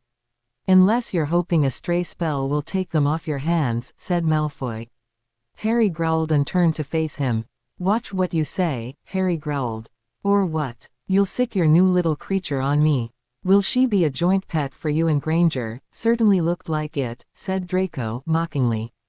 "Of course. She's a Vela. That explains so much," exclaimed Hermione, talking to herself. "You are such a mudblood. You honestly didn't know she was a Vela. No wonder she ensnared you. You're so weak," Draco said, laughing as he turned to walk away. His group laughed with him and followed his lead. They made snide remarks about Hermione, Harry, and the babies. They obviously didn't know the Grangers were muggles, or that would have been mentioned too. Hermione huffed and turned to walk up the stairs. "Is it always like that here for you both?" asked Emma Granger in concern. She didn't like the way the headmaster had singled Harry out, and she didn't like the bigotry so openly displayed by the other students. They didn't even care that adults were present. Harry and Hermione exchanged a look. Pretty much, Hermione said. This actually wasn't a bad day, said Harry, thoughtfully. Dan laughed. Emma's mouth dropped open. Wasn't a bad day. I'd hate to see what a bad day is like then, said Emma. You really would. During second year, everyone thought Harry was the heir of Slytherin. Everyone was either terrified of him or downright hostile, said Neville, remembering how horribly Harry was treated that year. Or like during our first year when we lost all those points for Gryffindor. Remember that? Asked Harry. Hermione nodded. Too right. Or like last year, when everyone thought you were afraid of Dementors. They were such Burks about it. Like they weren't afraid, said Hermione. Do the teachers even try to intervene? Asked Emma. Not really. They expect we'll sort things out ourselves most times, said Harry, shrugging. I guess that's one way to teach problem solving, said Dan, shaking his head. They all arrived back in the Gryffindor common room. Ron and Ginny sneered at them, but everyone else just ignored them. They went into Harry's rooms and into the trunk. Winky and Dobby had the whole place sparkling clean. All the Grangers' things were put away nicely in their room. The Grangers settled in the study for a nightcap while Harry and Hermione went to put the babies down for bed. They'd had a lot of excitement for 2-month-old chaps. Harry and Hermione came to settle back into the sitting room with the Grangers and Neville about 20 minutes later. Harry and Hermione had a butterbeer each while they sat on the couch beside the fire. They didn't even notice that they'd taken seats quite close to one another. The handholding from earlier was also back. It just felt right to both teens. What did that nasty little boy with the hair mean? Why did he call that nice French girl a creature? Asked Dan, perplexed by that part of the interaction. Because she's a Veela, or at least part Veela, said Hermione. She's a what? Asked Harry. A Veela. Veela are a humanoid magical species that can shift into a fierce bird that shoots fire out of her eyes and mouth when she becomes angered or is threatened. Veela are always female. Males are very rarely propagated through the species, as males cannot transform nor can they pass down the Veela genetics. Veela are always ethereally beautiful. They exude an allure upon puberty that makes other people inclined to behave as if they are head over heels in love. Puberty doesn't usually begin until age 15, though. She must not be 15 yet. The effect was present, said Hermione. Neville looked uncomfortably at the Grangers, then added to Hermione's information. People who are in love aren't affected by the Veela allure. Also, he trailed off. He looked at Harry and Hermione, unsure if he should say anything. Also, what? Asked Hermione. She didn't like having information denied her. Well, they also say that when a Veela finds their mate will fall instantly in love with them, for real. Other Veela's allures won't affect the mate. Veela are known for taking both a male and a female mate. It's pretty common in their society. So much so, that it's also legal for wizards or witches to marry a Veela and another person at the same time. Because Veela can't carry male children, it's considered a wise decision to marry both a Veela and a non-Veela. That way you'll still have heirs to carry on your name and such, said Neville nervously. Not that you need more heirs, he said, laughing uncomfortably at his own bad joke. So you're saying that Harry and Hermione are magically in love with this young woman? Asked Emma, trying to understand what was going on.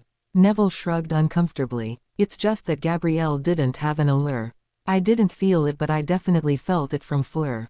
Really? Harry asked, perplexed. I didn't feel anything from Fleur. Me neither, said Hermione, contemplatively. Is there a book on all this? Hermione asked. Probably. There've been a ton of studies on Veela.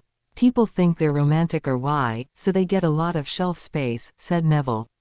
Hermione nodded and decided to check the library first thing in the morning. The next day was the first day of the Grangers watching the babies in the trunk for the day on their own. Even though they had Winky and Dobby to help, Harry still worried they'd be overwhelmed. You can have Dobby or Winky come get me immediately, if there are any problems. Winky, Dobby, Harry said. The two elves hopped into the room. Please keep your ears open for either of the Dr. Grangers to call for you. They'll be watching the twins from now on, but they still want your help, said Harry. Please Harry, it's Emma and Dan. We'll be very glad to have the help. We won't go out today, but sometimes it will be okay if we take the twins out for the day. To the park or to baby enrichment activities? Asked Emma. Yes, that's fine with me. I wish we could have phones around here, Harry fretted. You can both also call on my godfather, Sirius Black, or our surrogate uncle, Remus Lupin, if you need magical assistance. If the twins do accidental magic and you need help but we're in class, you can always call them. We showed you how the flow works, right? They'll be in their trunks at either Lupin's lair or Padfoot's place. Do you need anything else? Emma smiled gently at Harry. We'll remember, Harry. Don't worry, we'll be waiting for you here when you're done with classes for the day. Harry let his shoulders sag and smiled a little smile. Thank you. It's not that I don't trust you, it's just that, well, Harry said, waving at his tiny, helpless babies. Emma smiled back at him. I understand, Harry. Now, get to breakfast. You don't want to keep your new friends waiting, she said, shooing him out of the trunk. Harry eyed the babies one last time then followed Hermione out. They arrived at breakfast to find an annoyed-looking Fleur ignoring about a half-dozen boys who were trying to get her attention. Gabrielle was sitting across from her, being ignored. Hermione noticed. That showed the allure definitely wasn't working for Gabrielle yet. Bonjour, Gabrielle said, smiling at the two as they came to sit down beside her. Boys were literally plastered to the shield at Fleur's back. Bonjour, Harry and Hermione echoed. Harry nodded at the unwanted suitors with his head. Does this happen all the time?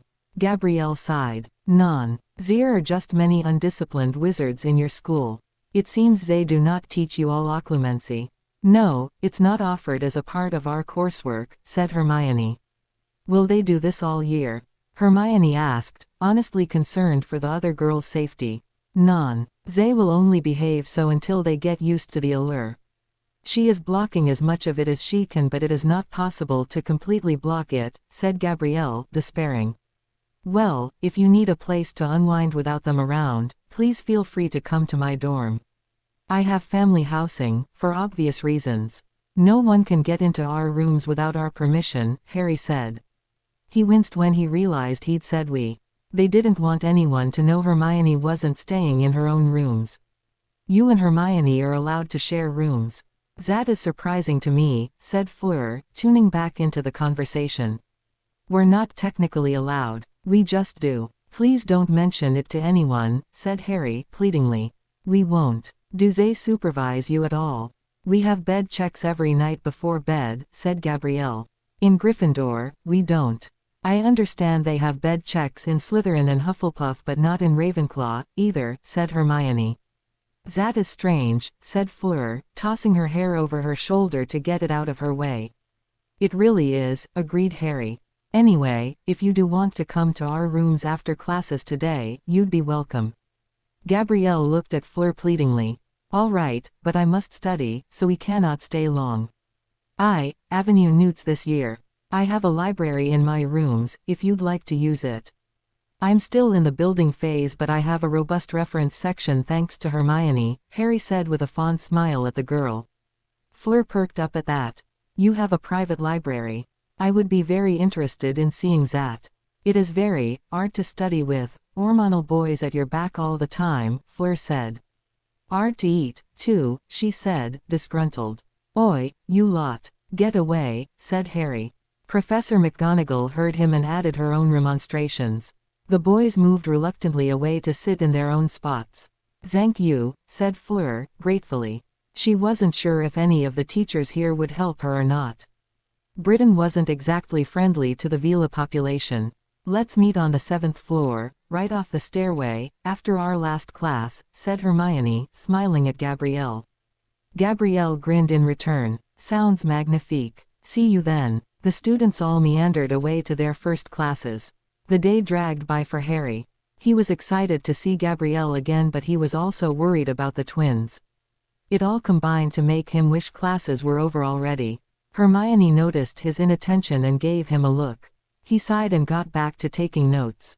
Classes were finally over. Harry and Hermione had taken to holding hands as they walked through the hall. No one said anything about it. They'd honestly all been expecting it. When the two teens arrived on the 7th floor landing, they saw that Gabrielle, Fleur, Claudette, and Marie were already waiting for them. Come on, let's go inside, Harry said, smiling at Gabrielle. She gave him and Hermione each a nice long hug in greeting. It is good to see you again, Gabrielle said, smiling at the two other teens. Please, come inside, Harry said, leading the group into his rooms. They arrived inside and looked around. It's kind of small, isn't it? How do you live here with Hermione, her parents, and your babies? Fleur asked. She was prone to asking questions that were on the edge of impertinence. To be fair, the two small bedrooms and small sitting room weren't big enough for a family of that size. We live inside here, Harry said, leading everyone to the trunk in the center of the back wall of the sitting room. We pretty much don't use these rooms, he said with a shrug. Harry showed them all how to get inside the trunk, then followed them inside. The girls were squeeing with Hermione over the beautiful scene in the trunk. Oh, Harry, this reminds me so much of home, said Gabrielle, grabbing him up in another hug. Harry hugged her back and grinned at Hermione over her shoulder. Hermione beamed in return. Dan and Emma came walking down the beach towards them with the baby's bassinet floating between them.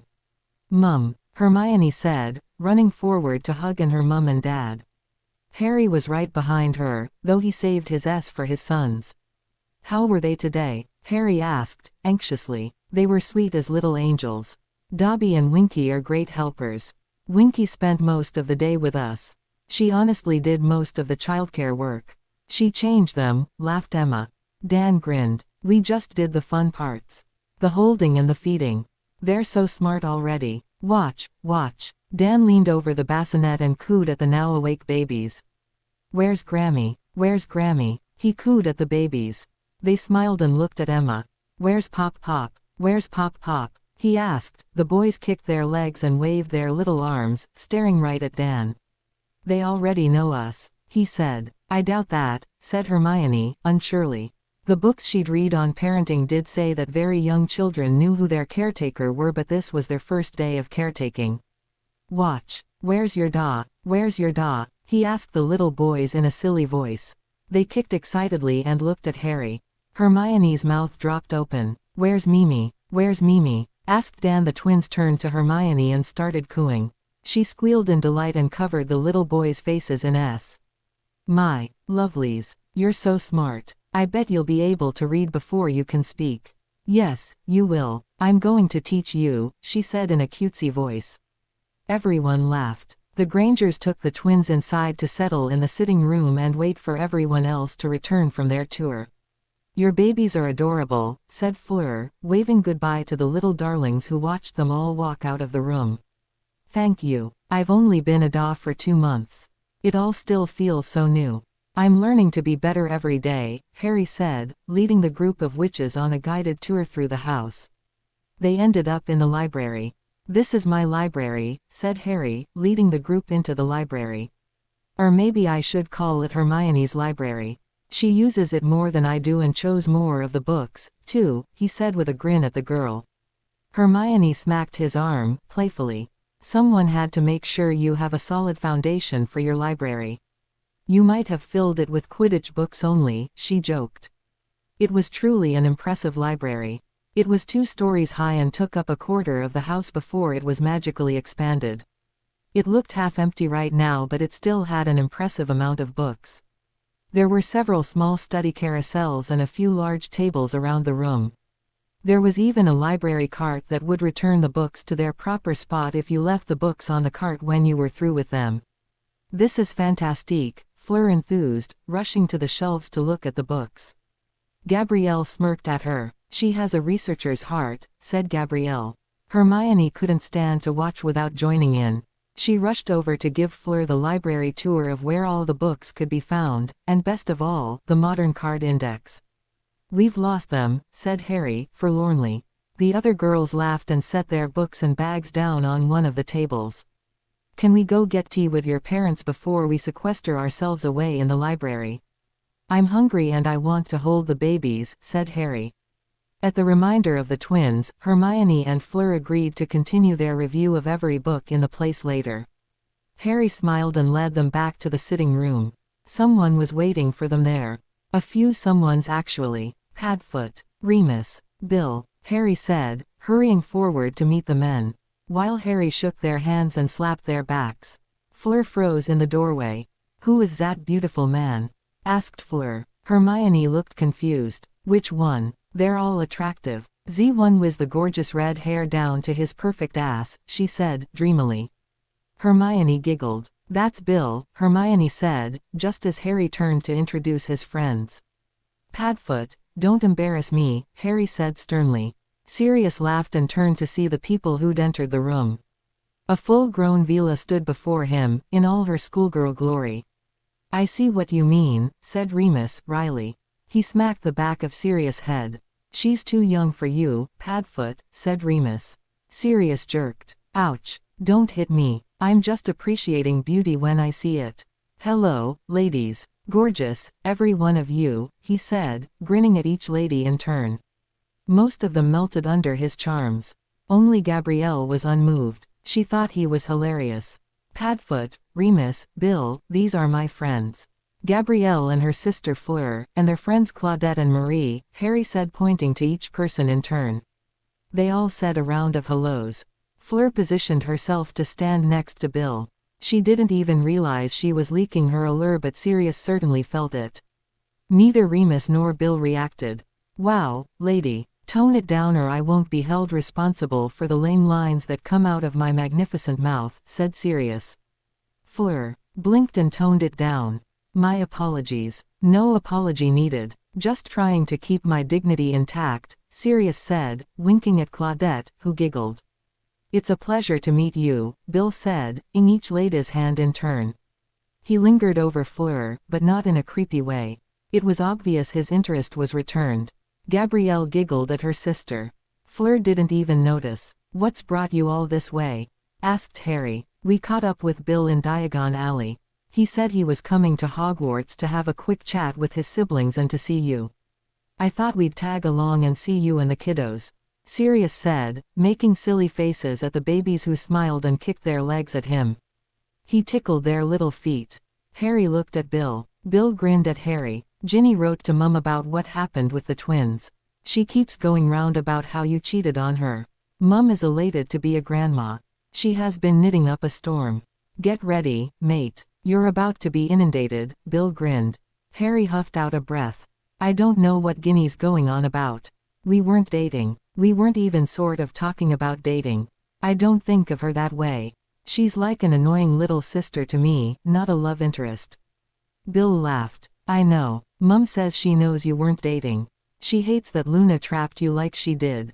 Mum's right peeved off at her for that one, but she doesn't blame you. She thinks you're an innocent little lamb." "Ha." Harry blushed and looked at Hermione, who was shaking her head at him, and Gabrielle, who just looked confused. "Is Luna your surrogate?" asked Gabrielle. Harry shot Bill a nice going look. Bill just grinned wider. He was an older brother. He considered Harry to be one of his little brothers at this point. Seeing him in hot water made Bill's day. Yes, but it's a long story. Tell you later," he asked, pleading with his eyes. Gabrielle agreed. "So Mighty Molly's on your side," said Sirius, grinning at Harry. "Your kids are going to have 2 sets of grandparents." He nodded at the Grangers, who beamed. Harry thought about it for a moment. "That'll be nice, actually. I can't wait for them to meet the boys. If they meet them. With the way things are going between Ron and Ginny and Hermione and I, it might be a while. Mum's afraid of that. It's why she sent me here to talk some sense into the 2 of them.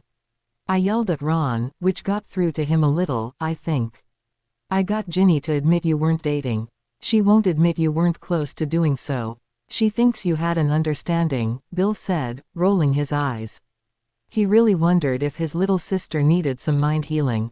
Hermione was thinking the same thing. Did she ever see a mind healer? After the possession? No. I plan to talk to Mum and Dad about it, right away. They said Dumbledore said everything would be fine, but I am not buying it. The man isn't omniscient and he's not a mind healer, said Bill. Too right, said Sirius. He didn't trust Dumbledore much anymore, not since he refused to help Sirius get a fair trial. The man was chief warlock of the Wizengamot. If he couldn't make certain justice was done, there was no hope for any of them. The group chatted for another half an hour or so before it was time to get ready to go to the feast. Padfoot and Remus declined to go, saying that they'd eaten earlier. They were just going to relax in the trunk until the group returned. The group headed down to the Great Hall. They sat in the same place they did before, only Bill joined them this time. Ron and Ginny refused to look at him or at them, though the twins stopped by to say hello. When everyone was done eating, they all settled down to see the champions being chosen. The lights went out and the blue flame in. The spooky goblet turned from blue to red. The first piece of paper flew out. "Fred and George Weasley," said a confused Dumbledore. "Yes, we did it," came the shouts from the twins. They took off for the side door. Dumbledore looked flabbergasted at the other school heads. "What is this, Dumbledore?" asked Madame Maxime. "Hogwarts will be given 2 champions." "No, we will all have 2 champions." Dumbledore didn't have time to argue, the cup lit up a second time. "Victor Crumb," read Dumbledore. "I demand a second champion as well." "Draw a second name from the cup," boomed Karkaroff. "I can't," said Dumbledore. He tried to explain but he couldn't. The flame had lit for a third time. A slip of paper flew out. Dumbledore caught it and read it. "Fleur Delacour." Fleur stood up gracefully and walked to the front of the room. The entire group sitting at the end of the table with Harry cheered loudly for her. "You must choose Annoser champion for us," said Madame Maxime. "The cup won't just choose an extra wizard," tried to explain Dumbledore. "It's only supposed to choose 3 and it has chosen 3 slips of paper. I think I didn't account for combined ages of the champions. They're twins. The goblet might have considered them one person," Dumbledore mused. His pontifications were cut off when the goblet lit again. His mouth dropped open. He caught the slip and read the words. "Harry Potter." The hall erupted in pandemonium. Harry sat, gaping at the Gryffindor table. "No," he said, loudly. "I won't do it. I didn't put my name in the goblet." "Liar," shouted Ron, like he'd been vindicated. "You're a cheater. Your brothers are cheaters." "Sit down," said a Hufflepuff. "Harry, you must come to the chamber," Dumbledore said, loudly. "Hogwarts has 3 champions now. No, Durmstrang will have 3 champions too. We will not be shamed in this way." "Hogwarts is the cheater," Karkaroff shouted. "Hear, hear. Hogwarts is the cheater," Madame Maxime cried. "We will, Avenue 3 champions each, as well. Light the goblet again. Let's discuss this in the side chamber." "Harry," Dumbledore said, looking exhausted. Harry stood but looked at Hermione and Gabrielle, then at the Grangers and his sons. "Come with me. I'm not leaving any of you here," he said, looking viciously at Dumbledore, daring him to say something about it, but Dumbledore was already ushering the other heads into the side chamber. Harry and his entourage hurried to follow. They came into a room packed with pandemonium. The Weasley twins had set off some kind of spinning firework against the back wall. The other 2 champions were trying not to be hit by the sparks. Karkaroff and Maxime were yelling full stop at Dumbledore, who was trying to placate them. The entire scene angered Hermione greatly. She cast a silencing ward on her parents, the twins, Harry, and herself, then set off a charm that sounded like a loud gong. "Mrs. Weasley taught me that. I expect I'll be speaking with her soon if that firework isn't put out," she threatened. The twins turned and stopped the madness. "You should all be ashamed of yourselves," she said to the heads. Whose job was it to charm the goblet?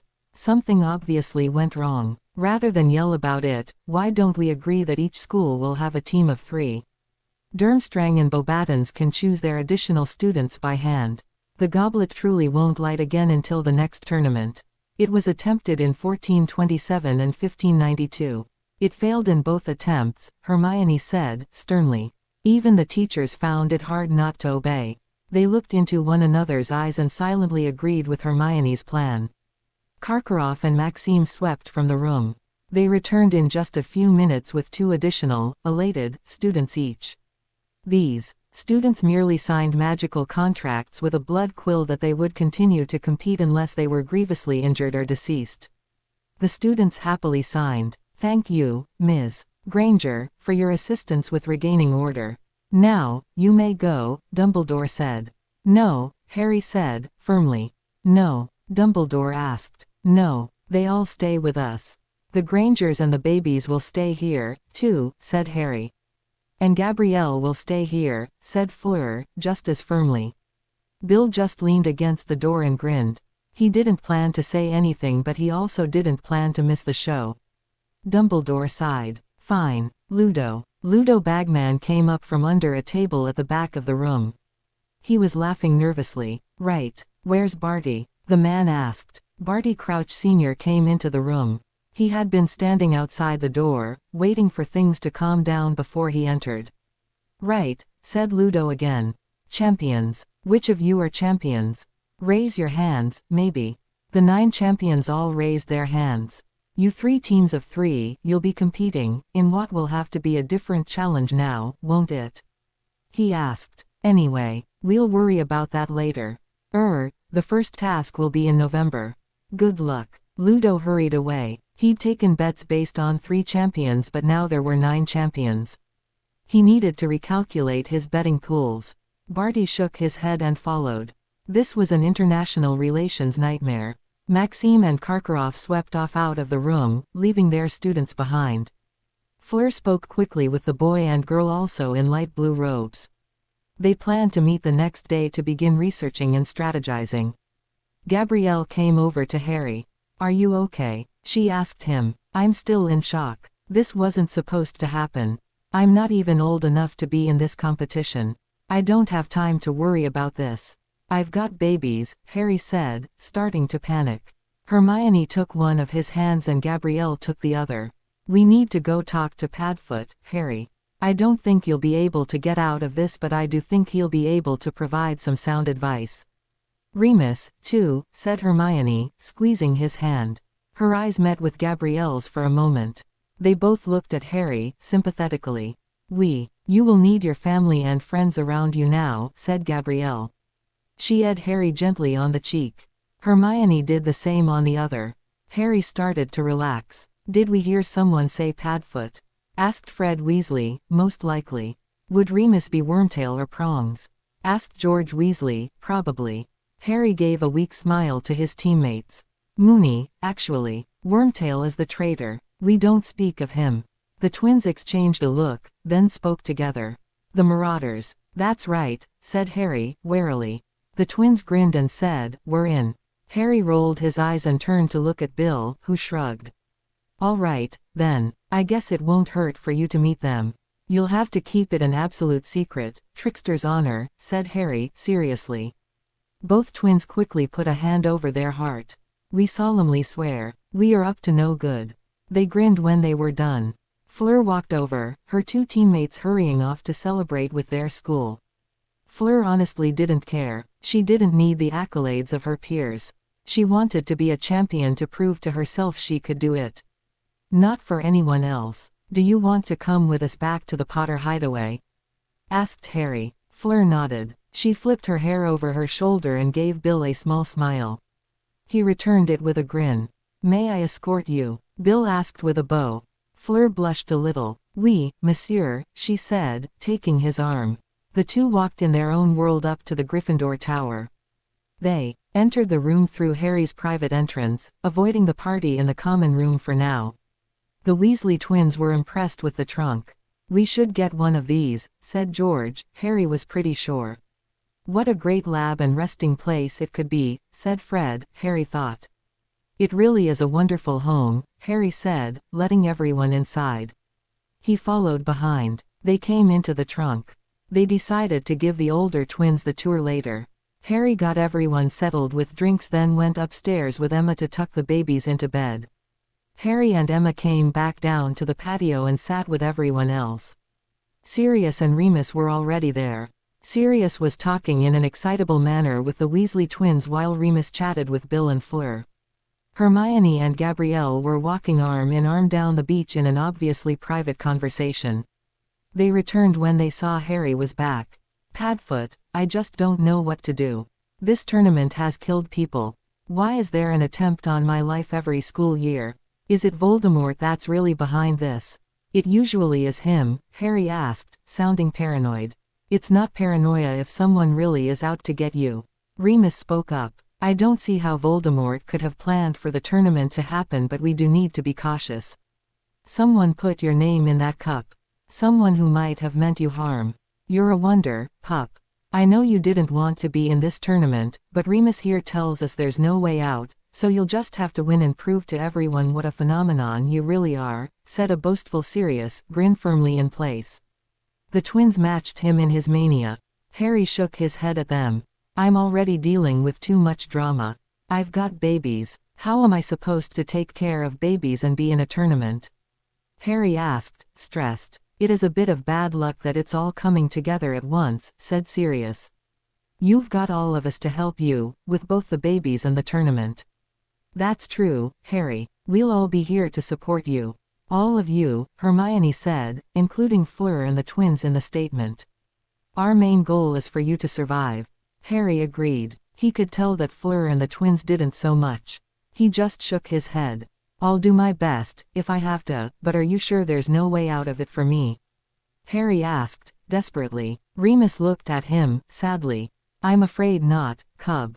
The Goblet of Fire forms a magically binding contract with each participant. That's why they had the 4 other contestants sign a magically binding contract. So they would be on mostly equal footing with you all. Mostly, Hermione asked. Yes, the Goblet of Fire will take your life or magic if you breach the contract. The other students will only be disqualified from the competition, Remus explained. Bill whistled. Almost my ass. Remus couldn't help but agree. Harry turned to look at Hermione and Gabrielle. It is not ideal, but I believe in you, said Gabrielle, quietly, taking Harry's hand again. You were amazing, Harry. If anyone can make it through the tournament, it's you, Hermione said compassionately, squeezing his arm. Harry didn't look so sure. The group talked for a few more hours, making plans and hashing through what happened, over and over again. They would all need to be on their toes. The days passed by. Harry, Gabrielle, and Hermione grew closer to one another. Bill Weasley was an almost constant presence at the school. He was supposedly helping his brothers with the competition, though he spent most of his time with Fleur. Padfoot was around more often than not. He and Remus had hidden their trunks in the Shrieking Shack in Hogsmeade, so they would be close by in case Harry had an emergency with the twins or with the competition. Just when Harry thought the situation couldn't become any more stressful, the Defense Against the Dark Arts professor stepped in. You, Potter, come up here, called Mad-Eye Moody during class one day. We're going to do a demonstration. Here, hold these. The professor gave Harry an anticipatory smile as he handed Harry a handful of stun spiders. The professor grabbed one of the spiders out of Harry's hand. He cast a spell to renervate the unconscious spider. He threw it on the desk and cast Imperio. The spider twirled and danced across the desk, while Moody grinned at Harry. What spell is this? He asked. Several students raised their hands. You, Malfoy. I'm sure your father knows this one. What is it? Malfoy's face turned red, but he answered anyway. The Imperious Curse. It takes the victim's free will away. Correct, Moody said. He cast another spell on the spider. This time it screamed. The spider writhed around on the desk. All of the students' eyes were glued to the macabre sight. Moody's eyes were glued to one of the students. He ended the spell. Longbottom. What spell was that? Moody boomed. Neville had to swallow a few times before he could answer. Cruciatus, he finally whispered. Moody stared at him for a moment. The cruciatus causes immense pain in every nerve ending of the body. If left on a victim for too long, they'll either go insane or die, said the callous professor. He grabbed another spider, woke it up, and cast the final spell. Avada Kedavra, he hissed. A violently green light sailed out of Moody's wand and hit the spider. It fell dead instantaneously. Potter, what was that one? He asked, grinning again. Harry looked angry. How dare this man? The Killing Curse. The name is self-evident, said Harry through gritted teeth. Moody laughed and turned back to the class. Today, we'll be seeing which of you can fight off the Imperious Curse. I have permission from Dumbledore to cast it on the lot of you, Moody said with a downright sadistic grin on his face. No, Harry said, firmly. Moody blinked. The blinks were out of sync. It was disconcerting. What was that, boy? I'm afraid you don't have a choice. I'll be casting that spell on each and every one of you, Moody growled. Harry turned and started walking for the classroom door. He didn't even stop to gather his belongings first, he just walked towards the door. Imperio! Shouted a voice behind him. Harry ducked and rolled. The spell hit the classroom door with a dull thud. Harry rolled behind a student desk and pulled out his wand. You won't escape me, boy. I'll get each and every one of you, you especially, Moody shouted. He shot spells at the desk and the floor where he expected Harry to roll next. Harry ran forward, under the chairs, his small stature working in his favor. He jumped up and shot a stunning spell at the professor, then dropped back down and rolled behind the next row of desks. Moody sent a blasting hex at the desk in front of Harry, causing it to explode, leaving a large black spot behind. He cackled madly while he cast. Harry shuffled backwards and back over to the row he'd just come from. The other students screamed and scrambled to get out of the classroom. Moody didn't even attempt to stop them. Moody cast another blasting hex at the desk next to Harry. Harry threw his hands over his head to stop the splinters from hitting his face. He jumped up and cast 2 more stunners before hurrying forwards a few desks. Moody had to jump to avoid the spells. He lost track of Harry for a moment. Come out, Potter. I'll make you pay, shouted the wizard, madly. He cast a flame-throwing curse into the room. The kindling that the blasted desks had become roared to life. Professor, stop, Hermione shouted, terrified. Moody shook himself like he was coming out of a haze. He looked around at the destruction he had caused with a look of dismay on his face. Harry didn't waste any time. He rolled on the floor and shot a spell at the man's gaping mouth. He went down like a sack of bricks. What is going on here? Shouted McGonagall. Someone had gathered her from her classroom on the floor below. Professor Moody attacked Harry. He said he was going to cast the Imperious Curse on all of us. Harry said no and tried to leave.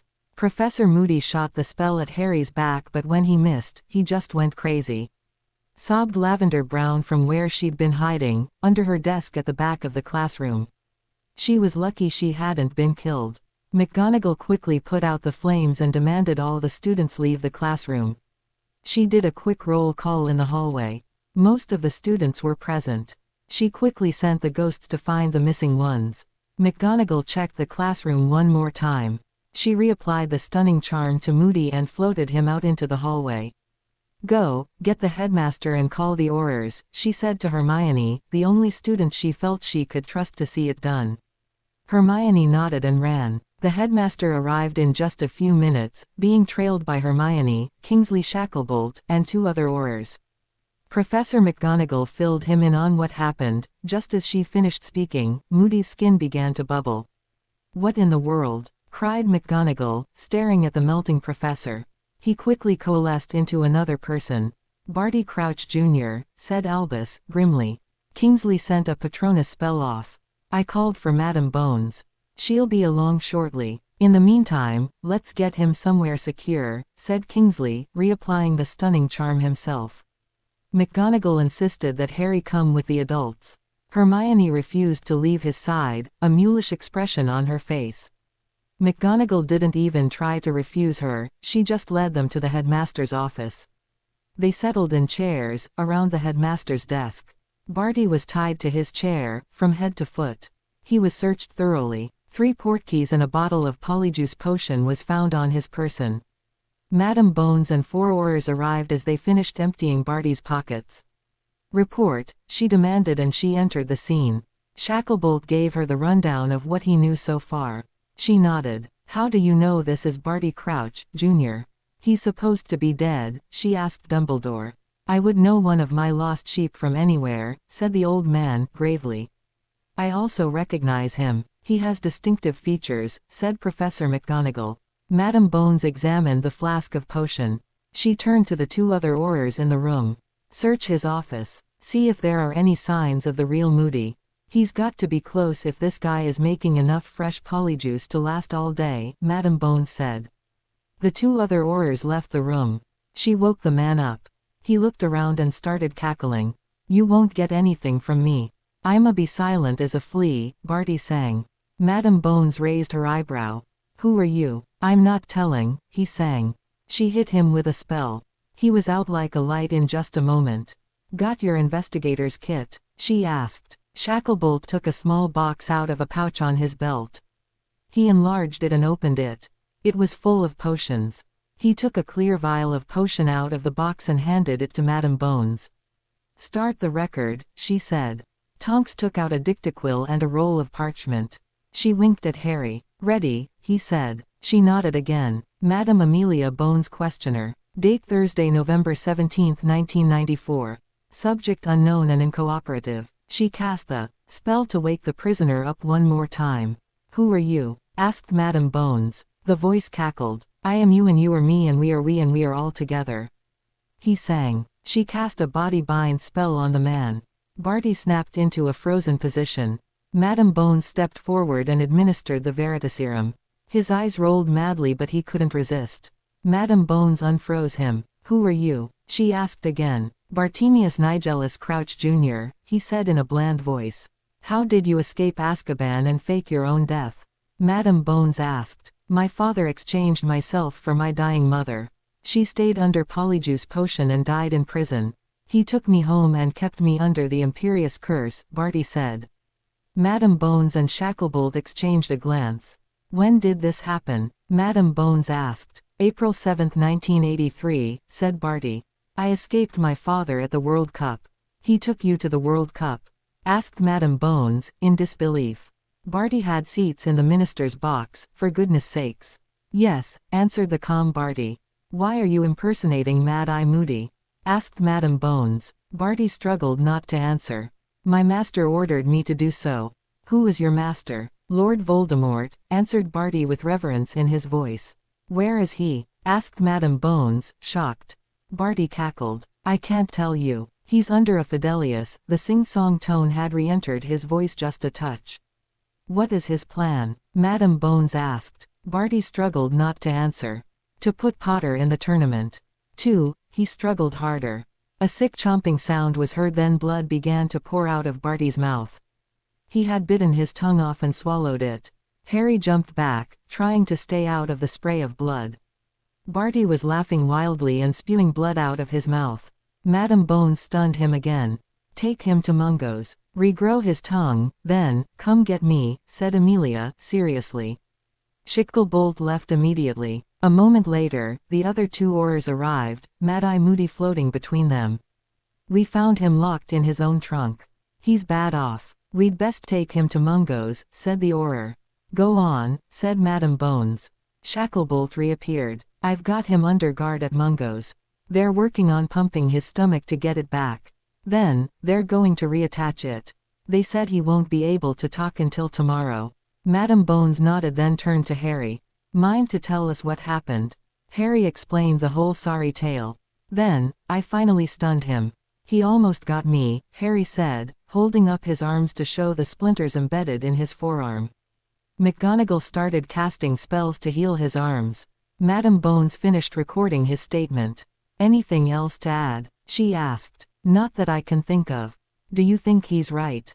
Is Voldemort out there? Did he order me to be added to this psychotic tournament? Harry asked, his voice getting angrier, the longer he spoke. I can't say, Mr. Potter. I can only promise I'll investigate, Madame Bones said. Well, you might want to investigate why Voldemort has shown up in this school twice already to torment me, said Harry, viciously. He was tired of being pushed around by that maniac. Voldemort could Harry's bum. Harry suddenly went cold. What if Voldemort found out about his babies? He would, wouldn't he? I can't deal with this right now. I've got babies. Oh gods. What if that wanker gets his hands on my kids? What will I do then? Harry said, grabbing his hair in dismay. What do you mean, you've got babies? Asked Madame Bones, warily. Harry didn't say anything, so Hermione did. Harry has got a set of twin sons. They're almost 3 months old now, Hermione said, calmly. Madame Bones' eyebrows went up into her hair. Who's the lucky mother? Harry used a surrogate, Hermione said, primly. Madame Bones looked at Harry. He looked back at her defiantly. She just shook her head. Now, tell me about these 2 other incidents with Voldemort, she said, sternly. Harry happily complied. Madam Bones gave Dumbledore the stink eye the entire time. I shall return with my investigative squad to further look into these claims, Mr. Potter. She turned a wicked eye on Dumbledore. I'll be back to speak with you as well, Headmaster. I am very surprised this is the first I've heard of these matters. I'll want to know why. Dumbledore sighed and rubbed his face with his blackened hand. The black had spread up to halfway up his forearm. This is another unexpected happenstance to care for, Dumbledore said, holding up his arm. He turned to look at Harry and Hermione. McGonagall was watching him with a concerned look. We have much to discuss. Please, stay. I have a few things to share with you, Dumbledore said, with a weary sigh. Harry looked questioningly at the headmaster but he didn't move. McGonagall went to make sure no one was listening. She returned and took a seat. Dumbledore smiled and nodded his head at her. He looked back at Harry. Harry, my boy, it's been many years since the beginning of the fight against Tom Riddle began. I fear that my first battle with him was a complete failure on my part. I failed to recognize the danger he would become. I failed to turn him back to the light. Come, let us see, Dumbledore said, pulling a strange round bowl with runic carvings covering every inch of it. Harry gasped when the headmaster put a wand to his own forehead and appeared to draw something out. The silvery strand floated down like a wisp on the wind. It filled the water-like substance inside the bowl with a strange glow. What's that? Hermione asked, curious. It's a pensieve. Pensieves are rare magical devices that allow the user to view the memories of themselves or others. It's quite handy. It brings forth all the subconscious mind remembers, rather than only what was understood by the conscious mind at the time, Dumbledore said with a smile. Lean forward, like so, and join me. Dumbledore leaned forward until his face touched the surface of the water. He suddenly disappeared. Harry gasped and looked at Professor McGonagall and Hermione. Go on. Don't keep the headmaster waiting, instructed Madam Bones. Harry followed Dumbledore's example and submerged his face in the wispy not-quite liquid that filled the bowl. He felt like he flipped head over heels into some hidden depth inside the bowl. He landed on his feet with a gasp. Dumbledore reached out to steady Harry. Hermione, Madam Bones, Kingsley Shacklebolt, a pink-haired Auror who had yet to be introduced, and then McGonagall, joined them just a moment later. This is the orphanage where Tom Marvolo Riddle was raised. That dapper gentleman is yours truly. Let's follow him, said the headmaster. They followed a younger Dumbledore into the derelict building. They went up a set of rickety stairs and found themselves in a bare room with just a bed, side table, and wardrobe. Nothing else filled the room. No other personal effects or sentimental belongings of any kind. A gaunt-looking young boy sat on the narrow bed. He watched the headmaster warily. They watched the boy's arrogance and defiance. They saw him set fire to the wardrobe and put it out again, with nary a mark on the wood. They couldn't help but wince when Dumbledore responded sternly to the boy, rather than empathetically. The boy shut down. It was easy to see in that very moment that Dumbledore had made an enemy out of Tom Riddle. They came back out into the headmaster's office. Dumbledore sighed and rubbed his head. You see, Harry, by the time I met him, Tom Riddle had already started down the path of the dark. He was filled with malice, hate, and raw power.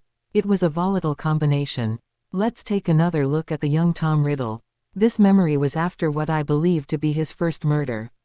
If I am correct, his second set of murders occurred the summer after this incident. Let's watch, Dumbledore said. They went back into the pensieve. A young Tom Riddle stood before a strange man and the young Dumbledore. He wore a prefect badge on his chest and a haughty air in his faux respectful demeanor. I caught Rubeus Hagrid here at the scene of the crime, headmaster, said the young Tom Riddle.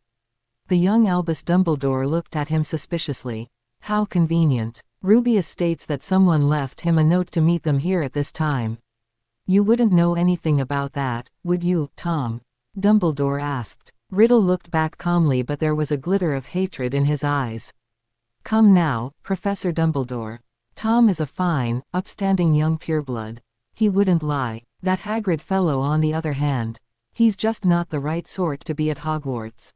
Hagrid always has those strange, dangerous animals around. It's got to be him. An accident, I'm sure, but that won't matter to the school board. No, he'll have to be expelled since a student died. This ties it all up nicely, said Headmaster Dippet, with a smile and spring in his step. He didn't honestly care if the little mixed-race boy was guilty or not. He just wanted to be able to put a bow on the situation. I think that the truth is always preferable to a pretty lie, said Dumbledore, looking at Tom over his glasses. Yes, the truth. I think we've found all the truth we'll need. Hagrid will need to be expelled. Call the boy up to my office, said Headmaster Dippet, putting his arm around Tom. You come up to my office, as well, Tom, my boy. I think this calls for an award for special services to the school, said Headmaster Dippet. Tom looked over his shoulder at Dumbledore with a look of successful malice. Tom had won this round. They soon found themselves back in the headmaster's office. The summer after this, Tom's Muggle family was found dead from the killing curse. His favorite curse, muttered Harry. Hermione took his hand in support. Quite. His magical uncle was found guilty of the crime. Morfin Gaunt was sent to Azkaban. He died in prison, said Dumbledore. You think Tom Riddle committed this murder, Headmaster? Asked Madame Bones. I do. Tom laid low for the remainder of his Hogwarts career. The next time I saw him was after he had graduated from Hogwarts. He came to ask me for a job. Let's watch, said Dumbledore, tiredly. The group went back into the pensieve. A young man in his mid-20s with red-rimmed irises stared arrogantly back at what was now Headmaster Dumbledore. You'd like to be considered for the position of Instructor of Defense Against the Dark Arts? Asked Dumbledore with a mildly surprised tone. His emphasis on the word, against, wasn't missed by Tom. That's right, Professor. I'd like to join the vaunted ranks of Hogwarts professors. I would be glad to show you my experiences gained with the dark arts. And the defense against, of course, said Tom with a slight smirk. Dumbledore stared at Tom over his glasses. I think I can see how far down that road you've gone already. No, we will be going another direction for the professor. While I appreciate your interest in the position, I think you are ineligible for consideration at this time. Do you need an escort or can you see yourself out? Dumbledore said, with finality. Tom Riddle's smirk deepened but his eyes practically burned with his fury. The red of his eyes intensified. I can see myself out. Thank you for your time and consideration, Professor Dumbledore. It's been a pleasure, as always, said Tom, snidely, as he rose from his chair. He whirled and turned his back firmly on Dumbledore. He began to walk from the room. It's not too late to change, Tom. You can still make other choices, said Dumbledore, gently. Tom Riddle stiffened and froze in the doorway. He glanced over his shoulder at Dumbledore. My path is my own to choose, he said, quietly with anger and power in his voice. Dumbledore just shook his head at the young man. Indeed, it always has been, said Dumbledore quietly in return. The memory ended and the group found themselves back in Dumbledore's office. Everyone was quiet for a few minutes. He was already too far gone to help by that point, Professor, said Hermione quietly. He had already torn his soul. Dumbledore's head dropped. He let out an exhausted sigh. I hear the truth of your words, yet my heart is deaf to their wisdom, said Dumbledore. By the time I next saw Tom, he was the monster you know today. He had assumed the identity of Lord Voldemort and had begun his bid to claim power over the wizarding world. How does he keep evading death? What aren't you telling us? Harry demanded. He was frustrated that the headmaster was taking this circuitous route to tell them what was going on. Harry didn't need a lesson in logic. He needed answers. Dumbledore winced at Harry's questions. He glanced down at his blackened hand and knew it was time. The evil Tom has inflicted upon the world is called a Horcrux, Dumbledore said. Madame Bones cursed. Dumbledore continued. Ms. Granger used the proper terminology when she said Tom had already torn his soul. That's exactly what a cold-blooded murder does, it rends the soul of the murderer. It's a splintering that is never truly healed. Tom coupled the splintering of his soul with certain dark magic rituals that allowed a piece of his shattered soul to be housed in a corporeal object. That is why he cannot die.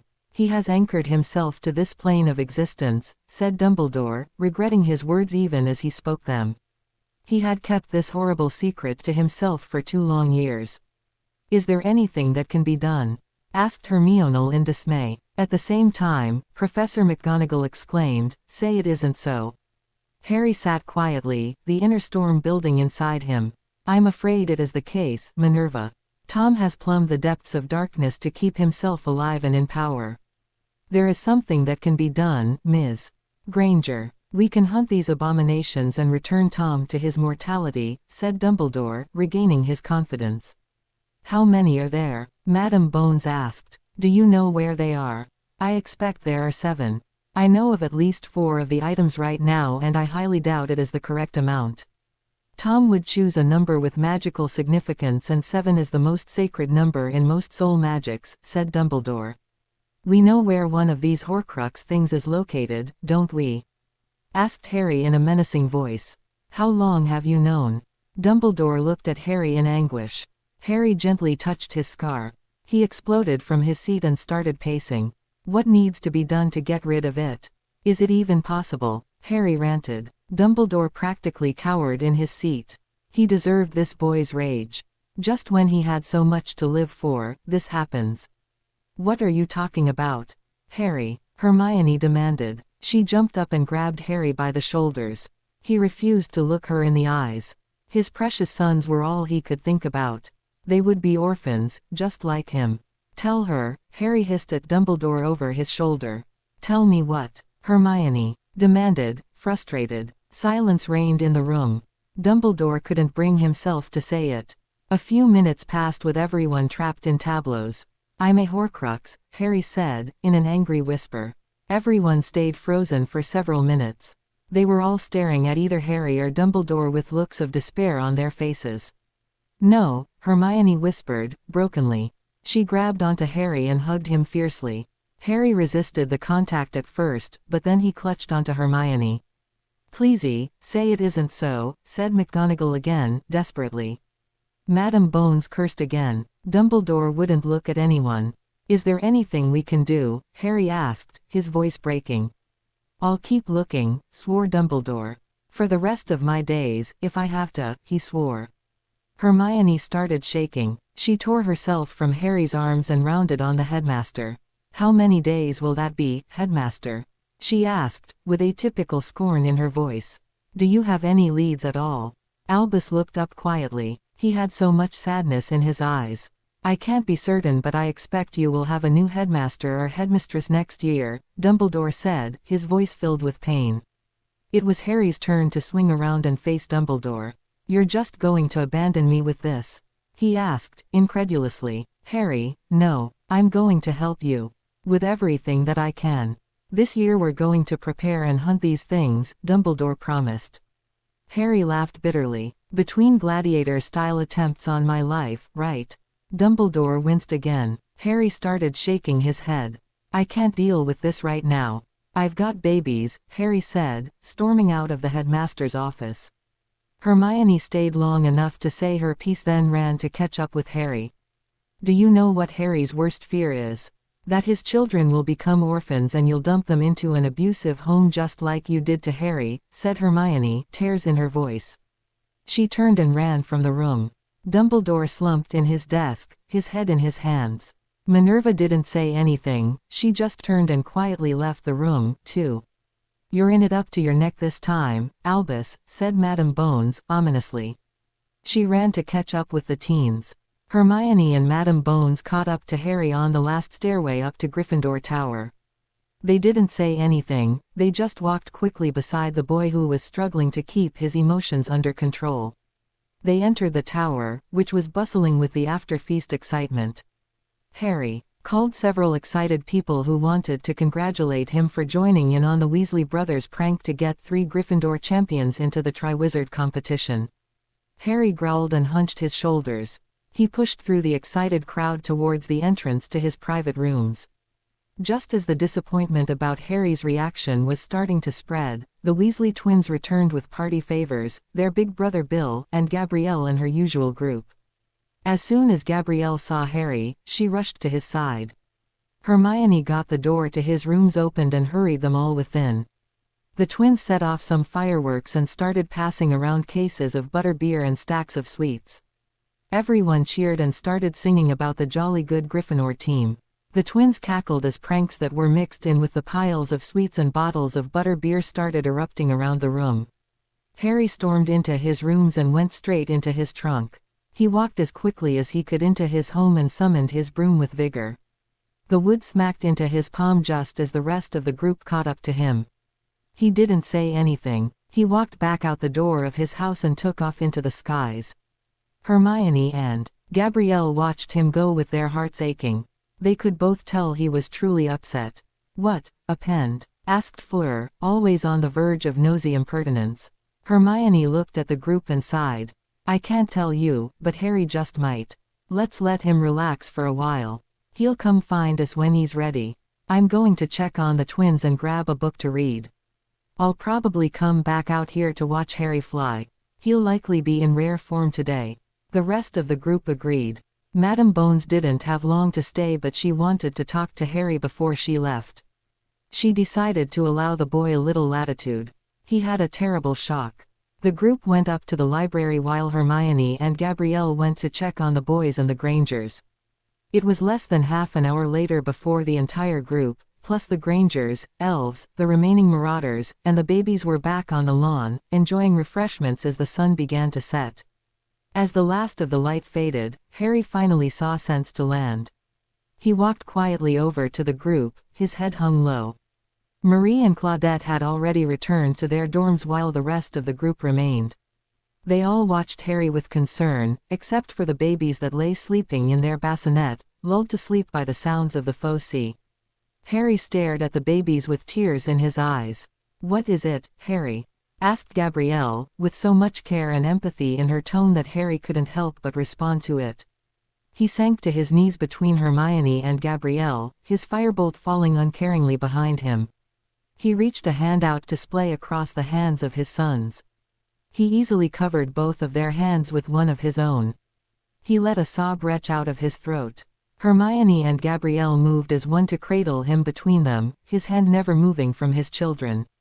A few minutes passed with everyone holding space for Harry to regain control of himself. Harry took a few deep shuddering breaths and let go of the boys. The girls didn't let go of him as he settled back between them. Harry started talking. He told everyone the tale of Tom Riddle and his Horcruxes. The silence practically rang in the clearing beside the house by the Fosse inside a trunk within Hogwarts. "Bloody hell," said Bill, breaking the silence. It was almost funny, if anything about Voldemort being basically immortal could possibly be funny. Harry smirked. Those were his sentiments exactly. "I know a little about Horcruxes. They're right. In a properly executed Horcrux situation, the only thing that can separate you is death. However, we know your Horcrux wasn't cast properly," said Bill with confidence. Harry looked confused. "How do you know that?" asked Madam Bones, her investigator mode activated. "Because you're still you. If the Horcrux had been properly cast, you would have died. The ritual calls for the intentional, willful murder of an innocent for the purpose of creating a Horcrux. If it had worked, you wouldn't be you any longer. Voldemort's soul piece would have inhabited your newly emptied vessel," Bill said, simply. A look of dawning hope crossed Harry's face. Hermione was studying Bill like her life depended on his words. Bill continued. "The only way to cast out a Horcrux in that situation is to return the host body to its formerly uninhabited state." "You mean, dead," said Harry, bluntly. Bill nodded. "In an improperly cast Horcrux situation, a soul leech is created. A soul leech forms when the soul piece attaches to a host. It uses the host's life force or magical energy to fuel the soul leech's existence. It can still try to fully possess the host, but the host has the chance to fight off the possession," said Bill. "How?" Hermione practically barked. "How can they fight it off?" Bill looked at Harry. "Well, it only works when the soul is otherwise willingly bound. It must be an exceedingly strong bond between multiple magical persons. It won't work with just one or two. 3 seems to be the minimum number," said Bill, apologetically. Harry didn't understand. "What do you mean, willingly bound?" "He means the bonds of love, Harry. He means a soul deep bound such as a magical marriage. Or perhaps a liege lord binding," said Gabrielle, quietly. Harry turned to look at her, stunned. You mean, the only way to fight it is to become or get married? Harry asked, in disbelief. Or death, said Sirius, grimly. That really put things into perspective for the boy. Harry was speechless. How was he supposed to find multiple people to marry him and hopefully soon? Harry looked to Hermione and Gabrielle for help, but they were both blushing fiercely. Harry suddenly noticed they were all three sitting in such a way that they could hold hands with each other. Harry's look turned to one of speculation. He was still green, but he was no inexperienced lad anymore. Sirius looked at him with suggestive speculation, too. He had noticed the way that the three magical teens had almost instantly drawn together. They already had deep bonds of trust, or the two French witches wouldn't be here listening to this tale right now. Remus stopped Sirius from putting his foot in his mouth. This is news that gives us hope. Let's plan to research a possible resolution to Harry's soul leech soon. For now, let's focus on the other objects. We won't be able to destroy them if we don't know what and where they are, said Remus sensibly. Dumbledore believes there are 7 of them, said Hermione. He destroyed one, but he has also been grievously injured from the attempt. He said he doesn't expect to live to see next school year, said Harry, his voice a confused mix of angry and upset. This is terrible news, said Remus, fretfully. How will we carry on the fight against Voldemort without Dumbledore? We won't have to, said Sirius, determinedly. What do you mean? Asked Harry, despondently. We know who's behind your participation in this farce of a competition. Your name being in the goblet is likely no accident, said Sirius, seriously. Right, said Harry, starting to feel the insurmountable pressure of his situation. That means Voldemort is going to try to get you, probably during one of these tasks, said Remus, with dawning understanding. You have to be ready to face him when he shows up, said Sirius, fiercely. Harry looked uncertain. Every time you've come up against him, you've come out on top, said Hermione, encouragingly. How many times have you faced him? Asked Gabrielle, concerned. About 4 times. Once as a baby, twice during my first year, once during my second year, and well, now, said Harry, feeling his dread come under control. This was nothing new. He just had to find a way to survive. That's impressive, said Fleur, honestly. You must prepare. I will help you, she said, somewhat arrogantly. Bill smiled at her. He loved her confidence. Harry smiled gratefully at Fleur. We all will, said Dan, determinedly. I'm quite good at the shooting range. I'd be glad to teach you all I know. Harry grinned at the man. He'd take every advantage he could come across. Voldemort definitely wouldn't be expecting a pistol. Hermione and Gabrielle shared a meaningful look. In that instant, both girls were in complete agreement. Harry, Hermione said, gently. If you'd like to try, I think Gabrielle and I would both be open to giving a relationship with you a chance, if I may be so bold as to speak for us both. I agree completely, said Gabrielle. There is something between us all. I think I am not speaking too frankly when I say that I think we all feel it. Harry blushed fiercely. I do, said Hermione quietly. Harry's eyes flew up to hers. He looked over at Gabrielle and saw the open honesty in her eyes. He started nodding, slowly. I'd like that, Harry said, embarrassed but determined. Sirius grinned and slapped his knee. See, it's not all bad. We have a plan. We have a plan with a serious upside, he said, waggling his eyebrows at Harry, Hermione, and Gabrielle, all of whom blushed bright red. We still have the problem of the Horcruxes, pointed out Remus. I think the diary from second year was one, said Hermione. Makes sense, said Harry. What's this? Asked Emma. Hermione quickly told the story of the Chamber of Secrets. You killed a basilisk. With a sword. Madame Bones asked in confused disbelief. Sirius laughed loudly. Your pranks are even better than ours were, pup. Said Sirius, rolling around in mirth. To think, we could have been finding mythical chambers and slaying great beasts and instead we filled the Slytherin's pants with blister balm, said Sirius. Fleur was looking at Harry in a new light. She never considered him real competition before, but if he could do that at 12 years old, he would be a real contender. Harry saw her appraising look and couldn't help but smirk. I think Dumbledore knows about more potential Horcruxes or their locations, said Hermione, returning the group to the proper discussion. He knows a lot more than he's telling. It's high time he came clean," said Bill, vehemently. "I say we ask him tomorrow," said Harry, aggressively. The others couldn't help but agree. Hermione and Gabrielle worked with Bill, Fleur, Dan, and Remus to make a training schedule that would work around Harry's and Fleur's class schedules. It only seemed fair to allow the other girl and her teammates to join in the training, along with Harry's teammates. They left plenty of time for Fleur to study for her newts and for Harry to spend with his children. They expected this to likely be a marathon and not a race. Most of the Voldemort adventures came to a head in the spring, for some strange reason.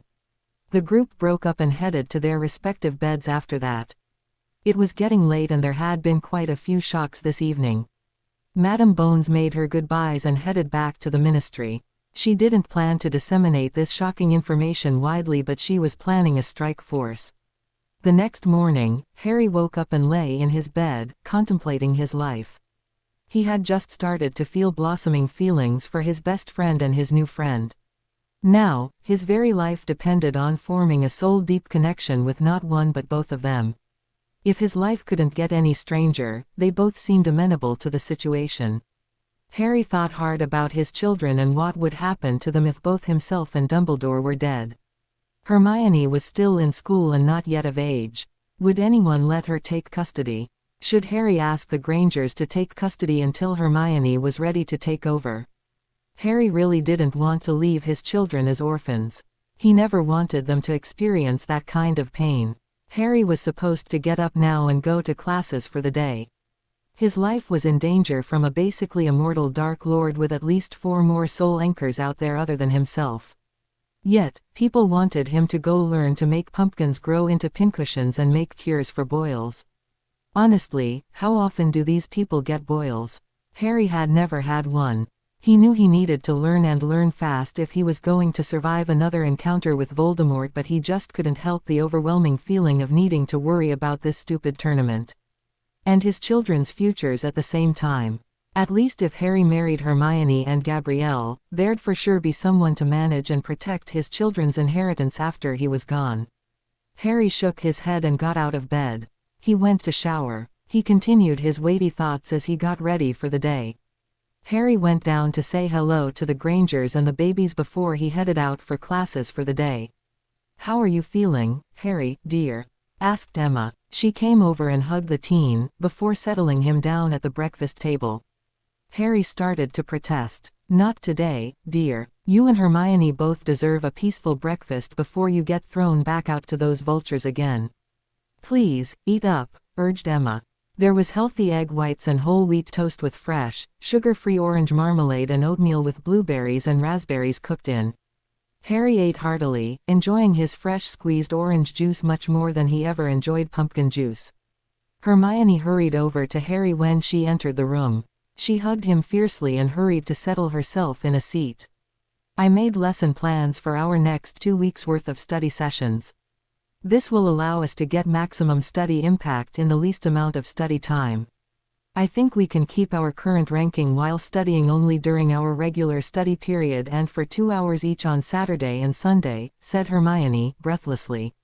She continued, "We'll still need to work at least 2 hours per night, 5 nights per week to finish our homework, but we've been doing that before bed anyway."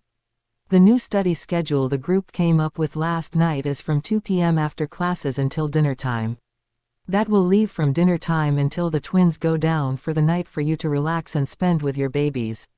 "We'll study for 5 hours each on Saturday and Sunday to prepare for she said, shiftily.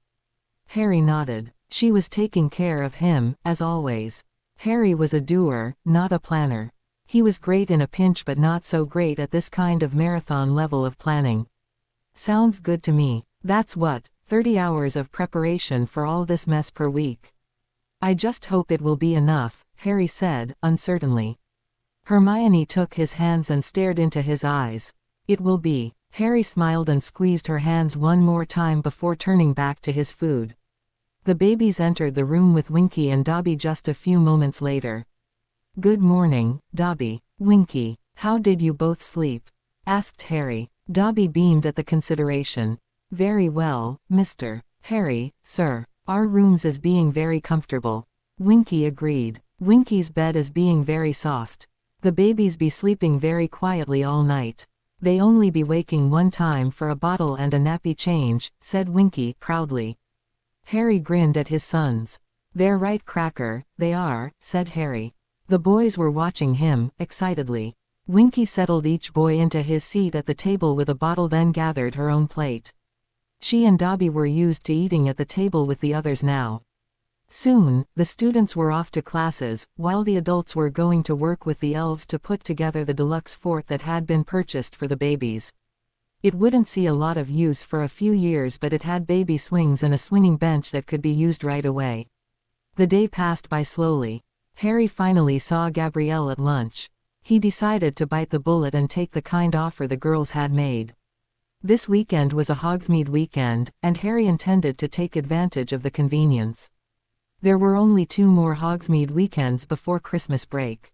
It wasn't much time, but he hoped to be able to present the girls with a promise ring on Boxing Day if all went well. They would need to be married before the end of the school year, most likely before the 3rd task, if there was any hope of finishing off Voldemort. Assuming the same pattern was followed that seemed to happen to him every year, that's when things would come to a head. Harry just hoped it was enough time to find all the Horcruxes and get prepared to face Voldemort and to survive this historically deadly tournament, all while being a new father and trying to get 2 girls to fall in love with him. Harry could feel the headache starting to pound in his brain. One thing at a time. He tried to pay attention in class and to really learn his classwork so he could maybe survive. Classes finally ended and Harry and Hermione hurried to meet up with Gabrielle, Fleur's teammates, and Fred and George Weasley. They met up outside the Gryffindor common room. "Harrykins," said what Harry believed to be Fred. "To what do we owe this summons?" asked George. "Not that we mind the lovely company," said Fred, winking at the girls. Fleur's male teammate rolled his eyes. Fleur and Gabrielle just ignored Fred. Fleur's female teammate giggled. "Tough crowd," said George, grinning at Fred's flirtatious fail. "Too right. What's up, Harrykins?" asked Fred. "Come inside and I'll explain," said Harry. He felt Fred and George had a right to know the real danger they were in by being his teammates. Harry led the group around to the entrance to his private rooms, rather than trekking through the Gryffindor common room. He led them over to his trunk and took them all inside. Sirius, Remus, Bill, and Dan were already waiting for them. "Brother Bill," said George, "probably." "The wildest Weasley," said Fred, "probably." They went forward and gave Bill some back-slapping hugs and razzed him for being at Harry Potter's beck and call. Bill rolled his eyes and let their jokes roll off his back. Bill only had eyes for Fleur. He went forward and greeted her next. Harry turned to Sirius and Remus. "We all have an appointment to talk to Dumbledore after dinner. Officially, Bill is on loan from Gringotts to help you with the tournament. Unofficially, he's on assignment to help find the Horcruxes," explained Remus quietly while the twins had everyone else distracted. "I hope you don't mind, I paid Gringotts for Bill's time out of the Black family vaults," said Sirius. "Not at all. Does he really think he can help find them?" asked Harry, anxiously. "With Remus, Hermione, and Fleur on his side. No doubt. They're all Taskmaster researchers," said Sirius, jokingly.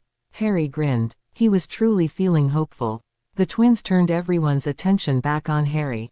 "Again, Harrykins, what gives?" asked one twin. "What brings us to your admittedly bodacious abode?" asked the other twin. "Guys, Bill is officially my trainer for the Triwizard Tournament. He's going to help us train. I invited Fleur and her teammates, and Victor and his teammates, to join us. Victor thanked me for my kindness but declined. He's provided his own tutors for his teammates," said Harry. "You invited Victor and his teammates, too?" asked Fleur, in surprise. "It only seemed sporting," said Harry. Gabrielle smiled at him. "Hermione and Gabrielle will be joining us for our studies, as they deem fit," said Harry, no question in his tone. No one argued. "My cousin from Canada and one of our former professors will be assisting us as well. This is Padfoot Potter and Remus Lupin. Dan Granger will be observing," said Harry, introducing the adults. Dan would be giving Sirius, Remus, Harry, Hermione, Gabrielle, Fleur, and Bill firearms training for an extra half-hour each day. Dan went to the trunk bunk and bought a shooting range in a snuff box with glee in his heart. Hermione passed out the schedules to all of the contestants. This schedule still leaves time for your newt studies.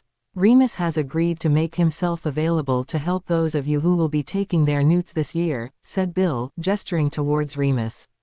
I can assist from after dinner until 10 p.m. Monday through Thursday. I will need to take 3 days off per month for personal reasons but am otherwise available, said Remus. Fleur and her teammates were excited to hear this. The Weasleys and Harry weren't that interested. Hermione and Gabrielle looked jealous of the extra studying they would be missing out on. All of the students looked happy with the arrangement. Remus passed out his own study schedule for the newt students, along with a copy of his notes from his own newt studies. They were a little dated but still very organized and detailed. Hermione and Gabrielle both begged for a copy, too. Remus gave them all a copy, even the ones who didn't ask for it. Harry knew it was a valuable resource, so he was careful to put his copies away in his study where he'd be able to find them again in a few years' time. He was sure Hermione would update it and personalize it to their own classes. With the way Gabrielle squeezed and held the documents just as preciously, Harry was sure she'd do the same. Next, Bill passed out the lesson plans and notes for this week's training for the competition, including a required reading list. Harry wanted to groan at all the extra work but he knew how important this was. He was determined to get it right. He looked at his friends and knew he could do it if they could. They got to work practicing spells right away. Bill, Sirius, and Remus took 2 or 3 of them each and started testing them to see where they were at in their spell casting. Harry was surprised to see that he wasn't that far off from the 7th years. Fred and George, who were 6th years, were on par with the 7th years. Harry didn't have as wide of a breadth of spell knowledge but he made up for that by being more powerful than any of the other students. Hermione and Gabrielle were no slouches themselves. They both excelled at spell knowledge. They weren't as powerful as Harry was but they could rival Fleur's teammates and the twins. Fleur was fully mature magically, so she was more on par with the adults than with the other teens. Harry's raw power still outstripped them all. Your power levels are impressive, said Fleur, grudgingly, when she wasn't able to best his power levels after the 3rd try. Only Remus came close to besting Harry and that's only because he had more practice with focus and projecting his will than Harry had. He started Harry and the others on meditation practices that they were to undertake every morning and evening. He intended to teach them occlumency. Sirius hoped Harry and his friends would go on to become animagi, once they mastered the meditation skills. Harry looked uncomfortable at Fleur's grudging compliment. It's just something I can do. You know way more spells than I do. Some, Fleur agreed, graciously. Not as many as I would have expected. Not from any of you. You should be proud of your efforts so far. I cannot even cast a Patronus but both yourself and Hermione can do so, said Fleur. Hermione looked pleased by the compliment. I look forward to working with all of you. The others couldn't help but agree. They finished for the day. The Weasley twins left, excited by the training they had received and even more excited to think of the mischief they could get up to with the new knowledge they'd be gaining.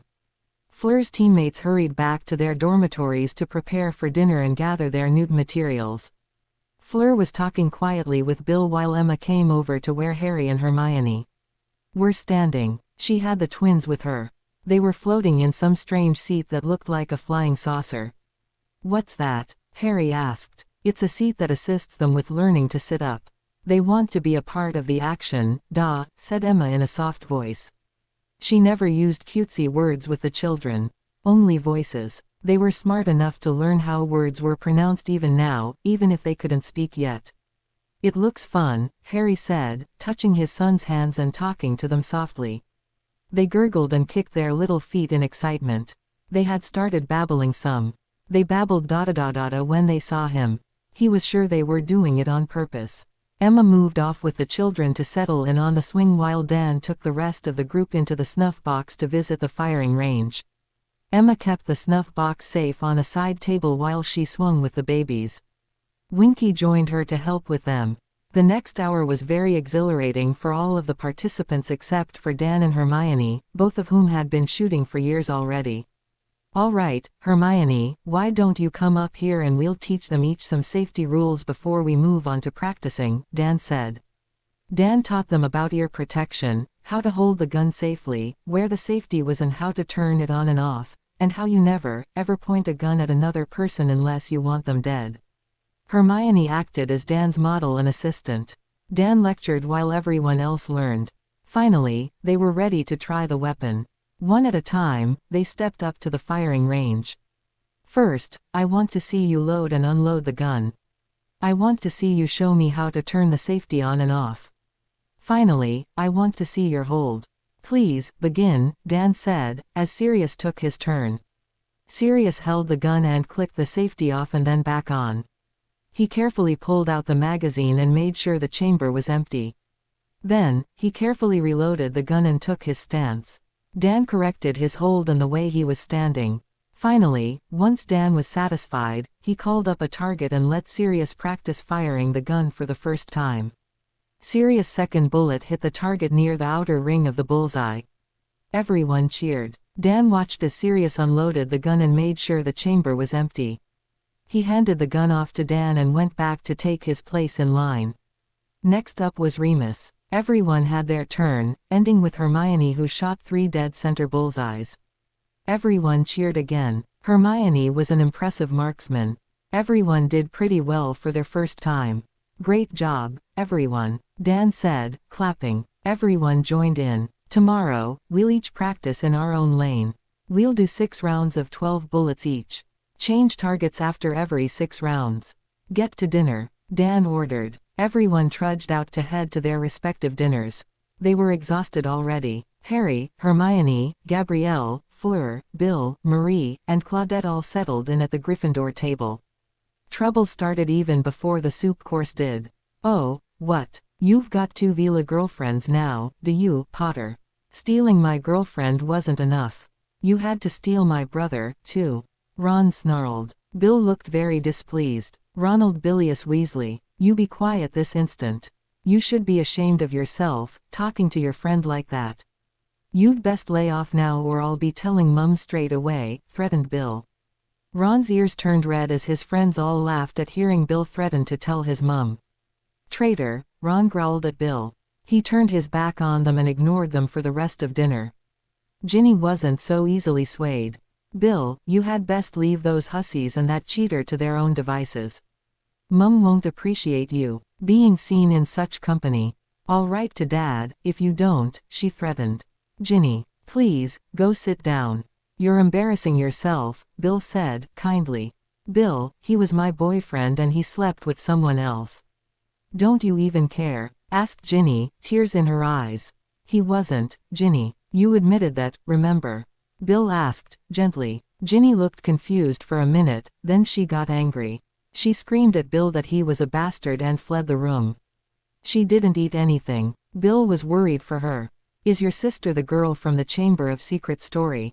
Asked Fleur, shrewdly. Bill was sad but impressed.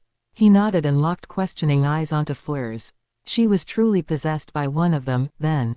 She asked, quietly. Bill flinched and looked at Harry. Yes. She almost died, answered Harry, honestly. Bill winced again. Was the taint ever properly cleansed from her? Was her personality fully reclaimed?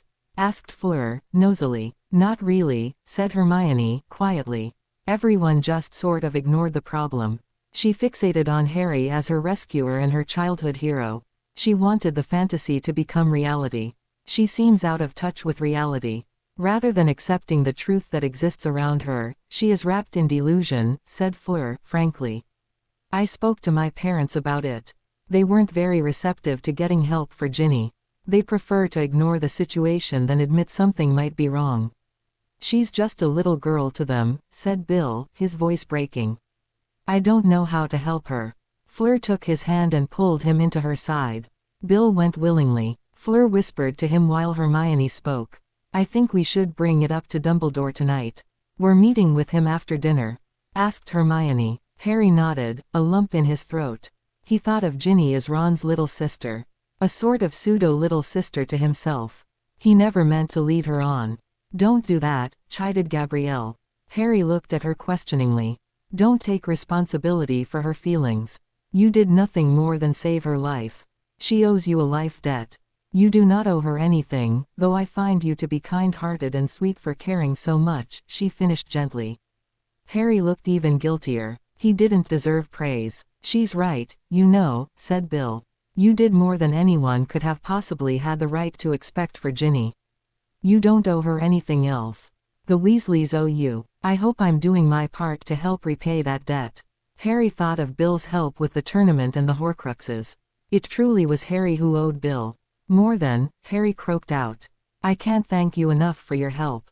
None of that, said Bill. I will hear nothing of it. You're family to me. Harry grinned wobbly and shook Bill's hand.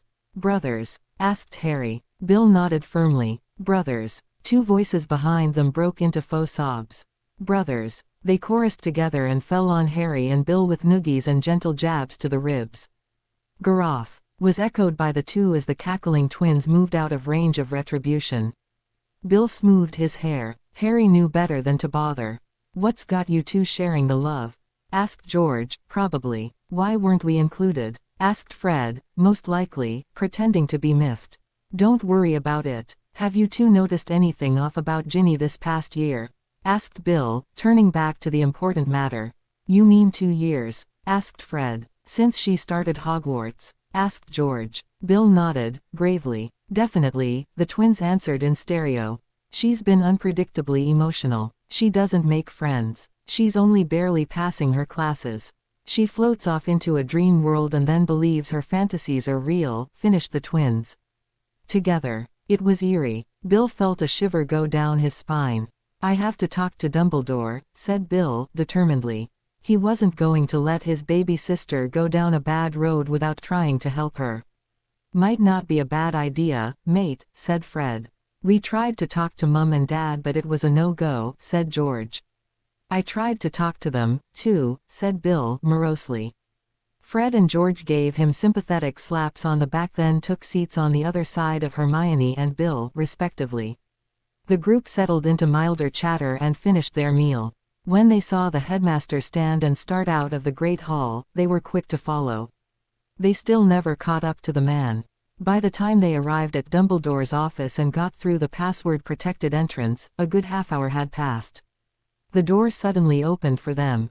They followed the spiral stairs upwards to find Remus, Padfoot the dog, Madam Bones, the real Professor Moody, and 2 other Aurors waiting in the room. Dumbledore raised his eyebrows at the group with Harry. Please tell me you haven't shared your secrets this widely, Harry. Chided Dumbledore. Harry bristled. I told only those I can trust. Those who are willing and able to help me. Have you finally done the same, Professor? Harry asked, boldly. Dumbledore stared back at Harry, then sighed. Madam Bones and her Aurors along with Professors McGonagall and Flitwick started casting to create enough seats and space for everyone. It seems I have, said Dumbledore. He urged everyone into their seats and looked at the assembled group. Everyone here is aware of the basics of the situation. Tom Riddle has created Horcruxes to anchor himself to the physical plane of existence. While he has not yet regained a physical form, I believe it is his aim to do so. He will be in a weakened state until he does, said Dumbledore. Everyone was gravely silent. I have destroyed one of these items, as has Harry, to much greater success, said Dumbledore with a gentle smile at the boy. Harry ran his fingers over the scar the basilisk fang piercing his flesh left behind. Harry knew he was just lucky. I am afraid my time on this earth is drawing to a close, many people gasped at this news. Dumbledore waved their inquiries down. His blacked hand, now desiccated to the elbow, gave unspoken weight to his words. It is my wish that we settle this matter before I pass on to the next great adventure, Dumbledore said, looking sadly at Harry. Harry grit his teeth in anger. Did you know the differences between a properly cast Horcrux and a soul leech, Professor Dumbledore? Bill asked, with a seeming non sequitur. Dumbledore looked puzzled and slightly put off by the way the question was asked. The origin of the Horcrux ritual was the Akhmet dynasty of the magical reign of wizards over the End Muggles almost 8,000 years ago. Akhmet's priests experimented on the Muggles, researching new dark spells and rituals that would extend the life of the wizard they viewed as a god. One such ritual they discovered was the Horcrux ritual, lectured Bill. Dumbledore was waiting patiently for him to get to the point. We run into these vile artifacts occasionally while working in tombs in Egypt. Properly cast Horcruxes come in one of two forms. First, an inanimate object is used to house the soul shard. The soul shard attracts and seeks to possess a host only after the main soul piece is no longer tied to a physical body. The soul shard will drain the life and magic of the host, leaving them a soulless husk, much like the effects of a Dementor's. Now Bill's eyes were burning with anger. Then, the soul shard possesses the body and draws the main soul piece to itself, taking over the technically deceased host's body, claiming it for their own. Bill spat, thinking of Ginny. Dumbledore flinched, thinking of the same. The other form a Horcrux can take is when a soul shard attaches to an already deceased host, taking it over immediately, acting as a to the main soul shard's will, if the main soul shard is still housed in a body of its own. If not, the main soul shard takes over the empty vessel and inhabits it as their own. Neither of these situations apply to Harry, Bill said into the ringing silence. Then, what? Asked Dumbledore, glancing at Harry's forehead. Bill huffed impatiently. You don't even know, do you? Did you even do any research on Horcruxes? Did it even cross your mind to consult an expert on dark magic or a curse breaker, such as myself? Asked Bill, impatiently. Dumbledore shook his head slightly. I felt the best I could do was research on my own. I am a formidable wizard and researcher myself, said Dumbledore, a little defensively. Bill just stared at the man. When a Horcrux ritual is improperly done, it creates a soul leech, not a Horcrux. The soul shard from the main soul attaches to a living host. It can still take possession of the living host, but the living host has the opportunity to fight, said Bill, his voice frustrated. Is there anything that can help? Asked Madame Bones, grimly. She didn't have much hope for Potter if he had to fight the dark bastard on his own in a battle of wills. She didn't know Harry very well. Yes, said Bill, finally breaking eye contact with Dumbledore. Bill looked at Madame Bones. Harry can take part in a soul-binding marriage or submit himself to a liege lord. The willing soul bond can overcome the unwilling bond. It must be a multi-partner binding, but the unbinding ritual enacted during the consecration of the willing soul bond has been shown to successfully sever the unwilling bond. Dumbledore's eyes flew to Harry, Hermione, and Gabrielle. A beatific smile crossed his face. Love. Love has always been your strongest weapon, Harry. It's love that is the power Voldemort knows not, said Dumbledore, beaming with joy.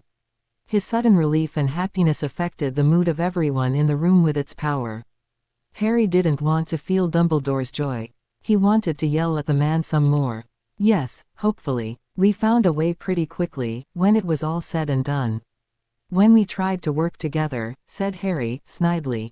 Not that Harry considered his salvation a done deal. He had to get two girls to fall in love with him, pronto. That didn't sound easy at all. Good for him, both girls found him quite easy to love. Yes, hopefully, Dumbledore said, settling his emotions somewhat. What do you mean by power he knows not, Professor? Asked Fleur suspiciously. The way you said it made it seem significant. Dumbledore's happiness dimmed just a little bit more. He looked at Harry, sadness in his gaze again. I had hoped to spare you for just a little longer from this burden, but I guess needs must, Dumbledore said with a sigh. He flicked his wand and the pensieve from before sailed out of a cabinet behind him. Dumbledore pulled a memory from his mind and settled it into the pensieve. You understand the power of divination and prophecy, don't you, Harry? Dumbledore said, sadly. Harry remembered the prophecy Trelawney had made last year about the Dark Lord's faithful servant returning to his side. Harry shivered. Yes, he said, grudgingly. Dumbledore nodded and played his memory. Trelawney appeared above the pensieve and started speaking in that strange, harsh voice once more. The one with the power to vanquish the Dark Lord approaches. Born to those who have thrice defied him, born as the 7th month dies. And the Dark Lord will mark him as his equal, but he will have a power the Dark Lord knows not. And either must die at the hand of the other, for neither can live while the other survives. The one with the power to vanquish the Dark Lord will be born as the 7th month dies. Harry touched his scar again, the mark given to him by the Dark Lord. The mark that showed him is literally the Dark Lord's equal, a piece of his very soul attached to Harry's. Gabrielle and Hermione clutched at Harry's hands fiercely. Harry returned the squeeze and centered himself. "This doesn't come as a surprise to me," said Harry, quietly. "It's always been him versus me. He won't allow it to be any other way. I will defeat him. I can't tolerate a world where anything else is the outcome," said Harry, determination lacing his voice. "He's never been able to defeat you, Harry. I believe in you," said Sirius, even more determined than Harry to see it done with his godson still alive. Harry deserved to live. Voldemort deserved to die. That was all that mattered in Sirius' mind. Everyone murmured their agreement and their vows to help Harry succeed. "Is there any way to verify how many there are or what they are?" asked Kingsley Shacklebolt. Dumbledore sighed again. "I believe Horace Slughorn has knowledge of this matter. He hides from me to keep his involvement from being known with certainty. While I do not believe he meant to help Tom become the blight on society that he has become, I do believe he helped him," said Dumbledore, tiredly. "We'll find him," said Madame Bones with finality. "We'll use the State Secrets Act to hide this entire investigation," she said in a no-nonsense tone to her Aurors and Moody.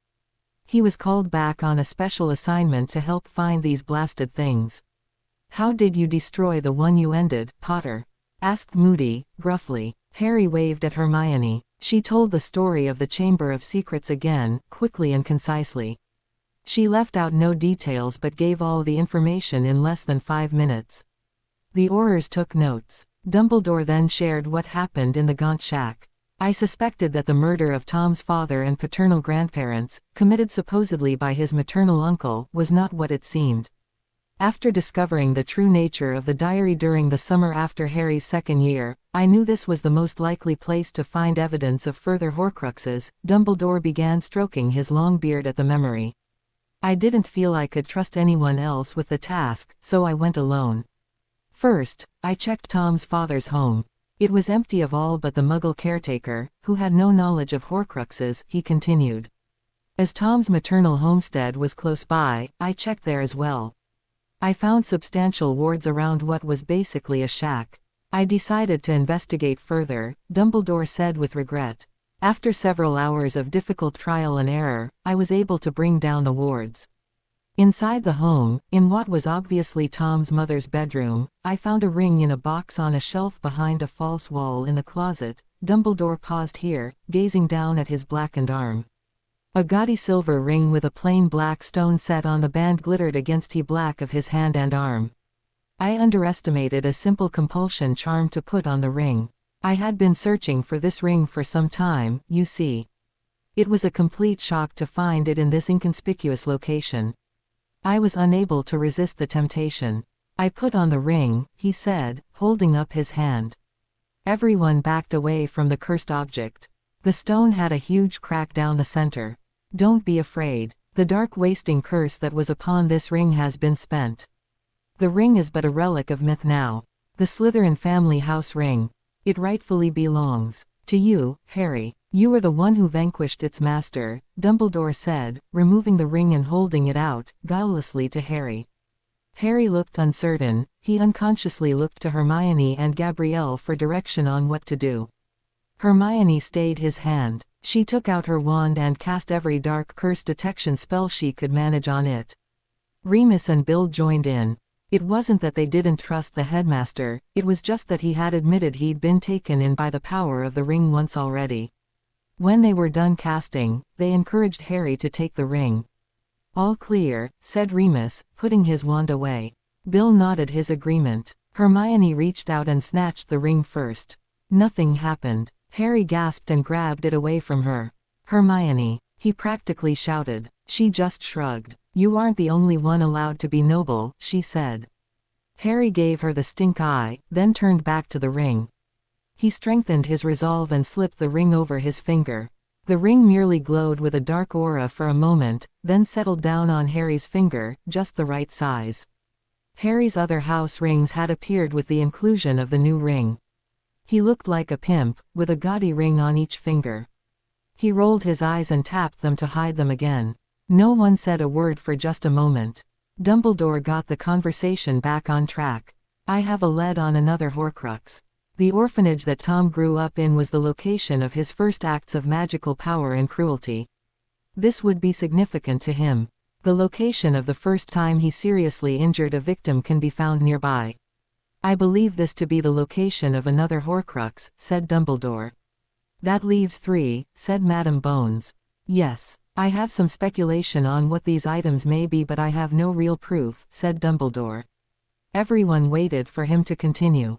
He sighed again. I believe his familiar, a large S, is a living Horcrux.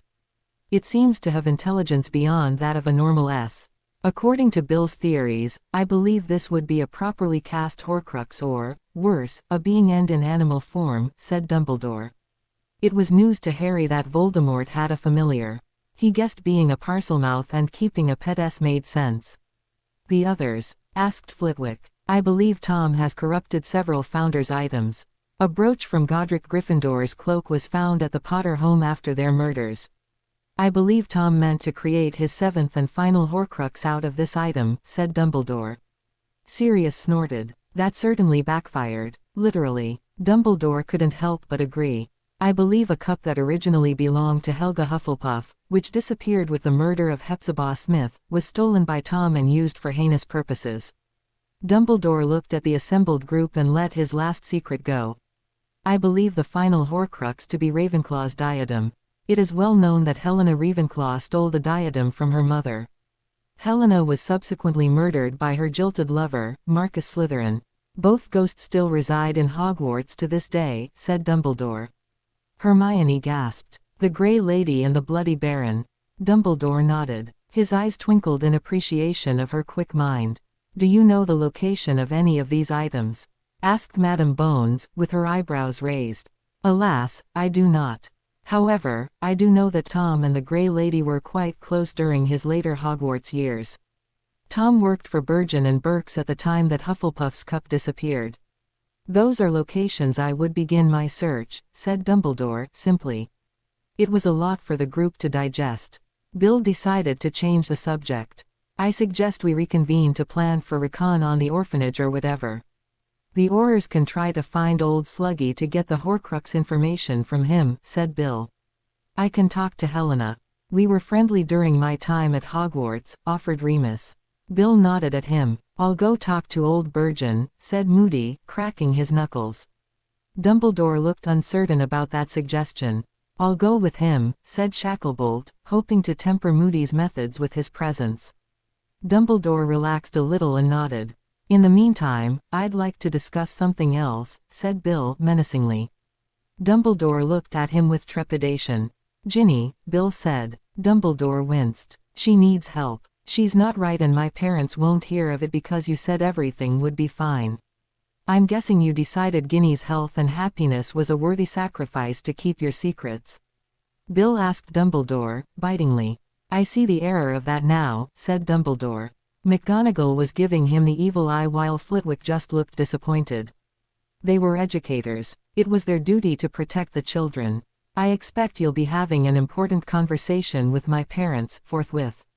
I also expect the school to pay for the mind healer, said Bill firmly. Dumbledore slumped down in his chair but nodded his agreement. Bill stared at him with malice for just a few more moments before turning back to the group. If there's nothing else, I know I'm exhausted and the students still have homework to complete, said Bill. No one spoke up so the group dispersed. The next morning, Harry was called out of Snape's class, of all classes, to take part in the weighing of the wand ceremony. Colin Creevey popped his head into Snape's class and called for Harry and Hermione. He didn't mean to call for Hermione, too. He was just so used to saying their names in conjunction that he accidentally did it this time, too. He was too afraid to change his message. Snape was already giving him a look of death. Pray tell, what's so important that you feel the need to interrupt my class to gather my least competent students? Asked Snape, snidely. The Slytherins all snickered but the Gryffindors bristled. Hermione was a know-it-all, not an incompetent student. Hermione just rolled her eyes at the bitter man. Even Harry was competent in potions. He might not excel but he certainly wasn't incompetent. Professor Dumbledore wants them, said Colin, shrugging his shoulders. Snape just rolled his eyes and snapped at the two exiting his class. 2 feet of parchment on the potion, it's brewing, and its effects due next class. Harry just rolled his eyes and kept going. That'll be 5 points from Gryffindor for your lack of response. Each. Snape yelled as the door snapped shut. Harry and Hermione turned to Colin. He led them onto the classroom Dumbledore had instructed Colin to bring Harry to. The boy nattered on about how cute the twins were and produced a handful of pictures for Harry to keep of the twins with him, Hermione, and Gabrielle, or with Dan and Emma. Harry adored the pictures but grabbed hold of Colin's arm. "Colin, my baby's lives could be in danger if these pictures get out. Please, don't give them to anyone else and get the ones you have out of the castle," Harry urged him. Colin quickly agreed, but it was too late. "So it's true. Harry Potter has an heir. How glamorous. There are pictures," the voice asked with vicious glee. Harry stuffed the pictures down his shirt. Colin looked angrily at the strange woman with the acid green cat-eye glasses. "Who are you?" Harry demanded. The woman's grin just grew wider. "Why, I'm Rita Skeeter with the Daily Prophet," she said, just as a camera flash burst into life. Harry ducked from the overbright light. "Is this the lucky mother?" asked Rita. Harry mulishly said, "Nothing." Instead, he turned his back and went inside the classroom. Colin scurried away from the vile reporter while Hermione hurried to follow Harry. Inside, the Weasley twins, Bill, Fleur, Gabrielle, and Fleur's teammates were waiting along with Ludo Bagman, Percy Weasley, and Madame Maxime. Victor Crumb was posing for the reporters out front along with his teammates and Headmaster Karkaroff. Harry grumped his way over to stand with Gabrielle and the rest of the group. "What's wrong?" asked Gabrielle. "Reporters," Harry spat. Gabrielle understood. Reporters in the wizarding press tended to either vilify or treat Vila like mindless pleasure dolls. It was sickening. "You didn't talk to them, did you?" asked Bill, in concern. "No, but they heard me talking about the twins," said Harry, angry at himself. Bill understood Harry's upset. The twins would be in real danger if Voldemort found out about them. It seemed inevitable that he would. Just then, the Durmstrang contingent entered the room and brought the reporters with them. "Let's get a few shots of the champions all together, then individually. I'll ask you all a few questions," said Rita with a grin. The photographer started taking pictures of the contestant with their headmasters and with the officials from the ministry. Then, he separated them out for a quick interview and a few shots alone. Harry's turn was a disaster. "Harry, my lad, come stand over here, just let me," said the photographer, fiddling with Harry's clothes and hair. Going as far as to try to unbutton some of his top buttons and loosen his tie. Harry smacked at the man's hands and turned annoyed eyes towards the door. Where was Dumbledore? "Let's get to the interview, shall we?" asked Rita, a predatory smile on her face. She had asked the other contestants things like what town they were from and what their best subject was. She started off with a doozy for Harry. "We understand you have several mistresses who have borne children for you. Is that true?" Rita asked, the photographer shooting picture after picture. Harry spluttered his indignation. "I'll take that as a yes. I understand you've undergone dark rituals so only sons were born to you. Or have you just abandoned your daughters?" asked Rita. "I did no such thing," Harry yelled. The camera kept snapping. "Is this girl part of your harem?" "Perhaps all of these girls," Rita asked. "Those are my friends and competitors," Harry shouted. "Stop it," he yelled at the photographer. "Are your children meant to carry on your family name? Do you expect to die in this competition?" asked Rita, mercilessly. "That's enough," roared Dumbledore. Everyone froze. "I will not have my students badgered, Ms. Skeeter. Please, leave. Your welcome is revoked." A gong sound echoed around the room. Rita got a shocked look on her face and uncontrollably marched out of the room. "You too, Mr. Dingle," said Dumbledore to the photographer. He left quickly of his own accord. "Ludo, you were supposed to be in charge," Dumbledore chided the man. Ludo looked ashamed but a small bundle of gold bulged in his pocket. Dumbledore noticed. "Ollivander, if you please," Dumbledore said, ushering the man no one had noticed into the room. The owl-eyed wandmaker wandered over to a velvet-covered podium. Colin Creevey hurried into the room. He offered to take pictures of the ceremony for the school and for the competitors. Ollivander examined each competitor's wand. He identified the core and gave a quick fact about the wand's casting or its reaction to its wielder. Ah, birch and bowtruckle core. You are very in tune with your wand, but its magic can be unpredictable. Vila hair and vine wood. Very powerful but very fickle. Polish it daily for best results. Bicorn horn. And beech. Very stubborn. Powerful but prone to being led astray. Mr. Potter, shall we see how you've been taking care of your wand? Asked Ollivander. Harry shifted uncomfortably. He didn't like letting anyone else handle his wand. It felt violating. Ollivander smiled understandingly at Harry. I see you've taken good care of your wand. It is very well bonded to you, but beware. Its loyalty is true, but its abilities may be stymied by one of its own, Ollivander said, handing Harry his wand back while Colin snapped a few pictures. Harry stared at Ollivander, not understanding the warning. Ollivander just stared blandly back at Harry. Harry moved away to stand by Hermione again. What did that mean? She asked. Harry just shook his head in confusion. Ollivander went on with examining and weighing the wands of each of the competitors. Ludo Bagman paid particular attention to the wand details of each participant and the inside track he felt Ollivander was providing with his commentary. This is what he'd base his rankings on. The ceremony was soon ended. Harry and his friends, including Fleur's teammates, headed back to Harry's place, since classes were now over for the day. They still had a few hours to research and practice for the tournament before they needed to go to dinner. What do you think Ollivander meant by that? Asked Harry, remembering the strange warning. Hermione thought carefully. Didn't you say that Ollivander told you your wand shared a core with Voldemort's? Harry winced at the memory. He had tried to forget that fact. Maybe that can cause problems in a battle against one another. You might need a backup wand or weapon, said Hermione. Harry nodded his agreement. I'll have to research it. Hermione beamed at him. They arrived inside Harry's trunk to find Bill, Remus, and Padfoot waiting for them. Hello everyone, I hope you did your reading for today. You'll need to know the theory before you learn to take on different types of magical beasts. Traditionally, the rounds of the tournament follow the theme of land, sea, and sky, with the first round relating to some type of flying magical beast. The second round usually involves retrieving a person or thing from some sort of liquid. The final round is usually a maze or labyrinth of some type.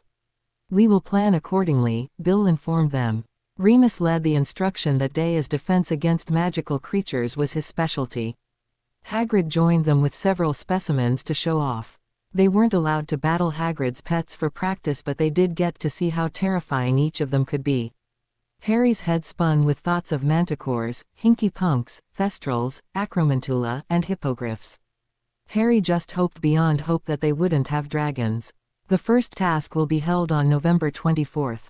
That's just a week away. We will focus on preparing you to meet practically any magical creature. We'll help you not just survive but thrive, said Remus. The champions cheered their agreement. They broke for dinner. Harry decided tonight was the night. Tomorrow was Saturday and the last Hogsmeade weekend before the first task.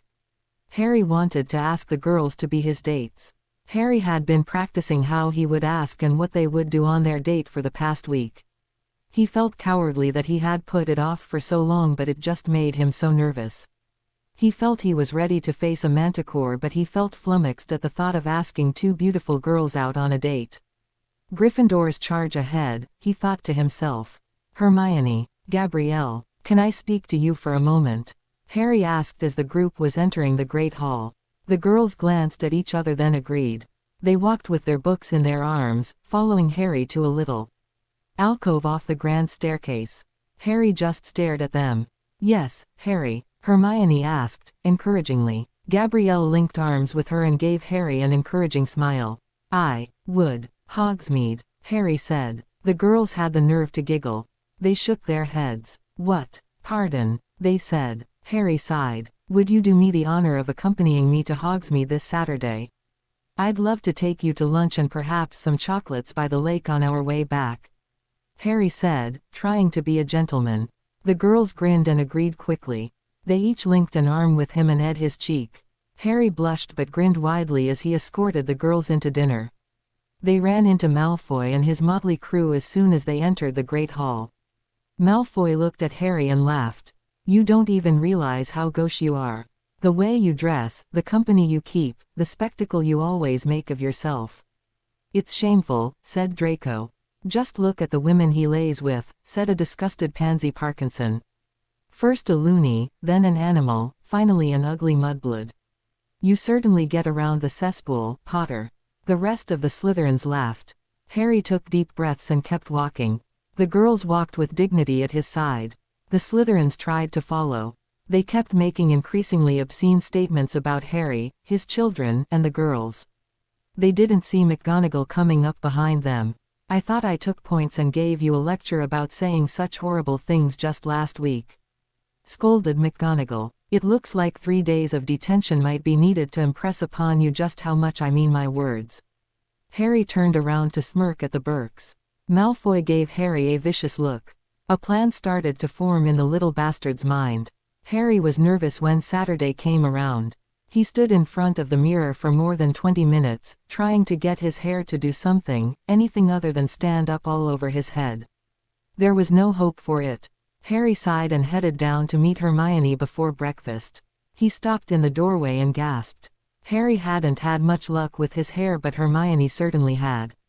The usual bushy mane that went to Hermione's mid-back in a giant frizz ball now fell in luxurious curls down to her waist. She was wearing light makeup that accentuated her eyes and lips while letting her naturally beautiful caramel skin tone shine through. She was wearing a lovely day robe of light blue that further accentuated the bright color of her skin and the chocolate brown color of her eyes. Dan noticed Harry's reaction. He laughed. "That's a lad that can appreciate both true beauty and the beauty that runs skin deep," said Dan, slapping his leg as he laughed. Hermione looked up and noticed Harry's shocked look. She blushed almost as red as Harry did. "You look fantastic, my own," Harry said, appreciating how nice his friend could look when she felt like going through the trouble of doing so. "Thank you," she said, quietly. Hermione's looks were the one thing she was insecure about. People had targeted the non-traditionally beautiful parts of her until they were all she could easily see. "Really," Harry said, earnestly. "Your hair. I've never seen it like that. The dress. It makes your eyes and skin, just wow," Harry said, babbling. He finally made himself stop. "I found a relaxing potion for my hair. The deep conditioning treatment only needs to be done once per month. It's actually a Sleekeasy's hair potion. The formulas were created by your grandfather, Fleemont Potter. You probably still own a significant stake in the business," Hermione said, babbling herself. Dan laughed again at the adorable byplay.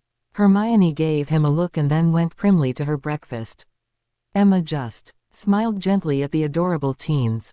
The babies seemed to get in on the laughter. They were cooing and giggling up a storm.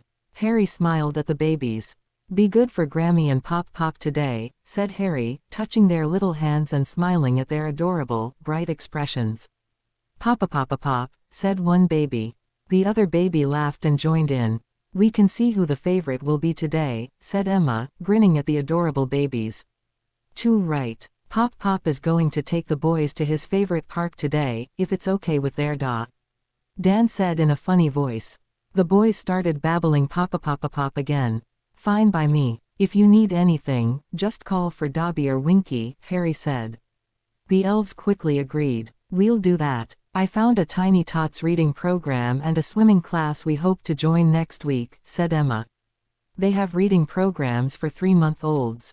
Harry asked, confused. "Technically, it's for 6 months and up, but we got special permission for our smart boys to attend early," said Emma in a silly voice. The boys made cooing sounds at her. "They're already learning some baby sign language."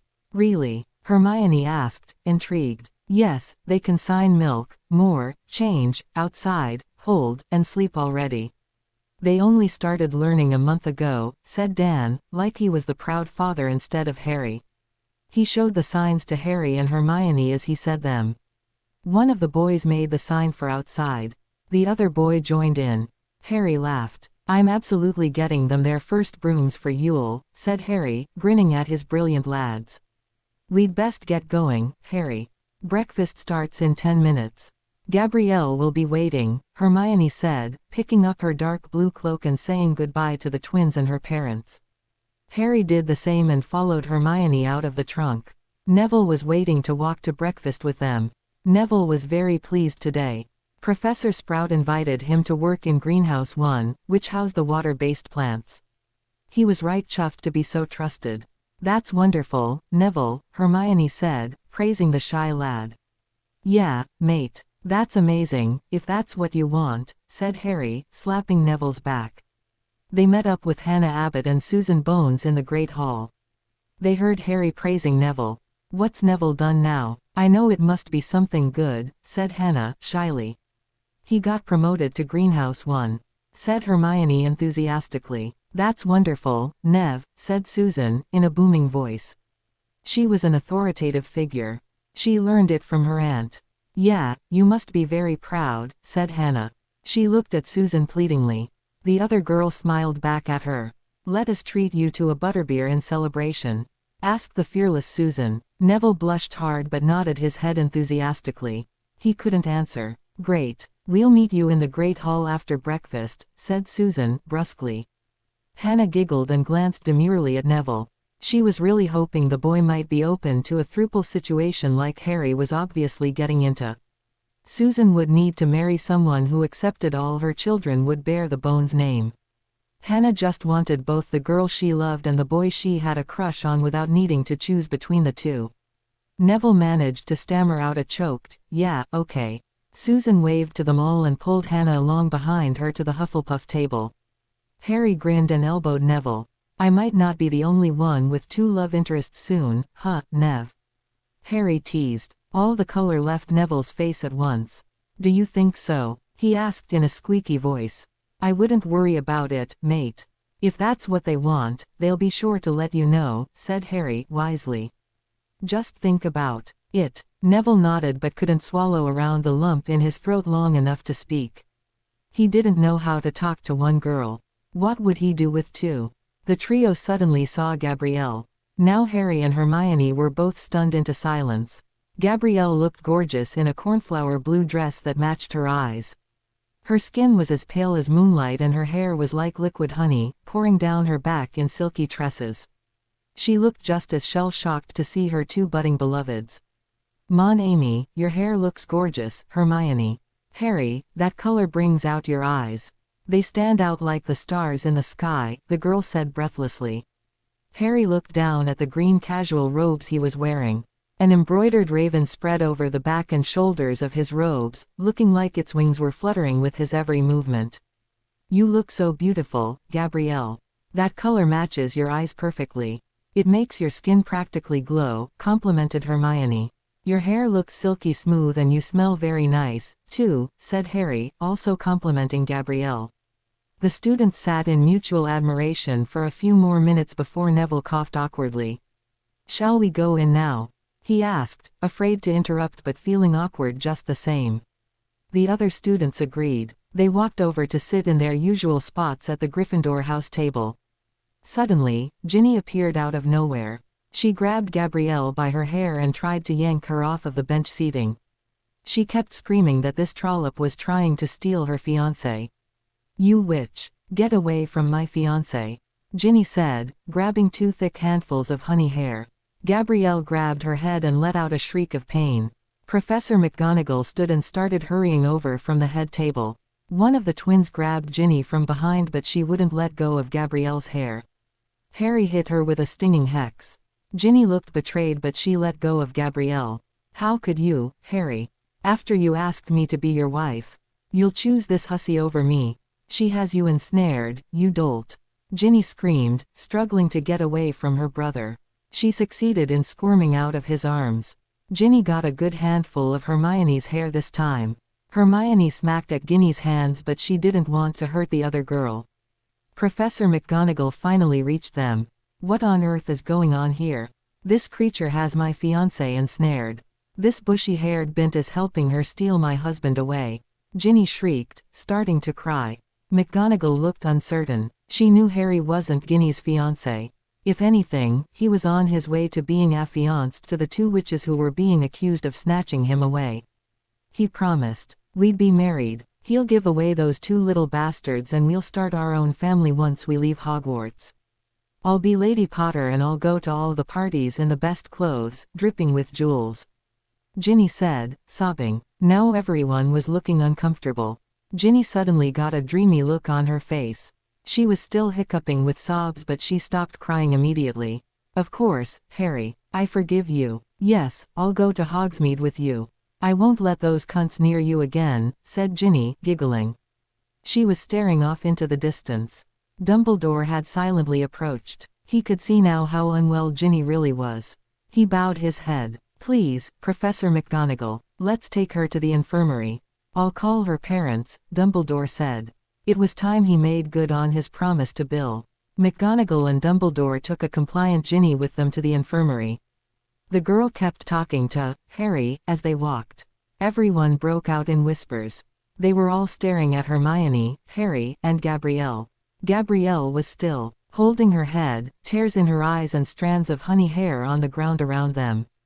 Harry took both girls in his arms. "Are you okay?" he asked, lamely. He didn't know what else to say. Gabrielle started sobbing. Hermione grabbed them both as tightly as she could manage. Harry found it hard to breathe but he didn't complain. Instead, he started leading the girls out of the great hall and back to his rooms. They arrived back in the trunk. The Grangers were outside with the babies. They saw the distraught group and hurried over. Winky stayed with the babies. "What's wrong?" asked Emma, checking everyone over to make sure no one was bleeding. Hermione started crying. She grabbed her mother and pulled her into the three-way hug. Emma found a way to wrap her arms around them all. "Ginny," said Hermione. "Attacked me," said Gabrielle, between sobs. "Couldn't stop her," said Harry, with so much sorrow in his voice. "She's crazy," Hermione said, holding on tighter to her mother. "Called me a creature," Gabrielle said, burying her head further into Harry's shoulder. Emma tightened her grip on the other girl. "Thinks we're to be married," Harry said, in disbelief. "Called me a cunt," cried Hermione. "In front of everyone," sobbed Gabrielle. Emma worked to lead the upset teens over to the swinging bench. The babies were watching, their eyes filled with sympathetic tears. There, now lovelies. I'm so sorry that disturbed young lady attacked you physically and emotionally. She needs help," said Emma, consolingly. "You didn't deserve that. Not at all. You're right to feel upset. I'll go find her and pull her hair," said Dan, angrily. "Little bully. Let me at her. Witch or not, I'll show her," he said, all angry bluster. The adults consoled the teens for a bit longer. They finally calmed down enough to retell the whole story. Emma and Dan were angry. The children they now considered theirs were being treated horribly in this school. Did the magical adults have no control over their charges? Emma and Dan exchanged a look. It was time to talk to the teens about their suggestions. "Darlings, I know you love being at school, but I honestly don't know why. You face danger and persecution here on a regular basis," said Emma, trying to be calm. "Those damnable teachers don't do anything to help you," said Dan, slamming his fist down into his palm. "We think you should consider leaving after this year. I know Harry has to stay because of this tournament, but I think it might be best if you finish your education somewhere else. Perhaps with private tutors or at this Beauxbatons that Gabrielle attends," said Emma, gently. The teens still clung to each other. Harry looked at the girls. He was already emancipated and a lord. If he and the girls married, they'd become legal adults, too. Hermione looked contemplative. Gabrielle looked hopeful. She'd love to have Harry and Hermione join her at Beauxbatons. Gabrielle was already planning to leave after her owls. She saw the trouble her sister went through after she became a pubescent Vila. She didn't want hormonal schoolboys all over her all the time. While Fleur could shake them off with disdain, Gabrielle couldn't help but feel threatened. "I would be amenable to leaving after our owls, if you wanted to join me at Beauxbatons next year," Gabrielle said, persuasively. "I'd be interested in furthering our Muggle education as well as our magical." Remus also mentioned this might be a good path forward for us and that was before everything else, said Hermione. "Maybe Padfoot and Remus could come with us, too," Padfoot might be able to get a proper trial in France. Goodness knows Dumbledore hasn't been trying to get him one in England, said Harry. His mind was made up, if. The girls agreed. We love France, said Dan. We can all speak French, except for Harry. He could learn, said Dan, enthusiastically. Harry wasn't so sure about that, but he was sure he could get by. Most of France was bilingual. With your excellent home, it will be easy to pick up and move away, said Emma. Even the babies seemed amenable. They kept gurgling and kicking their feet. Best of all, your titles will still apply in France, if you apply for asylum, said Gabrielle. Her papa was the minister for magic in France.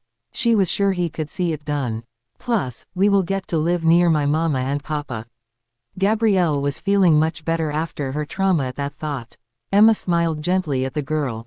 We'd certainly love to get to know our potential future in-laws. The teens blushed but smiled at one another. They were all hoping that was the way this would go. Enough of that. You were supposed to be having a special day together today. Why don't you sneak off to London instead? Maybe go to the cinema and get a pizza, on us, said Dan. I'll drop you off. You can call for Dobby when you're ready to come home. The teens thought that sounded perfect. The girls went to Hermione's room to freshen up while Harry changed his clothes. Having crying girls clinging to him wasn't good for his outfit. Also, he would need muggle clothes now, instead of wizarding. In a half of an hour, the girls were back down. Harry thought they looked beautiful in wizarding robes. In skirts that barely came to their knees and tight-knit sweaters that showed off their curves, they looked even more enticing now. Harry spent some quality time with his sons while he waited for the girls. The Grangers were ready to go, too. They decided to take the babies out to the zoo while the teens went on their date. No one felt like being in this castle anymore today. Harry woke up the next morning, floating on a cloud.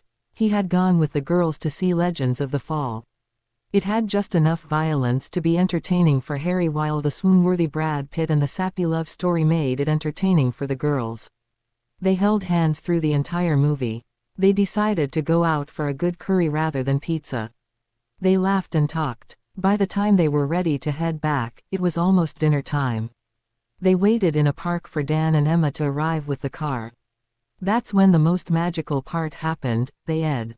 First Harry and Hermione, then Harry and Gabrielle, and, finally, Gabrielle and Hermione. Harry had never felt anything like it. He felt so heavy and yet like he could fly. It didn't seem real, and yet he could still feel the tingle on his lips. Despite the crappy start to the day, he was so happy, he could burst with joy. The notification during dinner that the champions should meet at 9 a.m. sharp for the first task was a real bucket of cold water on Harry's joyful fire. Breakfast the next morning was a nerve-wracking affair for Harry and his little crew. Everyone was there at Harry's home to have breakfast with him before they headed out for the event. Remember, Fenglongs are impervious to fire. They must be killed with ice. Hippogriffs will stampede if you enter their nesting grounds, and fairies form swarms to attack, said Remus, trying to make sure his students remembered everything he had taught them. Fleur's teammates were hanging on his every word. Harry couldn't concentrate on a single one. He was too busy cuddling his babies, just in case. Finally, it was time to head out to the field. The entire group, including Sirius as Padfoot, headed out to find their seats. They wanted to be able to see everything that was happening. Harry split off after one last on the cheek from Gabrielle and Hermione and one last cuddle. With each of his sons. Harry walked nervously into the tent to find his teammates and competitors starting to arrive. "Harrykins," said Fred, "most likely. Our best and brightest teammate," said George. "Probably. Our only teammate," asked Fred. "Nonetheless," said George. Harry rolled his eyes. "Hey guys, ready for this?" "Ready as we'll ever be." "Got you a little something," they said, pulling what looked like a regular belt out of nowhere. "What's this?" Harry asked. "Our best products," said Fred. "Ready for use," said George. They showed Harry that the belt had tiny pockets all the way around. Each pocket held a joke product.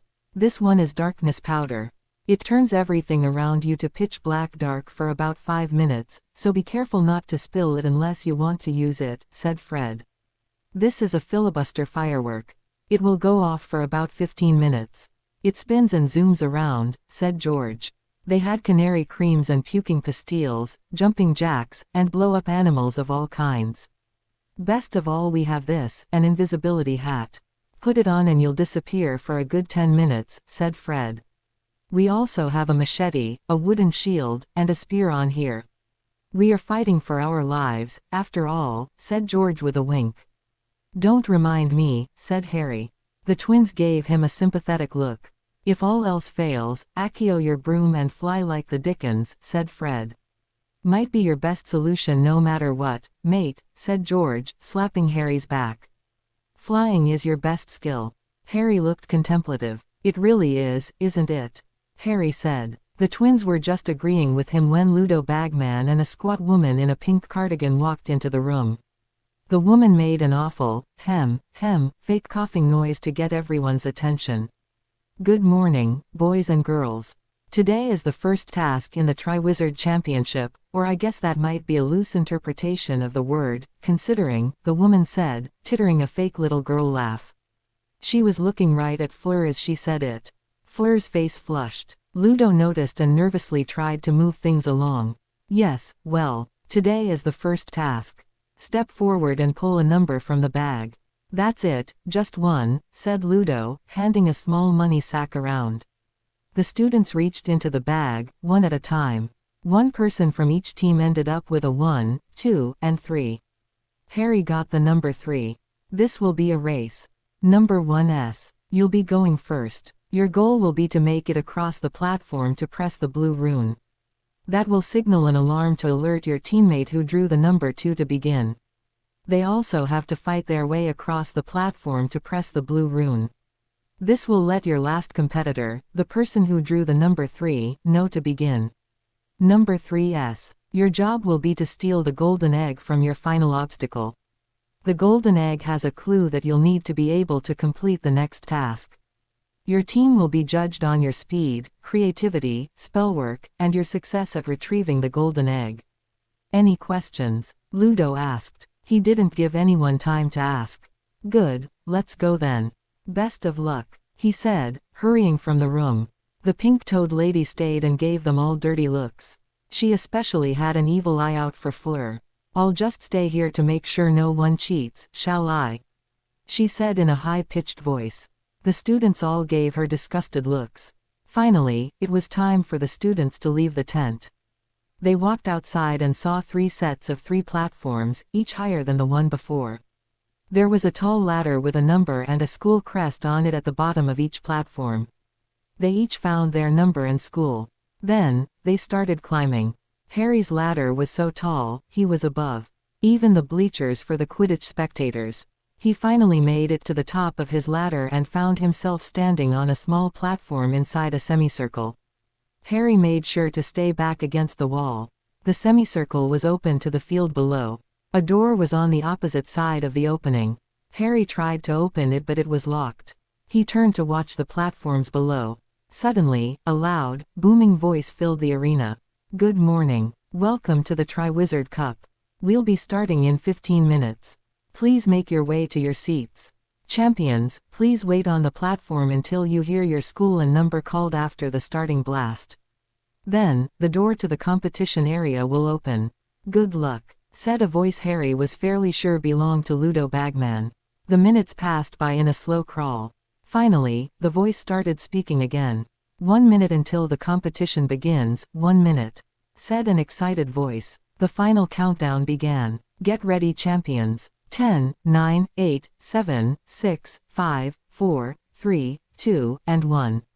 Number 1s, go. A loud blast went off and the doors for competitor number 1 opened. The champions ran out onto the platform and found the first beast they would face, a griffin. The large beasts with the body and hind quarters of a lion and the forelegs, head, and wings of an eagle screamed its rage when the number 1 champions ran into their territory. Harry couldn't tell if it was Fred or George facing the thing. He saw whoever it was freeze for just a moment. The griffin pounced forward with an ear-splitting shriek. The red head pulled a large wooden shield from seemingly nowhere and threw it over his head just in time for the beast's talons to loudly scrape across the top of the shield. Harry couldn't help but shout a warning as the beast circled round and came back at the redhead from behind. The twin dodged and rolled out of the way. Suddenly, a large, whirling firework spewed forth onto the stage.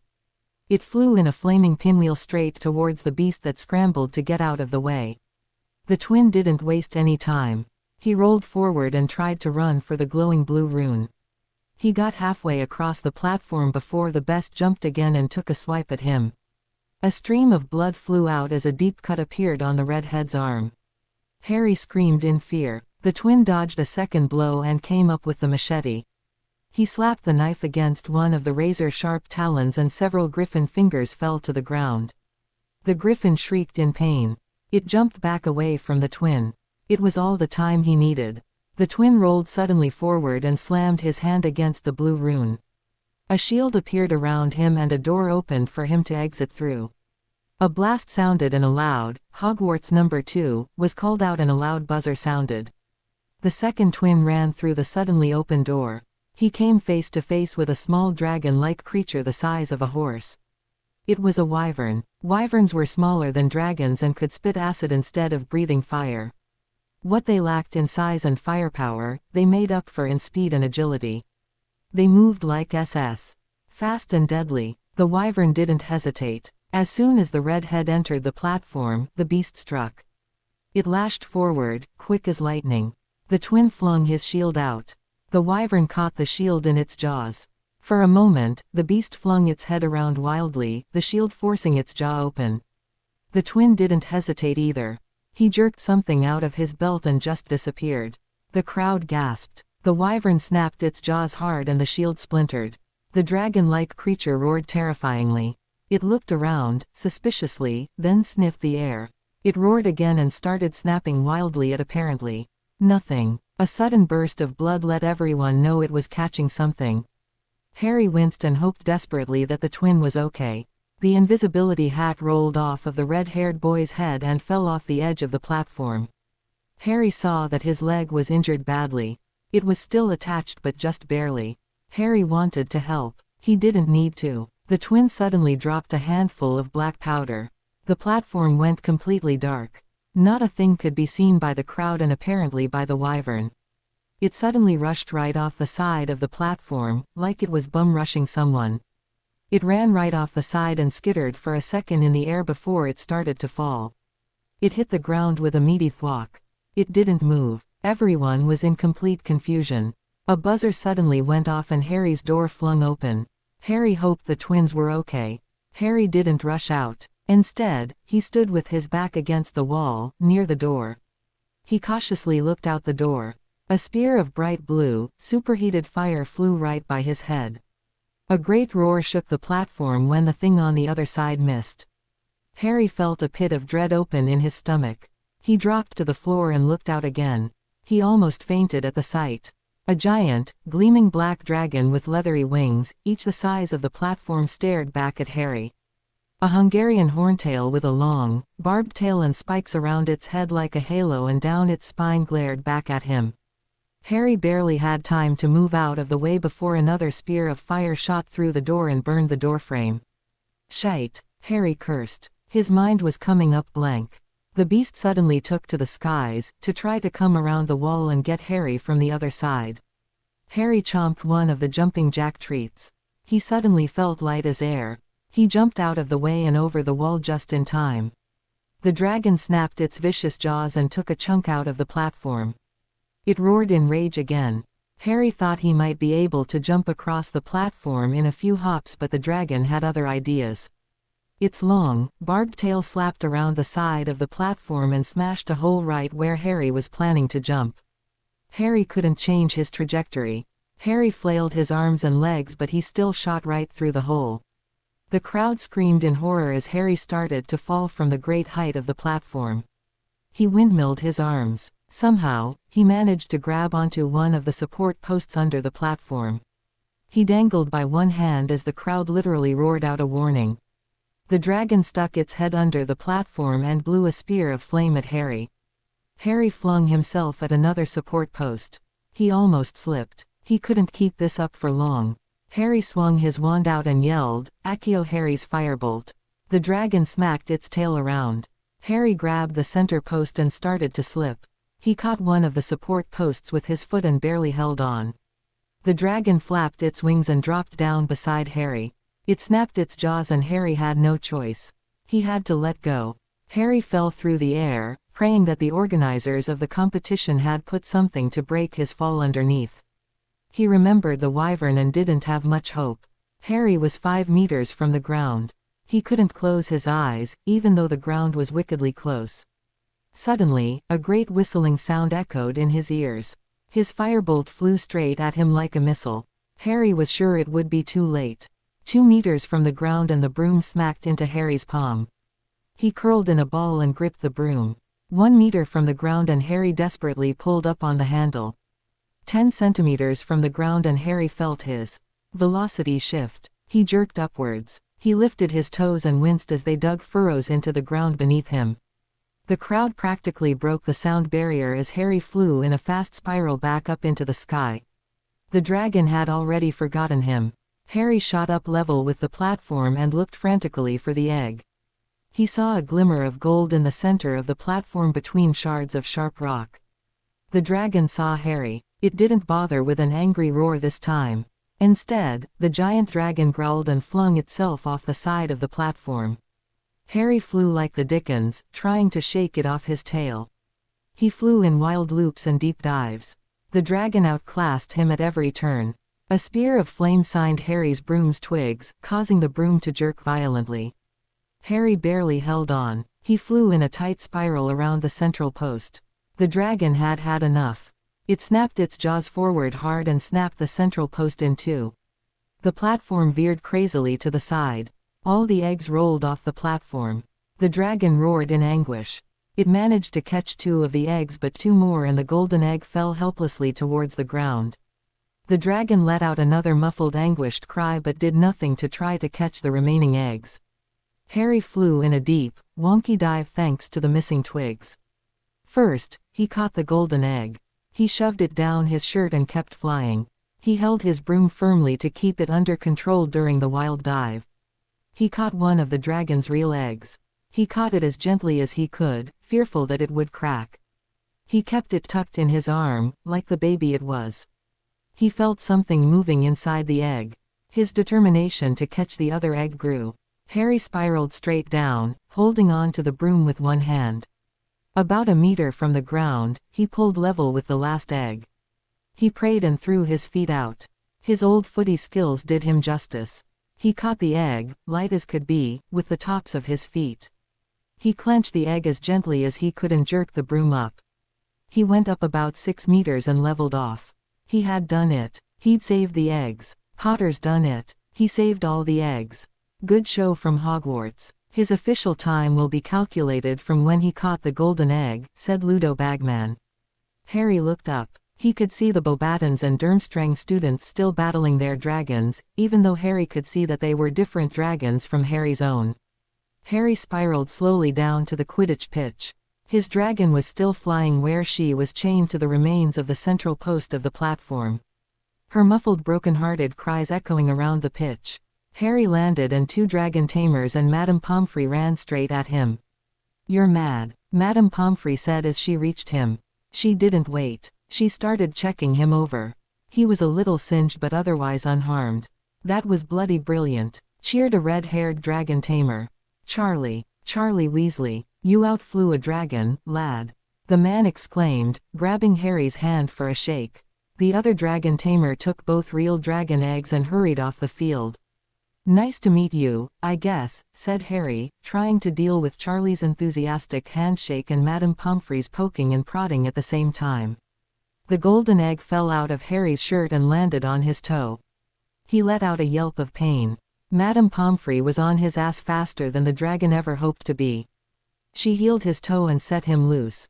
"You're fine, despite your shenanigans," she said, giving him the evil eye. Harry looked abashed, just a little. "It was an accident," Harry said, uncertainly. Madame Pomfrey just huffed. Another buzzer sounded. The crowd made a sound of disappointment. "Durmstrang has done it. They have the golden egg. Shame about the real eggs though. Looks like only one survived." The red and gold dragon was literally crying little drops of flame. It cried out in horror and sadness. Its children were dead. Madame Pomfrey hurried over to the Durmstrang ladder. She rushed up the ladder and, later, floated the injured person down. It was one of Victor's teammates. They were missing half an arm, but they were clutching the golden egg with the remaining one. Madame Pomfrey was cursing a blue streak. Harry made his way over to the waiting area for the champions. He was supposed to wait for everyone to finish before the final scores would be announced. As he reached the tent, the buzzer sounded again. Harry looked up. A beautiful golden half-bird, half-woman was flying quickly down towards the ground. She landed on graceful feet and changed forms back into a pure woman. Harry watched the feathers retract from her face and her hands slide like water from talons to long fingers. He thought it was fascinating and beautiful. Fleur caught his look and smiled with pride. This one might just do for her baby sister.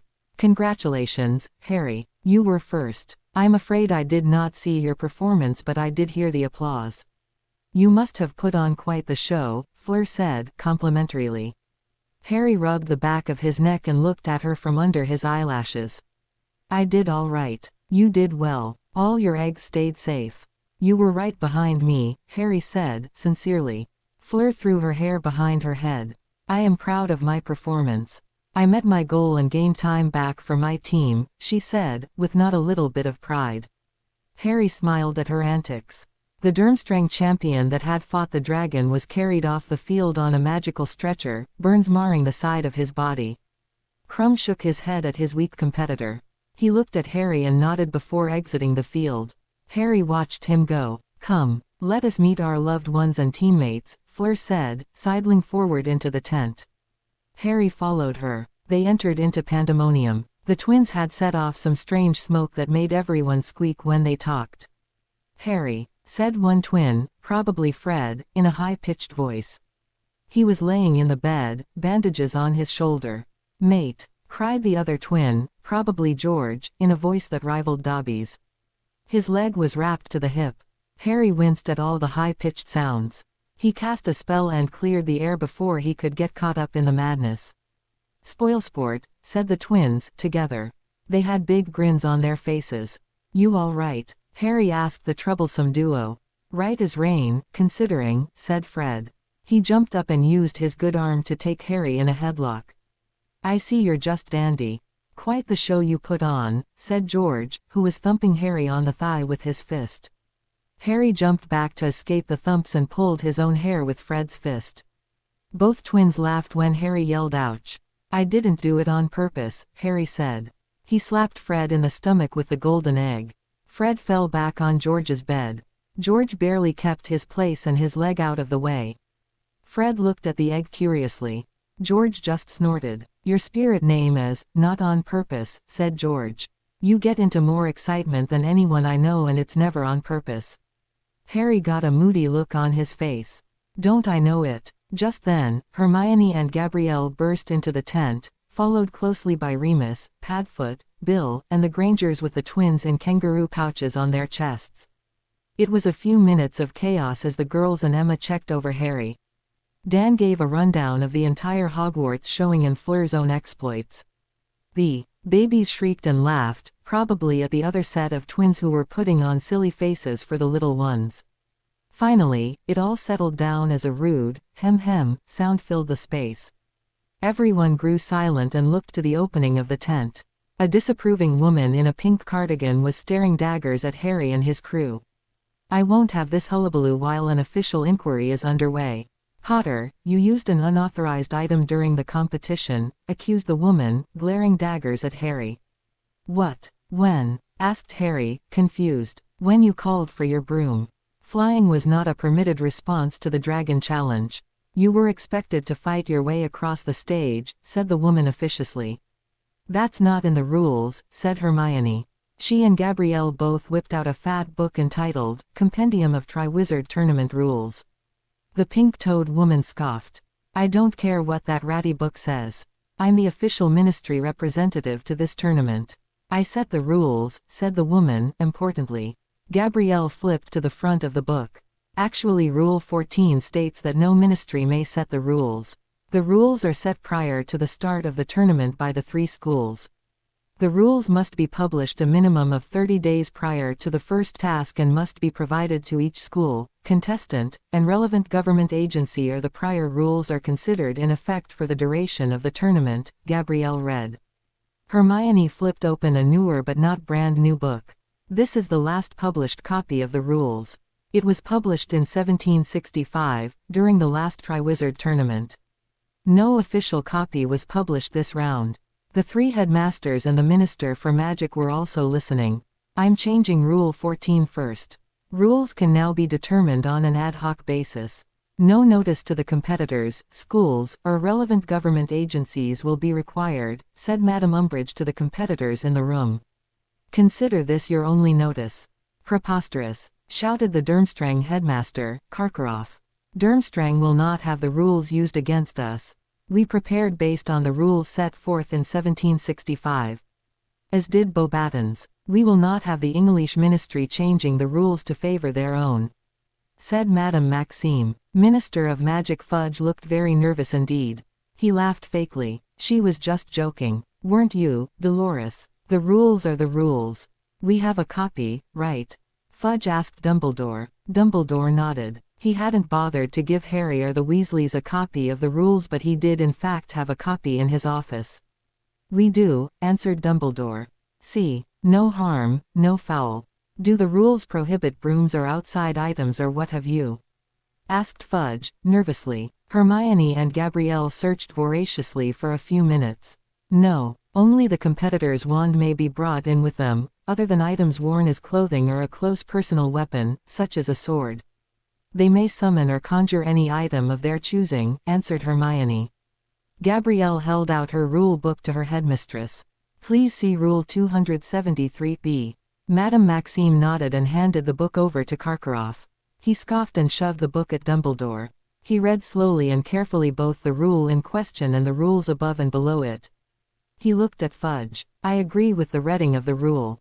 Harry did nothing wrong when he summoned his broom, just as Krum did nothing wrong when he pulled his scimitar, and Charisse did nothing wrong when she conjured a mirror to reflect the wyvern's stare, said Dumbledore. Fudge looked jubilant. See, no harm, no foul. Now, we all know where the rules can be found. Come, let me treat you all to drinks in the VIP tent, said Fudge, ushering the headmasters away. Umbridge stayed behind. She gave all of Harry's group the evil eye, but she paid special attention to Harry, Gabrielle, and Hermione. I won't be embarrassed in front of the minister again, understand? I can make life very unpleasant for you, children, said the woman, threateningly. Fleur stood up taller and threw her hair over her shoulder. My father will be at the next event. Perhaps he will bring his contingent and sit with your minister, Non. I highly doubt that would be allowed. The minister is a very important man, said Umbridge, turning her nose up at Fleur. Fleur laughed. Even her mean laugh was alluring. My father is the French Minister of Magic.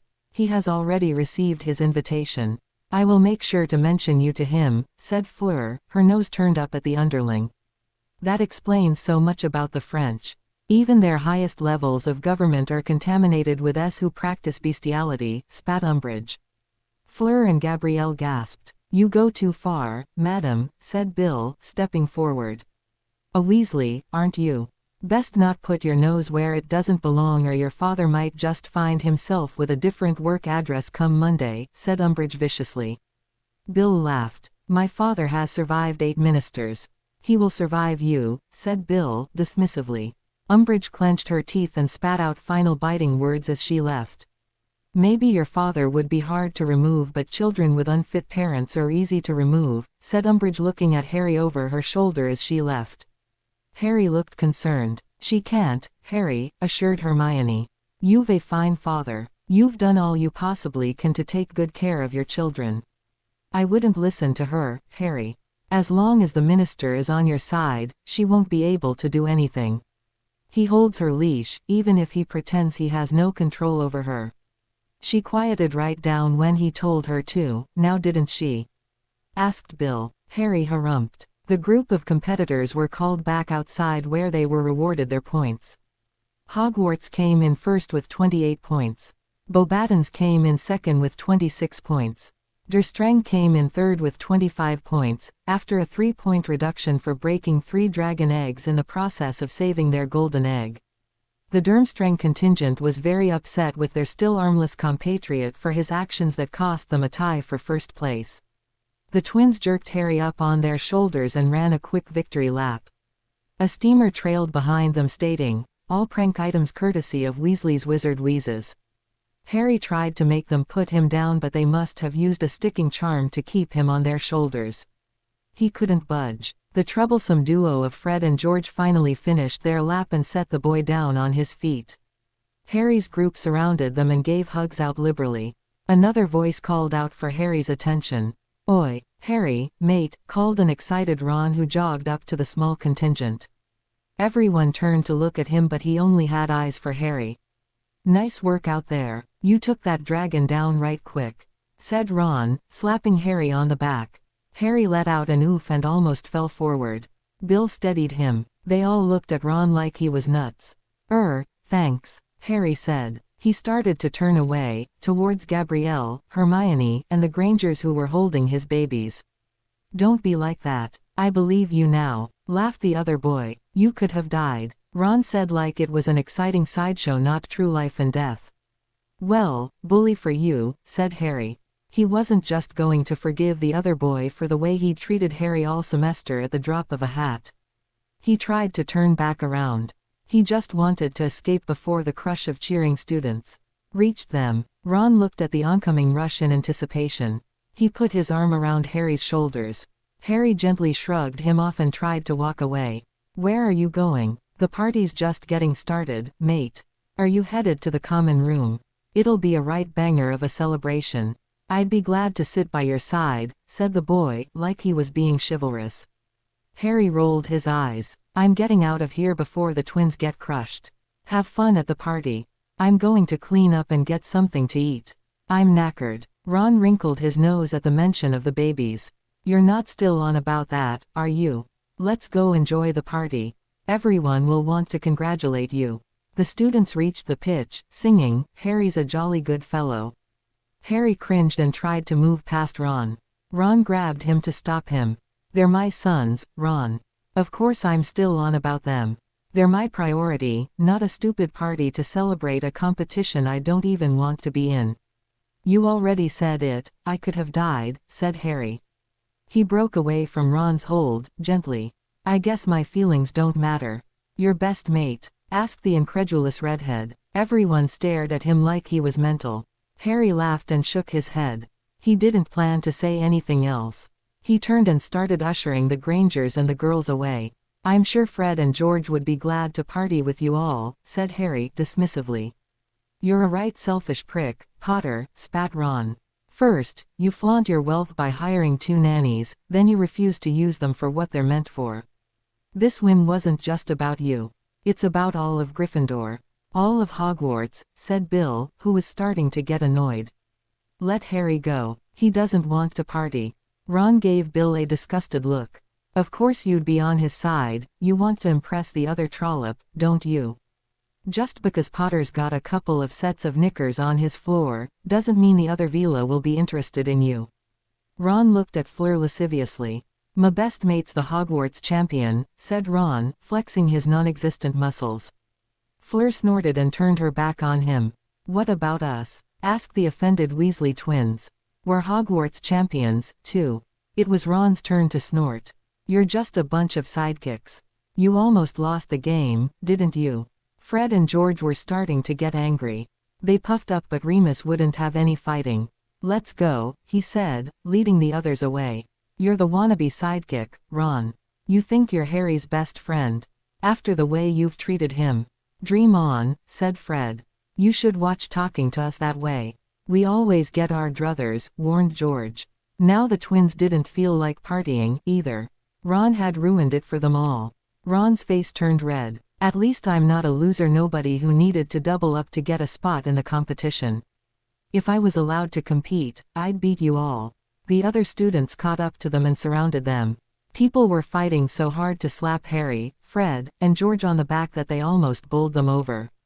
Hermione set off her gong charm again. Everyone, give us some space. There's small children here, she chided. Everyone except for Ron backed off, respectful, even in their excitement. Ron pushed Emma, trying to make her fall while holding Julius. Remus moved with inhuman speed and caught her. Harry's face turned red with anger. He pulled back his fist to punch Ron's gob, but someone else got there first. Ron flew up into the air by his ankle, his skid-marked pants on full display. Hermione and Gabrielle were grossed out to see it. Ron shouted and tried to cover his disgusting shorts. "Let me down," he shrieked. Everyone was laughing at him. Bill put his wand away, his own face red with anger. "You push a woman with a baby. You're going to regret that." "I'm telling Mum, first chance I get," spat Bill. McGonagall rushed up. She'd seen the whole thing. "Detention for 2 weeks, Ron Weasley. I'm ashamed to call you a Gryffindor. You could have hurt that baby. 50 points from Gryffindor," she thundered. She cast a spell and Ron fell to the ground. "Go to my office. We're calling your mother right now." Ron fell in a heap on the dirt. He gave Harry a vicious look. "I'll get you for that, Potter." Harry just shook his head. "He didn't do anything." "I'll come with you, Professor McGonagall," said Bill, still angry at Ron's actions. The twins turned cold eyes on him. "You'll get Harry." "No, we'll get you." "Turnabout is fair play," said Fred. "You never could apologize without wanting something in return," said George. "Harry doesn't owe you." "Yes, he does. I'm his only friend. No one else will put up with the braggart," shouted Ron. The group surrounding Harry made Ron's statement out to be the lie it was. "I've got true friends. People who believe in me and don't want anything more than my friendship. I don't need the likes of you," spat Harry, hovering protectively over the Grangers and his sons. Ron laughed viciously. "Those cunts are just after your money. These other pikeys just hang about because of your fame. No one really wants you around, not even your own family." Ron meant to hurt Harry. He succeeded. Hermione noticed. She put her arm through Harry's, as did Gabrielle. "Let's go, Harry. We don't have to listen to garbage flatulate from his mouth," said Hermione, her nose up in the air. "Let us go celebrate," said Gabrielle, ignoring Ron completely. The other students all cheered at her pronouncement. George got up close in Harry's ear. "What say you we throw a little party for all of the students? Wanna open up the Chamber of Secrets and show them all a good time?" Harry gave Ron a vicious look. "As long as he can't come." "Done," said Fred, giving Ron a scathing look. "Let's plan for 2 hours from now. Give us enough time to get settled and prepare the space." Harry thought about it for a moment. He hated being the center of attention. "We'll make sure no one bothers you. You can just come and have a good time with your ladies and your real friends," said George.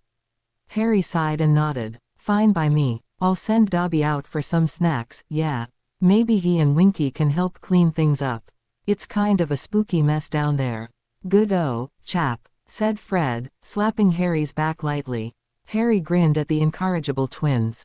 McGonagall heard and appreciated their school unity and kindness to their visitors so much, she made it a sanctioned event, as long as Bill and Charlie would come to keep an eye on the students. She extended curfew until midnight. The twins cheered. Good old McGonagall was always good for a harmless laugh. Of course, she didn't hear the part about the party being held in the Chamber of Secrets. She wouldn't have approved of that, but a harmless party in Gryffindor Tower. She was all in. McGonagall was already marching Ron away, with Bill keeping pace, lecturing the little arsehole as they walked. Fred and George hurried to make the rounds amongst the crowd of students from all of the schools, spreading the word about the party. Harry shook his head and left with his group. About 40 minutes later, Harry was showered, dressed, and fed. He felt human again. He went down to the sitting room. He came in just as Bill returned. Bill looked annoyed and satisfied all at once. "How goes it?" asked Harry, interested in hearing what Mrs. Weasley had to say. "If it's all right, Mum would like to talk to you. She said to flow her, if you don't mind," said Bill. Harry looked at him in dread but sighed and agreed. Bill smirked and went over to the fire to call his mother. She put her head right through. Harry's twins giggled to see someone's head on fire. Harry smiled at the adorable sound. "Oh, those precious darlings. Could I step through and see them, Harry, dear? Asked the cooing Molly Weasley. Of course, Mrs. Weasley. You're welcome to come claim a cuddle, said Harry, smiling at the motherly woman. Molly's head pulled back, then she stepped through in a rush. She approached the babies with stars in her eyes. None of that, now. Call me Nana Molly, she said, hurrying over to the babies. Harry let out a laugh and agreed. The little darlings. Who is who? She asked, claiming the blue twin for herself. The one you're holding is Jameson. The aquamarine baby is Julius, said Harry, proudly. They're so adorable, she said, sitting down beside Emma, who was holding Julius. Molly wanted to pay equal attention to both babies. They shrieked in joy at the new person to love them. They could tell who did and who didn't. They were very perceptive for almost 3-month-old babies. Molly cooed over the precious little ones for several minutes before she looked at her co-grandma, Emma. I'd like to apologize to you. I didn't raise Ronald Weasley to ever lay his hands on a woman. If he had hurt you or those babies, I would have pulled him out of school right this minute. As it is, Arthur's striping his hide right now. We won't tolerate him hurting a precious, innocent child. Emma huffed but smiled at the woman. Your apology is accepted, though I'll expect one from your son as well. As you should, confirmed Molly. She reached over and picked up Julius in her other arm. He'll be giving it, too. I've taken his broomstick for the rest of the year as punishment. He acted a fool in public, so he'll be making his apologies in public during breakfast tomorrow. Bill will make sure of it. I've made him Ron's temporary guardian for the rest of the school year, since he'll be here anyway. I don't know what's gotten into that boy, but I won't have it. She cooed at the babies for another moment, almost smothering the two little dears with her massive breasts as she cuddled them close. The babies just cuddled in and started to look sleepy. Molly turned to Harry. I'd like to apologize to you most of all, Harry. Ron has no right to turn on you, after what you've been through. First, that Lovegood girl trapped you. Even though it turned out for the better, she said, cuddling the little boys. Then, you get trapped in this awful tournament and attacked by a Death Eater right in the middle of class. For goodness sake, you had to fight a dragon. Molly tutted. Then, your best friend turns on you. Not to mention, poor Ginny, said Molly sadly. After all you've done for this family, you don't deserve that. To think, Ginny thought she'd marry one of her brothers. Molly said, shaking her head in sadness. Dumbledore's taking care of her now. I had no idea she was so bad off. Harry melted to hear Molly call him one of her children. I don't hold anything against you, Nana Molly. Ron's got some apologizing to do. I won't tolerate anyone putting my children in danger. Ginny just needs help, I think. Too right, said a new voice from the fireplace. They all turned to see Arthur Weasley's head in the grate. Mind another visitor? He asked. Come on through, said Harry, benevolently. Arthur popped through the fire and shook out his still aching hand. He'd walloped Ron's behind for a good 5 minutes. In his mind, the boy deserved every smack. Arthur meandered over to the babies, a bright smile on his face. Would you like to hold your grandson, Granddad? Asked Molly, with happy tears in her eyes.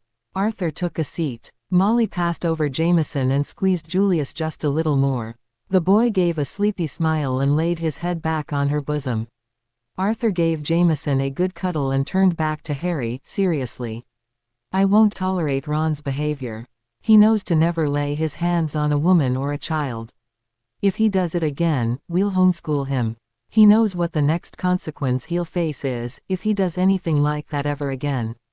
I'll work him to the bone and make sure he only has time for studying and back-breaking labor. I won't have any son of mine turning on family like that. Harry's love for the Weasley family grew. I'd never blame any of you, but I won't tolerate anyone putting my boys or Dan and Emma in danger, said Harry, seriously. As you shouldn't. I would never tolerate anyone putting my children or my in-laws in danger, either, said Arthur, firmly. Molly looked at Gabrielle and Hermione proprietarily. These were her future daughters, if what Bill said was true. Harry and the girls blushed at the pronouncement, but they were all pleased by the sentiments. Dan decided to keep his opinion of Ron and Ginny to himself. All of the other Weasleys he'd met were delightful. He guessed there were a few bad eggs in every dozen. The adults sat around cuddling the babies for a good half-hour before the now sleeping babies were shuttled off to their cribs. Molly and Arthur took great pleasure in settling the little ones in their beds and singing one of their favorite lullabies, all through the night, to the sleeping duo. The Weasleys returned, happy as larks. Nana Molly hugged and Ed the boy she considered one of her own. She squeezed his two lady loves just as fiercely while Grandad Arthur shook their hands and left their ears ringing with well wishes. As soon as they were gone, Harry and the girls snuck upstairs to make sure the twins were well tucked in, even though they knew they would be. They quickly changed into party clothes and went back downstairs. Another set of twins were waiting for them, along with Lee Jordan, Angelina Johnson, Katie Bell, Alicia Spinett, and Charlie Weasley. They had the Grangers, Remus, Padfoot, Bill, Fleur, Claudette, and Marie in stitches. Couldn't even sit down, laughed George. I flipped his skirts, so to speak. He's got red handprints all over his thighs. Dad doesn't skimp on punishments, laughed Fred. Too right, said Bill, in chagrin. People think it's Mum you have to worry about because she's loud and Dad's the quiet one. They've got it backwards. It's always the quiet ones, laughed Dan. He passed a picture over to Emma. She rolled her eyes and passed it along, but Harry could see the sparkle in her eyes. Harrykins, cried the Weasley twins in one voice. We've got a little gift for ya, pal, said George, grinning. Harry looked at him with a leery expression. Everyone laughed. It's a good surprise, I promise, said Fred, excitement all over his face. Angelina passed the pictures over to Harry. Harry looked down and burst out laughing. They were all shots of Ron with his rosy bum on display. There must have been a dozen bright red handprints on his thighs. For a 14-year-old, it was the most embarrassing thing that could possibly happen. The girls peeked over Harry's shoulder. Gabrielle's ringing bell laughter joined with Harry's in a gorgeous harmony. Hermione couldn't help but snort out a single laugh before she got control of herself. She sniffed and turned her nose up. Harry tucked the pictures into his pocket for safekeeping. Thought you'd like that, said a cackling Fred. We won't let him forget it, either, said George. Lee snorted, nobody will. Not ever. It's the talk of the school already. Hurting children was very frowned upon in wizarding society. Nobody thought Ron's actions were funny in the least. Welp, ready to get this party started? Asked Fred. Ready as I'll ever be, said a beleaguered Harry. After you, said George, bowing exaggeratedly. Go on and have a good time. We'll keep an eye on the twins so Dobby and Winky can help you lot set things up, said Dan. Harry thanked the Grangers and offered his arm to his ladies. Hermione and Gabrielle both cuddled into his side and walked out of the door. The other teens, Remus, Padfoot, Bill, and Charlie followed them out of the trunk and into the halls of Hogwarts. It was still about 40 minutes before the other students were expected to arrive when they got to the second-floor girls' toilet. Harry walked in and saw moaning Myrtle hanging out inside her toilet stall. What are you doing here? She asked, angrily until she saw Harry. Oh, Harry, Hermione, is that you? Hey Myrtle, said Harry. How are you? She giggled creepily and did a little backflip. Better now that my Avengers are here. Harry smiled, uncertainly. Why are you still here? Now that the basilisk is dead, isn't your unfinished business sort of over? Myrtle blinked. What do you mean? Well, most ghosts just hang around until their unfinished business is done. Then, they move on, said Harry, shrugging. Or at least that's how it works on the telly. Myrtle floated towards the ceiling in thought. I never thought of it that way. Everyone does know who really killed me now, don't they?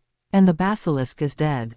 I don't have to be afraid to leave my toilet anymore, do I? Harry shook his head. You really don't. You could travel, he asked, unsure. I could go see my mother. She came to visit me once, you know, said Myrtle. She sank towards the floor. I hid from her. I was too embarrassed for her to see me as a ghost. I bet she'd love to see you, said Hermione, gently. I bet you miss her. I do, said Myrtle, morose tears starting to trickle down her translucent cheeks. I miss her more every day. Maybe you could go visit her for a little while. Then, if you want to move on, you could, said Gabrielle, sympathetically. I think I'll do that. I can see it now, the door to the other world. I want to go. I've been here too long, letting mean girls bully me. Only 2 people have really been nice to me the entire time I've been here. She turned to Harry and Hermione. You two. You were the only people that were ever kind to me, she said, smiling at the teens. I'm going to tell you a secret. There's a very cool room on the 7th floor. That mean old Helena Ravenclaw stole something from her mother and hid it there.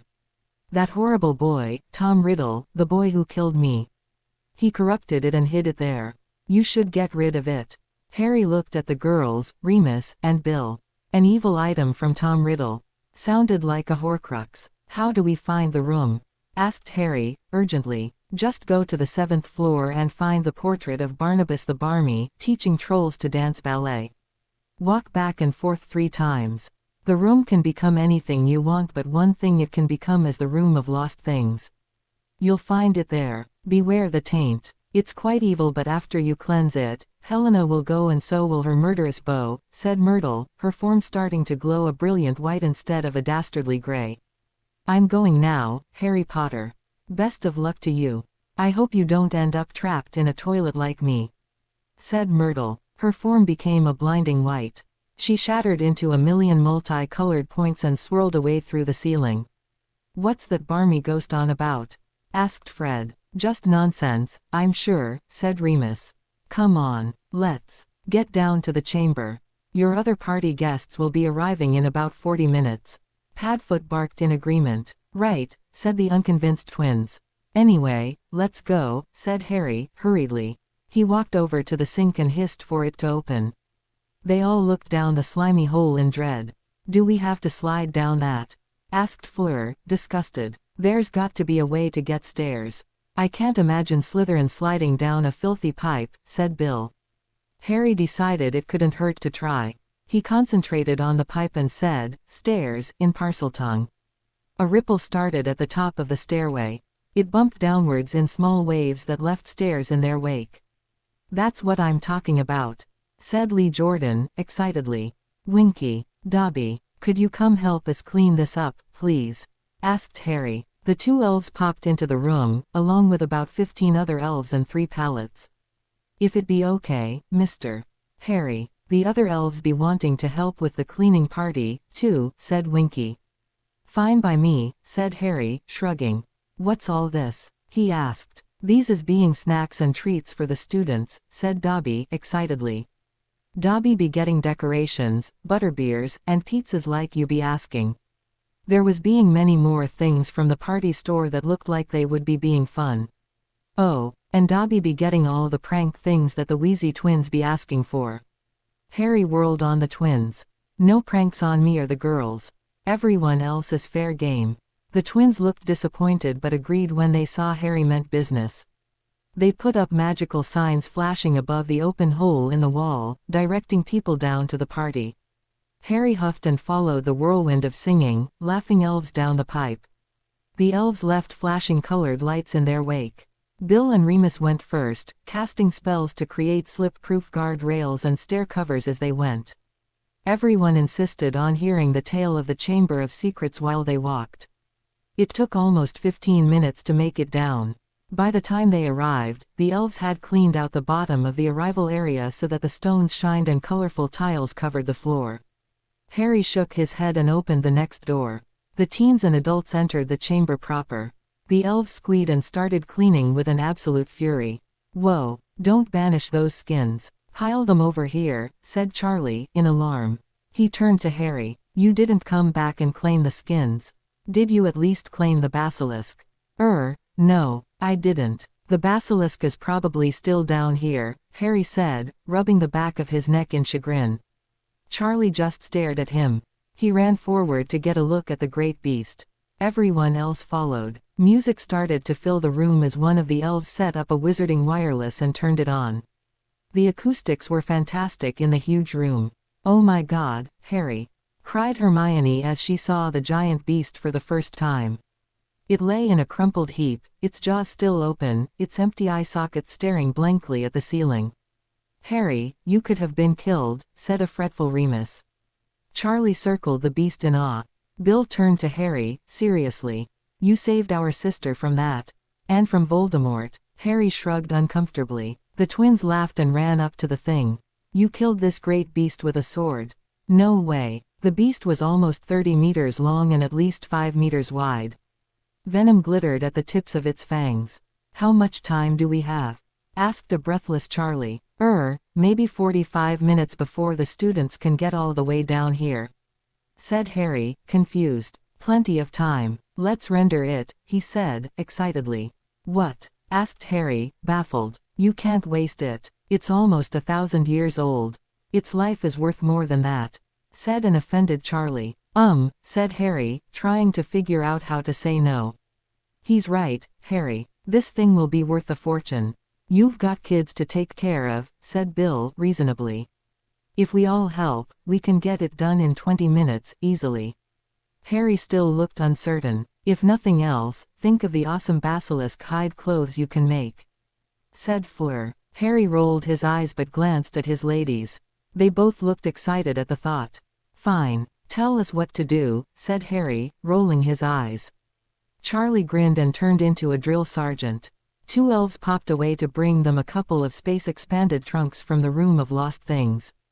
Dobby popped off back to Diagon Alley and came back with 2 more pallets, this time filled with beakers, vials, and magic stasis boxes to carefully place the parts of the basilisk in. Charlie was right. With the help of a couple of extra kitchen elves, the thing was properly butchered and the bones cleaned in 20 minutes. All of the useful parts were properly stored and packed away in trunks. Harry insisted that all of the helpers each got to keep a section of shed skin big enough to make a right fine cloak and a pair boots. A couple of excitable elves agreed to help with the sewing. Everyone was more than happy with that. Hermione was even thoughtful enough to ask for Colin to come down a little early and take careful photographs of the beast as it was being rendered. Despite Harry's reticence, they got several shots of him standing in front of the beast with the sword of Gryffindor before they got started. Hermione insisted it was for posterity's sake, but really she just wanted to be able to show Harry's children what a hero their father was. When they were done, they turned to see what they could do to help the elves get ready for the party. There was nothing. Everything was already done. Mr. Harry, you should be coming to see this, said an excited Winky. She led them over to the ladder she'd conjured. It led up to the open mouth of Salazar Slytherin's statue. Harry climbed the ladder and looked inside. There was a pipe going down to the right and a room directly beside the pipe. You guys, come see this. It's a library, said Harry. Hermione and Remus practically ran up the ladder. Bill and Fleur were right behind them. They gasped at the beauty of the medium-sized library. There were just a ton of scrolls and books lining all the walls of the room. A couple of rough-hewn chairs and a table were the only other things in the room. Harry, let me study this, please. It's yours. Claim it now, said Bill, hurriedly. What? Asked Harry. He felt like it was the only response he could make to the insanity of the Weasleys. Claim it. Hold up your wand and say, I, Harry Potter, claim the spoils of my conquest. I have conquered the House of Slytherin and lay claim to all it holds. Bill grabbed Harry's arm and slapped his wand into his hand. Harry grumped at the rough treatment but did as Bill commanded. A bright silver light filled the room. Yes, Bill cried. Winky, get us 4 more trunks. It'll take that many. Hurry, before anyone sees this. Remus was already moving through the shelves like a bloodhound searching for arcane knowledge. Winky was gone and back in a flash. She and 8 other elves moved quickly to clean the room and carefully put the magically preserved reading material into the trunks. Harry just shook his head. He saw something else that no one else noticed. A lovely rack of jewelry. There were only around 30 pieces, but Harry noticed there were 3 sets of gorgeous triad rings. Bill came over to see what Harry was looking at. Those are fantastic and super rare antiques. That's a set of promise rings, a set of engagement rings, and a set of marriage bond rings, Bill said, studying the specimens. He looked at Harry, seriously. This was meant to be. You're entering into a triad bond and you find the perfect set of rings. That's mithril, Harry. It's an extremely rare metal. Those gems are hexagon-cut black fire opal. The dark stone mixed blue, green, and amber colors. The sparkling gems were set in what looked like a band made of liquid mercury. They practically glowed in the dim light of the room. Harry could tell the rings would fit perfectly together when the entire set was worn. "I don't know what to say," said Harry, quietly. He glanced at the girls who were looking at the books with joy on their faces. "Say you'll hide them away and gift them to your ladies when the time's right," said Bill, seriously. Bill surreptitiously cast on the rings. "They're quite magical. I see a natural ability to protect against occlumency attacks in the stone, wit and agility boosters when the set is worn together, and strength and speed enhancers in the metal. I'd tell you to put them on now, if I thought you would." "No, not yet," said Harry, quietly. "You're right, I'll give them to the girls at the right time." Bill searched the tray. "Put this one on now. It's the lordship ring for Slytherin." Harry looked unsure. He didn't know if he wanted to be the Lord of Slytherin. "Do you want Voldemort to claim the house instead?" Bill asked, sternly. Harry flinched and put the ring on. It was small, platinum, and had a glittering blue-green Paraiba tourmaline in the center.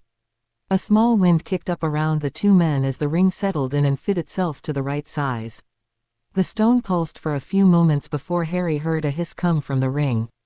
"Hail, Lord Slytherin," said the small SS with glittering golden eyes. Their mouths were open wide, holding the gems in place. The settings on the triad rings were small phoenixes with the same golden eyes. They were gorgeous. Bill slapped Harry's back. "Take a set for you and Fleur," insisted Harry. Bill looked at Fleur with hopeful longing. He started shaking his head. "These belong to you, Harry." "They're priceless," said the redhead. "They're just jewelry to me." "You're serious about your intentions towards her?" asked Harry, nodding at Fleur. Bill grinned a dreamy smile and nodded. Harry found another set of 3 rings with just 2 rings per set. They were antique gold with a glittering blue tourmaline in the center and small diamonds in a line down each side. "You can't give a piece of jewelry to everyone," Bill said, sternly. He meant it. Harry held up his hands. "I won't. Just you. You're helping me study this stuff, aren't you?" Bill grinned. He took the rings and carefully conjured a soft, velvet box to put them in. He did the same for Harry's set. Then, he conjured a larger velvet box to put the rest of the jewelry in. He called for Dobby and had the elf take the remainder of the jewelry to Harry's room in his trunk. Harry and Bill both slipped the small velvet boxes into their pockets. Bill winked at Harry. "Oi, are you lot coming out?" "People are coming," called Fred from outside. The elves popped away with the rest of Harry's new acquisitions. The magicals tramped out and climbed down the ladder. Harry turned and closed Slytherin's gaping maw. Harry turned back around and gasped. The skeleton of the basilisk was now hanging from the ceiling, undulating as the breeze in the large room moved the wires holding the bones in place. "That's brilliant," said Harry, staring at the giant thing hanging about 10 meters above their heads. "Wicked, right?" asked Fred, as he plopped his arm down on Harry's shoulder. "Too right," said Harry. He looked around the room. There were couches, chairs, tables with games, and comfy rugs spread all over the place. The water that was on the floor was gone and fireplaces Harry never noticed before were lit all over the room. The floors were made of tiles in the colors of the 4 houses with a large medallion with the Hogwarts crest in the center of the floor. The walls were covered in restored murals. There was a dance floor with a disco ball and a set of tables lining the far wall that were absolutely laden down with food, drinks, and the largest punch bowl Harry had ever seen. He thought you could probably swim in it, if the giant blocks of sherbet floating in the thing wouldn't get in the way. "This whole place looks amazing," enthused Hermione. She didn't know where to look first. Harry turned to the elves who were watching their reactions with joyful expressions. "Thank you all so much. This looks fantastic. You outdid yourselves," Harry complimented. The elves squeaked in joy at the kind words. "This was being an excellent party, Mr. Harry. Thank you for inviting the elves of Hogwarts to come have fun. We'll be coming to clean this place all the time now," said a grinning elf. The other elves added their high-pitched thanks and excitement into the works. It was a little ear-piercing, but Harry knew they really did have a great time. The way they danced while they cleaned and decorated said it all. The first students started trickling in while the elves popped away. "If you be needing us, just call, Mr. Harry. Dobby and Winky will be going to watch over the babies now, if you don't be minding," said a grinning Winky. She was shyly holding Dobby's hand. His ears waggled in joy at this new development. "Go, have fun. Them for me," said Harry. The elves agreed and popped away. "Right over here, mate," said George, leading Harry over to a raised dais with 4 comfy couches and 4 squishy armchairs set on it. "This place is warded specially for you and yours. No one can enter except those already here. Everyone else can stop by and chat, but they can't step up on the platform unless you literally pull them up." Harry looked so grateful, it was criminal. George rolled his eyes and slapped Harry's back. "We know what our brother's like. Get up there, now. Before you get mobbed." Harry didn't wait. He pulled the girls up with him and took a seat on one of the couches. Remus, Padfoot, Charlie, Bill, Fleur, Marie, and Claudette joined them. 2 elves who'd stayed behind to manage the snacks popped over with a large bowl filled with ice and butterbeers, a small bowl of punch, 2 pizzas, and a snack platter for Harry and his chosen few. Harry relaxed between his ladies. This wasn't so bad. An hour later, the party was in full swing. Harry invited Luna, Neville, Hannah, and Susan to come up and sit with his group on the dais. They were playing a game of exploding snap and enjoying the night when suddenly McGonagall was standing before them. "What on earth is all of this?" asked the flabbergasted professor. Harry laughed. He might have been a little tipsy from the butterbeer. "It's a party to celebrate the tournament, of course," said Bill, grinning at the woman. "Yes, but what's it doing in a girl's toilet?" she asked, looking over her glasses at Bill. "It's not really in a girl's toilet. It's in a pipe under the girl's toilet," said the cheeky bugger. McGonagall snorted, but they could all see a smile twitching at her lips. She shook her head. "Is this the Chamber of Secrets?" she asked, entertained by the audacity of her favorite students. "It is," confirmed Harry. She looked up and gasped. "Is that Slytherin's monster?" she asked, in dread. The twins came over with a girl or 2 on each arm. "What's left of it," joked Fred. McGonagall looked around the room and saw the brightly colored tiles, rugs, and couches. "This is somehow much more colorful than I expected. The elves might have taken a little too much joy in the decorating," Harry admitted. She looked over at the dance floor. She did a double take. "Is that the headmaster?" she asked, truly confused this time. They all looked over. Sure enough, Dumbledore was dancing with Madame Maxime under the disco ball. He turned and saw them all staring. He waved his hands, which were now covered in sparkling rainbow sequence gloves that matched his horrendous rainbow cloud-covered robes perfectly. Karkaroff was standing under the statue of Slytherin, doing his best impersonation of the scowling effigy. They saw Flitwick at a table. He was playing Exploding Snap with a set of first-year students while Hagrid looked like he might try to climb the statue to pet the basilisk skeleton. Professor Sprout was sitting by the treats table, drinking the punch like it was her day job. Even Tonks had somehow shown up and dragged Remus out to the dance floor. Harry's group laughed again as they noticed the adults that had snuck into the party. There were several other Beauxbatons and Durmstrang professors sitting on another platform in the corner of the room, watching over the students. "It looks like the adults snuck out to party, too," joked Fred. McGonagall just shook her head and went over to the calm island of professors in the corner. When in Rome, and all that. Everything was going great until a truly unwelcome guest arrived. Snape, followed closely by Malfoy and his cronies, came stomping over to Harry's spot. Padfoot growled. Harry told him to settle down. He huffed but laid back on the floor, his teeth bared at the hated professor. "Potter. Detention, now. Let's go," he spat. The Slytherins following him laughed. Harry looked at his friends, confused. Bill didn't wait. He waved at McGonagall and pointed at Snape. She sighed, set down her rather delicious punch, and hurried over. "I'm sorry, Professor. Can I ask why I have detention right now?" Harry asked, trying to keep the sarcasm out of his voice. He didn't succeed very well. "That'll be 20 points for cheek and for disobedience," Snape snapped. He tried to come up on the dais to drag Harry away. He couldn't set foot on the platform. The twins grinned. "What's this?" asked McGonagall. "Potter is coming with me. He has detention right now and for the next week for refusing to do as he's told," said Snape. He straightened to his full height and looked down his nose at her. "What for?" she asked, belligerently. The matter has already been settled. Let's go, Potter. That'll be 20 more points for warding against professors, Snape growled. I didn't do any warding, said Harry, honestly. I'll know what this is all about, Severus, hissed McGonagall. For defacing school property and being out of bounds, said Severus. Also, for holding an unauthorized hooligan gathering on a school night. I authorized this party. This room is part of the school and therefore not out of bounds. He didn't deface anything, said McGonagall, hotly. Severus sneered and looked around at all the bright colors and flashing lights. It looks defaced to me. Maybe you need to have your eyes checked. This room is decorated in all of the house colors, said McGonagall. This room belongs to Salazar Slytherin and therefore belongs to Slytherin House. All of these people must leave, immediately, Snape said, pompously. McGonagall laughed in his face. This room belongs to the school, not to one house, she spat.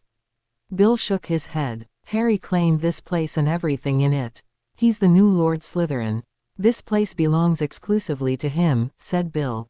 Harry spoke fast. I intend to donate it as a common room for all of the houses to share. McGonagall looked at Harry both proud and consternated. You can't give away school property to the school. Bill was afraid this would happen. He had one of the school elves pop off to Gringotts and get a writ from the goblins. He held it out to McGonagall. Dumbledore arrived and started reading over her shoulder. This looks in order. Harry truly is the new Lord Slytherin. We graciously accept your donation for the purposes intended, said the benevolent headmaster. Harry just rolled his eyes. Headmaster, you can't mean this. It's a prank. This boy, sneered Snape, looking at Harry like he was a rotten piece of garbage, is not the Lord of Slytherin. He has no right to steal from the actual Slytherins and disgrace this sacred place the way he has. Dumbledore showed Severus the Gringotts and Ministry seals attached to the documents. Severus cast several spells at the documents, including 2 attempts to destroy the paperwork. The documents resisted all of his efforts. Dumbledore gave the man a wounded look. He handed the documents to Harry. Harry merely rolled them up and put them in his inner pocket. Don't ruin the party, Severus. Get a butterbeer and join me for a game of chess, yes? Asked Dumbledore. I will not debase myself with these dunderheads. If you want to allow this reprobate to steal from the rightful owners and destroy the sacred history of this place, I can't stop you, but I won't be a party to it, sneered Snape. Dumbledore just shook his head as the man turned on his heel and stomped out of the room. He turned to McGonagall. Care for a dance? He asked her, wagging his eyebrows. Everyone laughed as she took his arm and walked regally over to the dance floor to do the monster mash. After the professors were gone, the Slytherins decided to try their hand at annoying the boy wonder. I had a great chat with my father tonight, Potter, said Draco. I made sure he knows all about your little bastards. He was most interested to hear it. Harry started to get angry immediately. The last thing he needed was for Lucius Malfoy to get wind of his children's existence. Draco smirked when he saw Harry was getting upset. He agrees with me, you should just put them down. No use in letting more freaks fill the world, said Draco. Shut your trap, you inbred wanker, spat Harry. Draco just laughed. Hope you keep a good eye on your whelps. You never know when something might cause them to disappear. Or are you hoping for that? Taunted Draco. I'm not your parents, Malfoy. I love my children. Can your parents say the same about you? Asked Harry, scathingly. Draco's face flushed. He honestly didn't know if his father loved him sometimes. The man certainly criticized Draco enough to create serious doubt. He slipped his wand out of his pocket and tried to cast a conniving spell on the boy. It hit the wards around the platform and bounced back, right in Draco's face. His face quickly started to swell. He could barely breathe. He fell to his knees, gasping. Bill cast the counter curse and Draco gasped loudly. A swelling curse right to the face. That could be deadly, said the angry Bill. He had seen Malfoy's spell bounce off the wards. I'll be telling Professor Snape about this, Potter, said the still gasping Malfoy. Harry just shook his head. Why don't you just leave? No one wants you here. No one likes you, Harry said. He wasn't trying to be cruel. He was telling the honest truth and Malfoy knew it. It just made him angrier. I'll get you, Potter. Just wait and see, he spat. Draco stumbled to his feet and hurried away to the hospital wing. He still felt like he couldn't breathe. That wanker's going to end up with a bad end, mark my words, said Bill, shaking his head and putting his wand away. Harry couldn't help but hope. To be continue. I hope you enjoyed this story. Also remember to subscribe and like this video. See you in the next video.